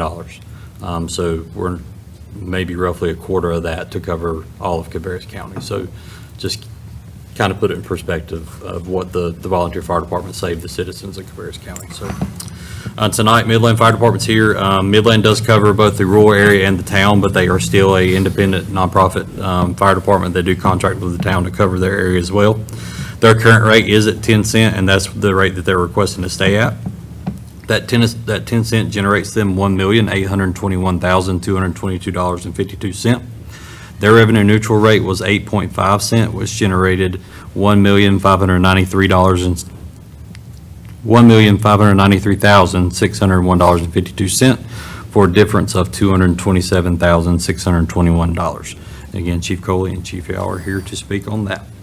Jim, I want to thank you for letting us be here, and lady, thank you. I know you didn't have to allow us to come up here and express our needs. I appreciate that before you make the decision. Thank you. I'm going to let Chief Yow go over our strategic plan. I asked to go last for a reason. When he's completed his presentation, I'm going to speak on behalf of the other fire departments one more time to kind of drive home the seriousness of the situation. So I'm going to turn it over to Chief Yow. Commissioners, thank you. The chief tasked us with making a strategic plan last year, foreseeing the coming budget, not necessarily the reevaluation and the increase, but just to have a plan. So you're getting a little bit of our needs, but also our plan over the next five years. And there's some in here that might extend out to 10 to 15. As you see, this is our mission statement. Like many of the departments in here, our ultimate goal and of any fire department is life safety, saving lives and property. For years, just an FYI for the layperson, the traditional fire science has told us for every minute or 60 seconds that a fire free burns, it doubles in size. Modern science tells us today that for every 30 seconds a fire free burns, it doubles in size. Why that's important, it's imperative for us to place an emphasis on funding these departments ourselves for staffing and equipment, equipping the firefighters with the best equipment possible to perform the job, to assist the citizens that we serve.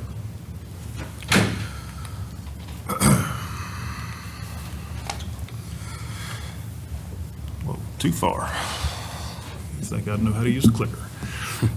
So the old saying is, if you have no plan, then you plan to fail. That's one thing I want you to take from this slide. And then at the bottom, the chief made in his statement, Proverbs 29:18, where there is no vision, the people will perish. Keep that in mind. Traditionally, the fire service has been a reactive culture. What that means is we've let things sneak up on us, bite us in the butt. Major events happen, and then we react to it to change and to progress forward. What we're trying to do here, what Midland Fire Department's trying to do, and I think many of the other departments that are sitting behind us and possibly has already left, is to be proactive and progress forward. We cannot wait until something happens. Little department overview. Midland Volunteer Fire Department Incorporated was founded in 1955 as an all-volunteer department. We currently are tasked with providing fire suppression, rescue, and EMT basic first responder services to approximately 24 square miles. I think it's 23 and a half if you want to get technical, to a population of roughly 3,000 people. In 2022, just throw some call numbers out to you. In 2022, we had 975 incidents that we responded to. In 2023, we had 1,024. We're trending upward. As of today, or as of December, is that correct, Chief? We have 0 volunteers on our roster. Our staff, what that has forced us to do is move into more of a part-time, full-time, paid combination department. We don't have the volunteers that respond from home to assist at nights or even during the day. We are 100% paid. We're a little unique, like every department in this room has a uniqueness. Ours is, we're at the extreme southern tip of the county. We're also bordered on 3 sides by Stanley, Mecklenburg, and Union counties. We run automatic and mutual aid, special call. We get a little bit on contracts from all 3 of them, but we don't get as much as, well, the effort we're putting out there, so.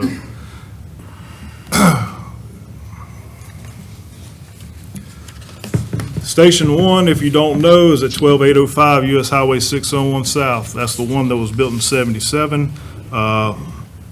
It houses a 70-foot mid-mount ladder, or quint, platform, an engine, a tanker, a squad, and 2 UTVs. And one of those is for brush fires. Fire Station 2, or Station 40 with a new numbering system, is at 369 NC 2427, houses an engine company, heavy rescue, and a battalion chief. Our staffing model, out of our 41 personnel, we have 8 full-time. That includes the fire chief and the deputy chief and 6 engineers that were brought on last year and a half ago. The rest of our staffing is provided by 33 part-time firefighters. These part-time firefighters are either work full-time at Charlotte, Concord, Monroe, various different full-time departments around the area. We even have High Point and close to Charleston, South Carolina. People are coming up to work with us. We're blessed on that effect. And we also have school employee that works part-time at night. So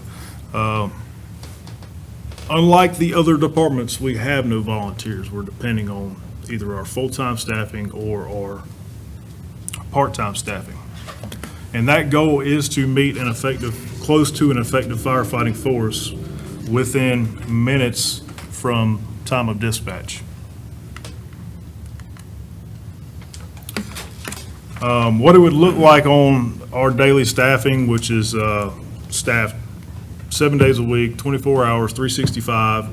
We have engineer, officer, fireman on the back at 2 stations, a battalion chief, and then throughout the week from 8 to 5, you have 2 chiefs on duty. 3 areas I want to look at here right quick and kind of to put our needs out there is department overview, is operations, training, and education.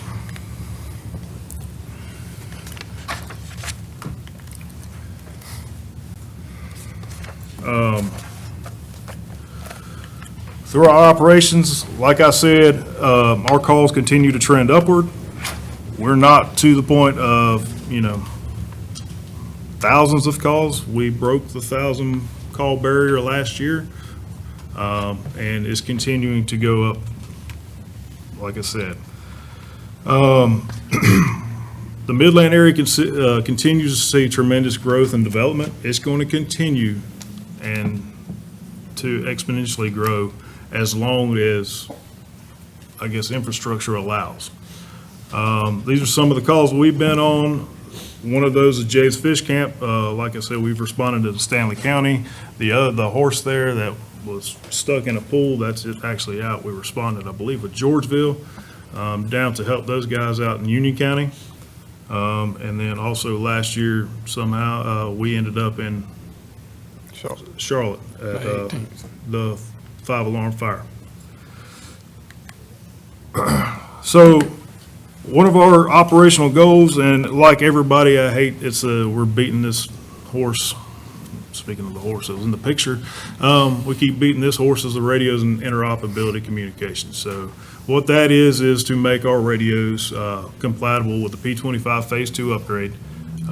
It's going to cost us an estimated $305,000, and unlike some departments in the county, with us running into Stanley County, they're wanting to pull the trigger on turning their system on by the end of the year, where the rest of everybody else looks to be 25. Same thing, SCBA's, big thing for us is a big replacement year in 26-27, or fiscal year 26-27. That's going to cost our department $600,000.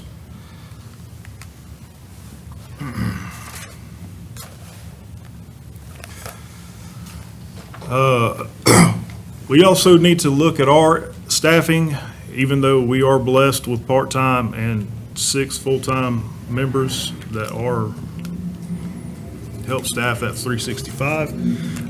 We're wanting to put, it won't be this year, but next year, put a full-time fireman on each truck, so that'll be 6 additional full-time members. Optimally, we would do 6 full-time firemen plus 6 officers. So just 6 full-time firemen, $420,000. Officers and firefighters is $970,000.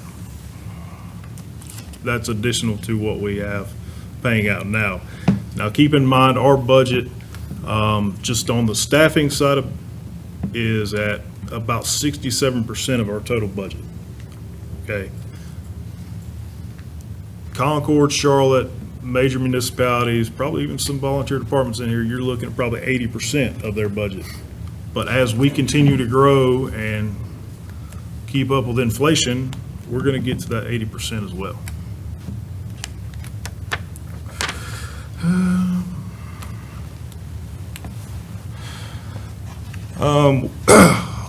We also need to look at our infrastructure. Both our stations are due for a remodel, Station 1 being the priority. We need to Like I said, that station was built in '77. The most recent remodel, and this is according to previous chief Alan Burnett, was in 1994 when they added the back half onto that station that gave offices which have recently, or not recently, but they were turned into bedroom areas a few years back when we went part-time. So we need to increase our sleeping quarters, modernize both the kitchen, the bathroom facilities, fitness facilities, offices. That's going to be around $650,000, and that was from a quote last year. Plans have been drawn up. We're just waiting to make it happen. And then Fire Station 2 was built in 2008, but it does need some improvements for the increased staffing, plus some, facelift, $150,000.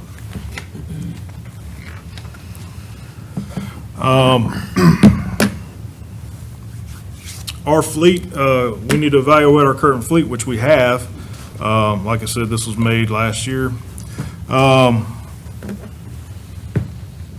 The recommended replacement intervals on fleet apparatus is 10 years, optimally.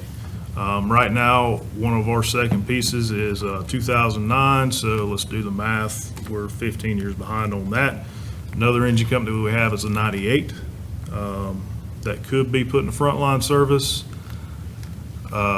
So we just ordered a pumper. It's here. There's possibly a need to order another one now. We paid $606,000 for that piece of apparatus in 2001, or 2021, sorry, 20 years behind. 2021, the estimates today, and this is from the company, is 1.1 to 1.2 million, and that's no frills. Just echoing what's already been said. We also have seen the need to add a second aerial device at least 95 foot. We're looking at other options, but a brand new one in today's market, as we sit right now, is anywhere from 2.3 million to 2.6 million. We're looking at other options right now that will support that purchase and drop it maybe close to $1 million. What we're doing is looking at a not too old, but it's a older used piece of apparatus, and we're going to have it re-chassied after running it for a couple of years, which would save us probably $900,000 on the back end. So let me elaborate on when he says re-chassis. That truck will come in, we'll run it for a little while, we'll order the body, the chassis, and a new motor. It'll go to the plant. Once it goes to the plant, they'll boom off that truck onto the new one. It'll be titled as a new truck with a savings of about $880,000. So we're planning way out to not spend more money. So typically before, and this is apparatus increase on average before the COVID pandemic and what had really kicked the snowball down the hill, you were looking at 6 to 10% annually as far as an increase. Well, now we're 70 to 105% increase Annually. So it's not coming down, right? It's just like inflation everywhere else. Another need that we're still talking, there's this debate on what we need to do is possibly replace a tanker. The tanker we'd be looking at is 3,000 gallons, estimate of $400,000. That need might not be there as heavy as the other two needs, for us in particular. This is one of the things in this plan that exceeds 5 years that we are, believe. So this would be more of a 5 to 15-year plan thing, but that's possible adding a third or even a fourth station depending on development in 2 areas of our area or district. And you're looking at a total cost to build a fire station, engine company, and then tanker for those stations would be $6.5 million apiece just for the station and the apparatus.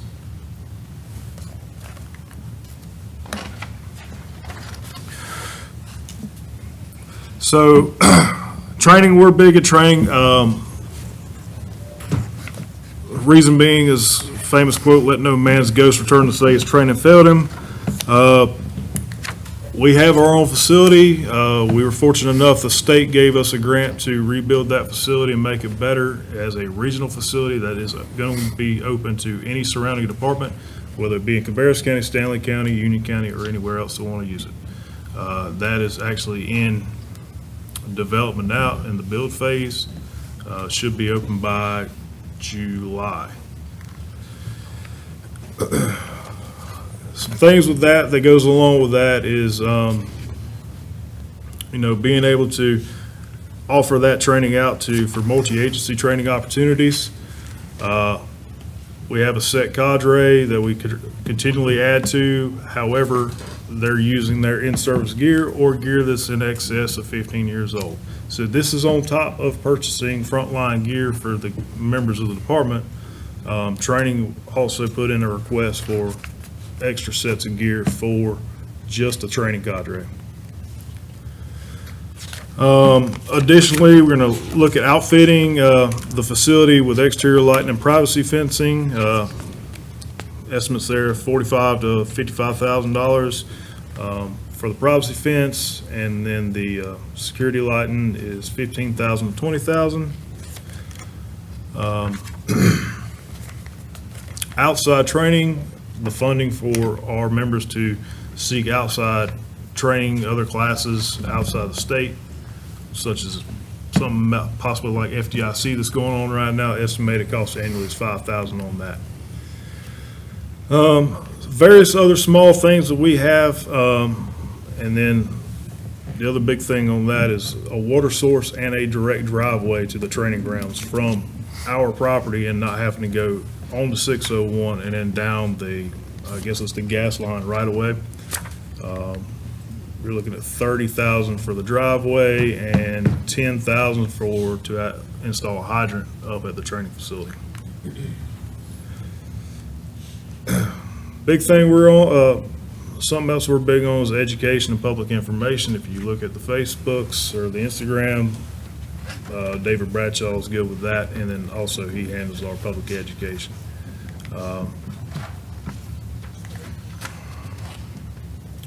Annual cost on public education, since we do have a bunch of stuff already, so we're looking at roughly $2,000 for supplies, and also the 2 annual events we hold, the Back to School Wet Down event, and then also the Halloween trick or treat program that he puts on. And then biannually $1,000 for the PIO, a new phone, because everybody takes pictures with their phone, and that's how he posts to Facebook and our social medias. All right. Everybody's head's nodding around, their eyes are closing up. Jacob brought up a cost of what these volunteer fire departments, what was that number again, Mr. Thompson? Yeah, somewhere around $13 million. About $13 million. So one day, I'm just gonna be real honest with you, I went in the office, I shut the door, I talked to some of the commissioners.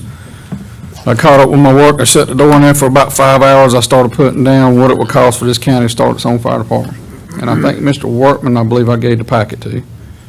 I may have missed a few things in there, but I completely went over, I'm talking about from putting asphalt down to putting washers and dryers in the stations and personnel, everything. I came up with about $78 million for year one. So this is a drop in the bucket to that. And that's what I want everybody to get in perspective of what's going on. So I'm going to speak on the total fire department issue, and not the Midland Fire Department. The county just gave a raise to the county employees. I believe that came out of the general fund. Is that right, Mr. Downs? The raise that the county employees, that came out of the general fund? Yes. So the thing about the fire department, sorry, we can't go to the county for that. We have to use it off the fire tax. Everybody in this room has came here tonight to talk about 2 things. Turnout gear, truck, well, 3 things. Turnout gear, truck costs, and raising the pay. Radios, I'll give you that one. So the thing about the pay is this: firemen will travel around to who's gotten $1 more an hour. So what happens is it becomes a competition type thing. And it is reality. People are going to do that. We don't get together and set rates. We don't get together and cap it anywhere. but it is a reality. The only way we can pay is off this tax increase. That's what it is. Mr. Workman identified it as that. 2 years ago, I made a commitment not to ask for any kind of tax increase, and I said, let's let the natural increase happen, and here we are today. And that's what I'm asking to stay where it's at. What it breaks down to, a $300,000 house in our area, if you divide that by 365 days at 10 cents on the 100, where we're at now, it's 12.5 cents a day. And I'm gonna hire 6 full-time firemen off at 12.5 cents a day. Now, we operate 2 stations. I brought 7 copies of the state roster to give out to you guys. We have no volunteers. We are operating as a paid fire department. We don't have a choice. We can't back up from that. We're gonna have to move forward with that. That would give us 4 full-time people a day to get get that truck out the door. So it's 12.5 cents a day. I don't even think you can go to the convenience store and buy a piece of bubble gum for that anymore. That's what we're looking at. That's the reality of it. And the other reality for all these guys behind me and people that's already left and us is this. And I had all this paperwork. I was gonna go over this long thing, and y'all have heard plenty. I'm just gonna break it down to what it really is. And this is what it really is. I've been on this job 38 years. And I sit at home trying to grasp one incident that will bring us to where it needs to be. I worked for Charlotte Fire Department for 22 years. I worked for Alamo Fire Department for 8 years. I've been in a small town. I've been in a big town, the biggest city in the state of North Carolina. I rode Rescue 10 for several years, Rescue 3. I've been on ladder companies my whole time. I dealt with rescue situations. That was my whole MO. That's how I like to operate. And this brings it more home. I'm going to leave it short on this, and we're going to get out of here. I went to a call. Multiple people were dead. The family stood on the corner and was watching in plain view. Now, my captain made a remark that they heard. And it was not derogatory. It was a complaint of, what do you expect me to do with this? And the fire chief of Charlotte Fire Department heard it. And he came over and leaned in on my captain. He said, this is exactly what he said. He said, well, who else am I going to call? There's nobody else coming. He said, I expect you to fix it. And he turned and walked off, and we all looked at each other. And that's when it drove it home. And I'm going to tell you, out here in the street, there's nobody left. You think about what I just said. The sheriff department doesn't come fight fire. EMS doesn't fight fire. But we're always there first on the EMS call. We're there to assist them if we need them, if they need it. We go to medical calls, MVAs, motor vehicle accidents with PNM. I had one last year on 24-27, 3 fatalities and a 4th one that shouldn't have made it. It was a major event. Flow Store helped us set up a landing zone. There's things we do to help the helicopter to come in. We help everybody. We go to floods, natural disasters, terrorism incidents, train derailments, hazmat, high and rescue, confined space. Those are just a few things that we do. And we also go in the middle of the night at 2 o'clock in the morning to help somebody who can't get off the floor to get back in bed. That's the reality of it. We need this to keep moving forward, and I'm not talking about Midland Fire Department. I'm talking about everybody that's been here tonight. It's not too absurd when you think of it at 12.5 cents a day for the things they do. It cost us 1.8 miles. We can drive that truck, and for 1 gallon of diesel fuel, it costs almost $5 a gallon to go to that lady's house and get her off the floor and put her back in bed. At least, I think I counted it up 287 times last year. We did that for one group in our community. And it costs money. It costs tires, it costs brakes, wear and tear on the vehicle. And that's reality. We're it. There is nobody else. If a plane landed in downtown Concord tonight, the Concord Fire Department would do everything they could, but they're it. When Charlotte Fire Department had that 5-alarm fire last year, the largest fire department in the state of North Carolina was put on its knees in about 45 minutes. It can happen, and it can happen faster out here with us because we don't have the resources they have. So when you go to do the vote, what I'm saying is, think about what I just said. There's nobody else. to call if we can't handle it. We're it. And when you vote, that vote, you're it for us. So I'm not going to go over that. That's all I got. If you got any questions, I just want to drive it home, the seriousness of what's happening. So, thank y'all very much for letting us all come up here tonight. I'd just like to thank you. You've been available no matter what time, day or night we call with questions. You've gone out of your way to meet with us, do extra work, not only for your fire department, but others. So I just want to say thank you, and I appreciate you. Absolutely. It's an honor to be here. I just got one thing that's been bugging me, which I appreciate everything you guys do, but on your radios, do y'all, and you probably do y'all get together and buy in bulk instead of each department buying 100, you buying 100? Do y'all get together and buy 500 Yeah, I'm to gonna get price breaks I'll defer that to the fire marshal. Yeah, so.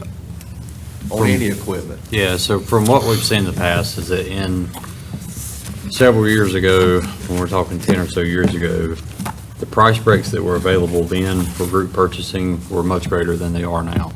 You might see some negligible cost savings with group purchasing now, but it's not what it used to be just because of the inflation.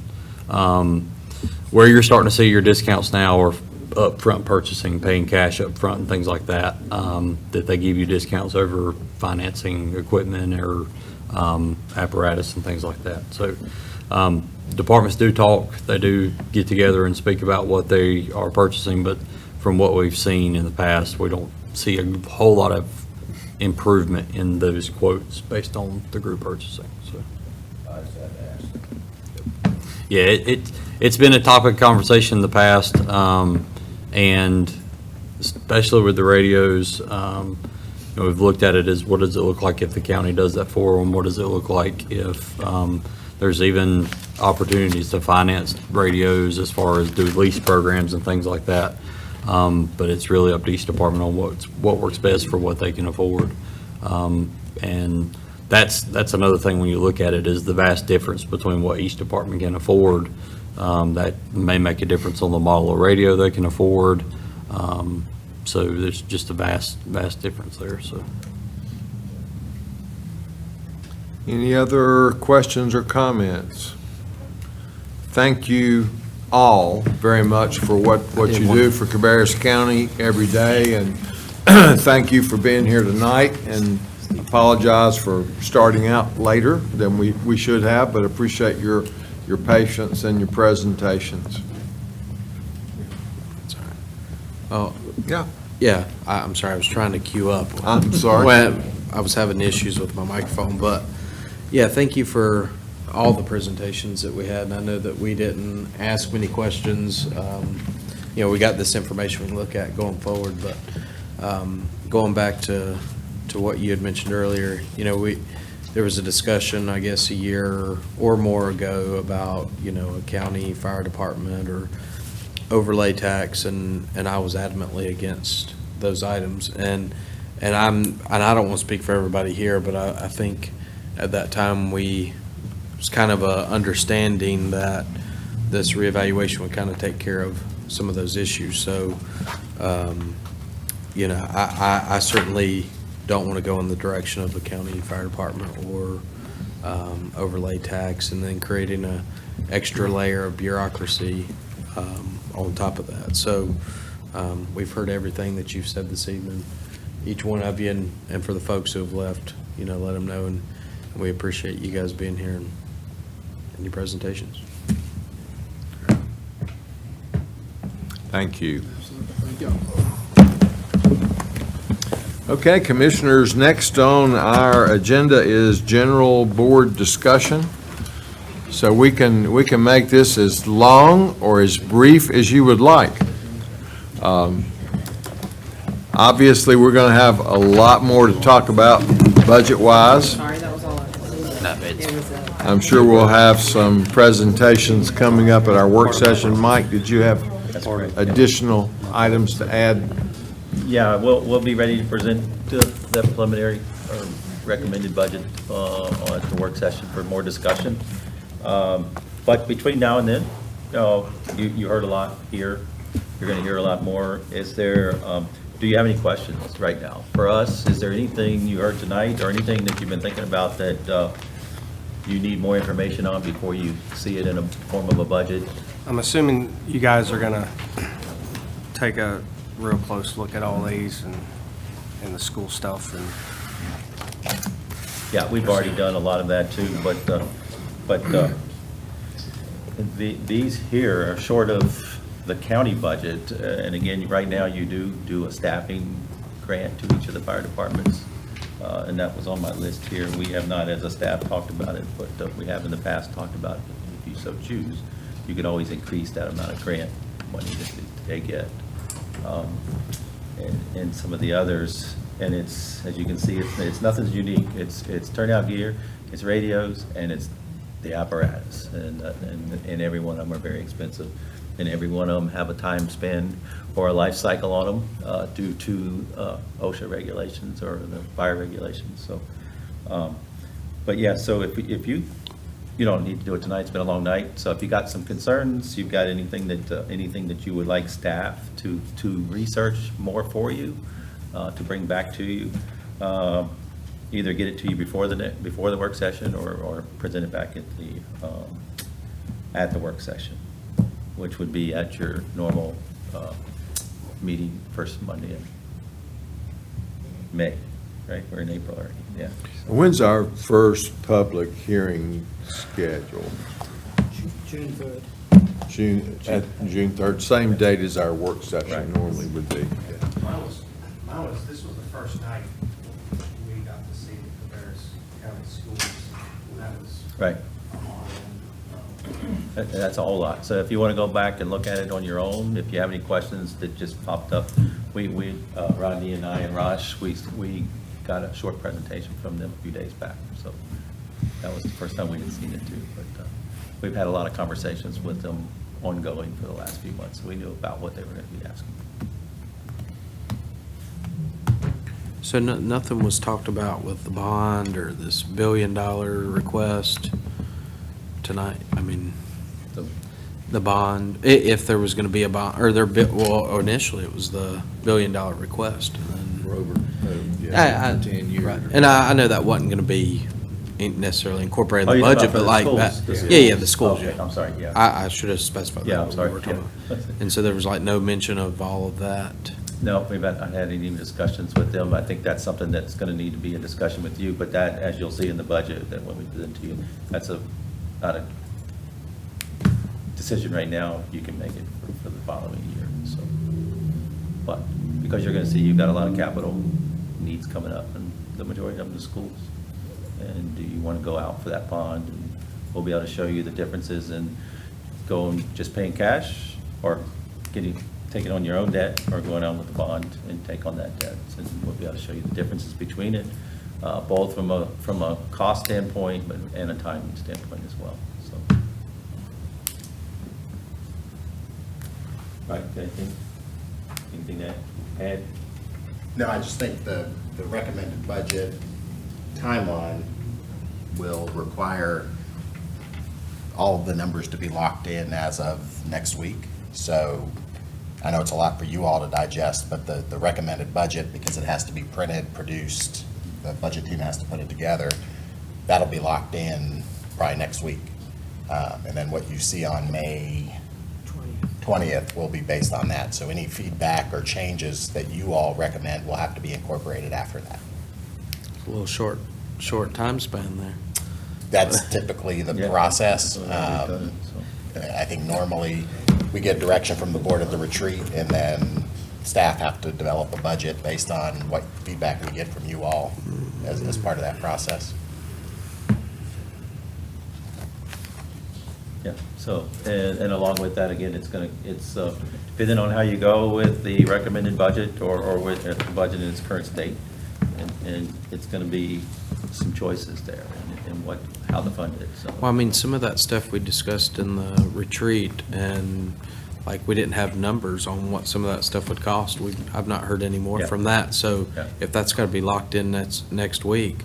And I know you say that's the way it's normally been, but it's not always been that way. When I served on that board, on this board, First time it was not that way. So I have seen it a different way. I've been doing this for 16 years, and it's been done Yeah. that way. Well, you may have been doing it that way for 16 years, but it's not been done this way here for 16 years, so. So do you need a decision then tonight on like the fire districts? And Fire districts will not be a It's a part of the separate, overall yeah. budget. Yeah. We'll That's separate. vote on those separately. Yeah, so that, am I correct on that? And when will we see the school's little chart of squares or rectangles of their, that they provided last year of their top? They've already released it. So they've been, I think it was a month ago. It's been about a month. If you watch the school board meetings, they've covered it on their agenda. Okay. I'll go back and pull it. Yeah. And if there's something particular that you want us to get to research, we'll get it out to you as quickly as possible.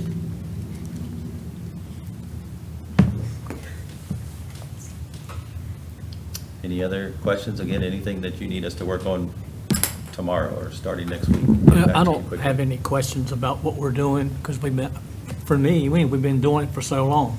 So it's not like it's something new, but what I wanted to do was take this opportunity to publicly thank you, Rodney, for the last several years that you worked for the county and provided your services and your expertise to help us do what we've been able to do.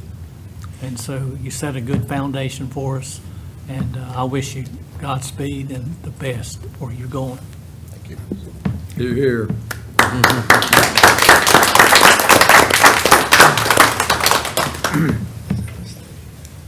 Okay.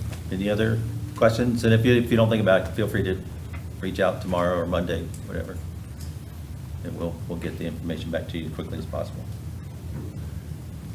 Or we can go on for a couple more hours tonight, if you'd like. You could. Okay, well, at this time, I would entertain a motion to adjourn. Have a motion and a second. All in favor, please say aye. All opposed, no. We stand adjourned. Good night. Okay, thank you.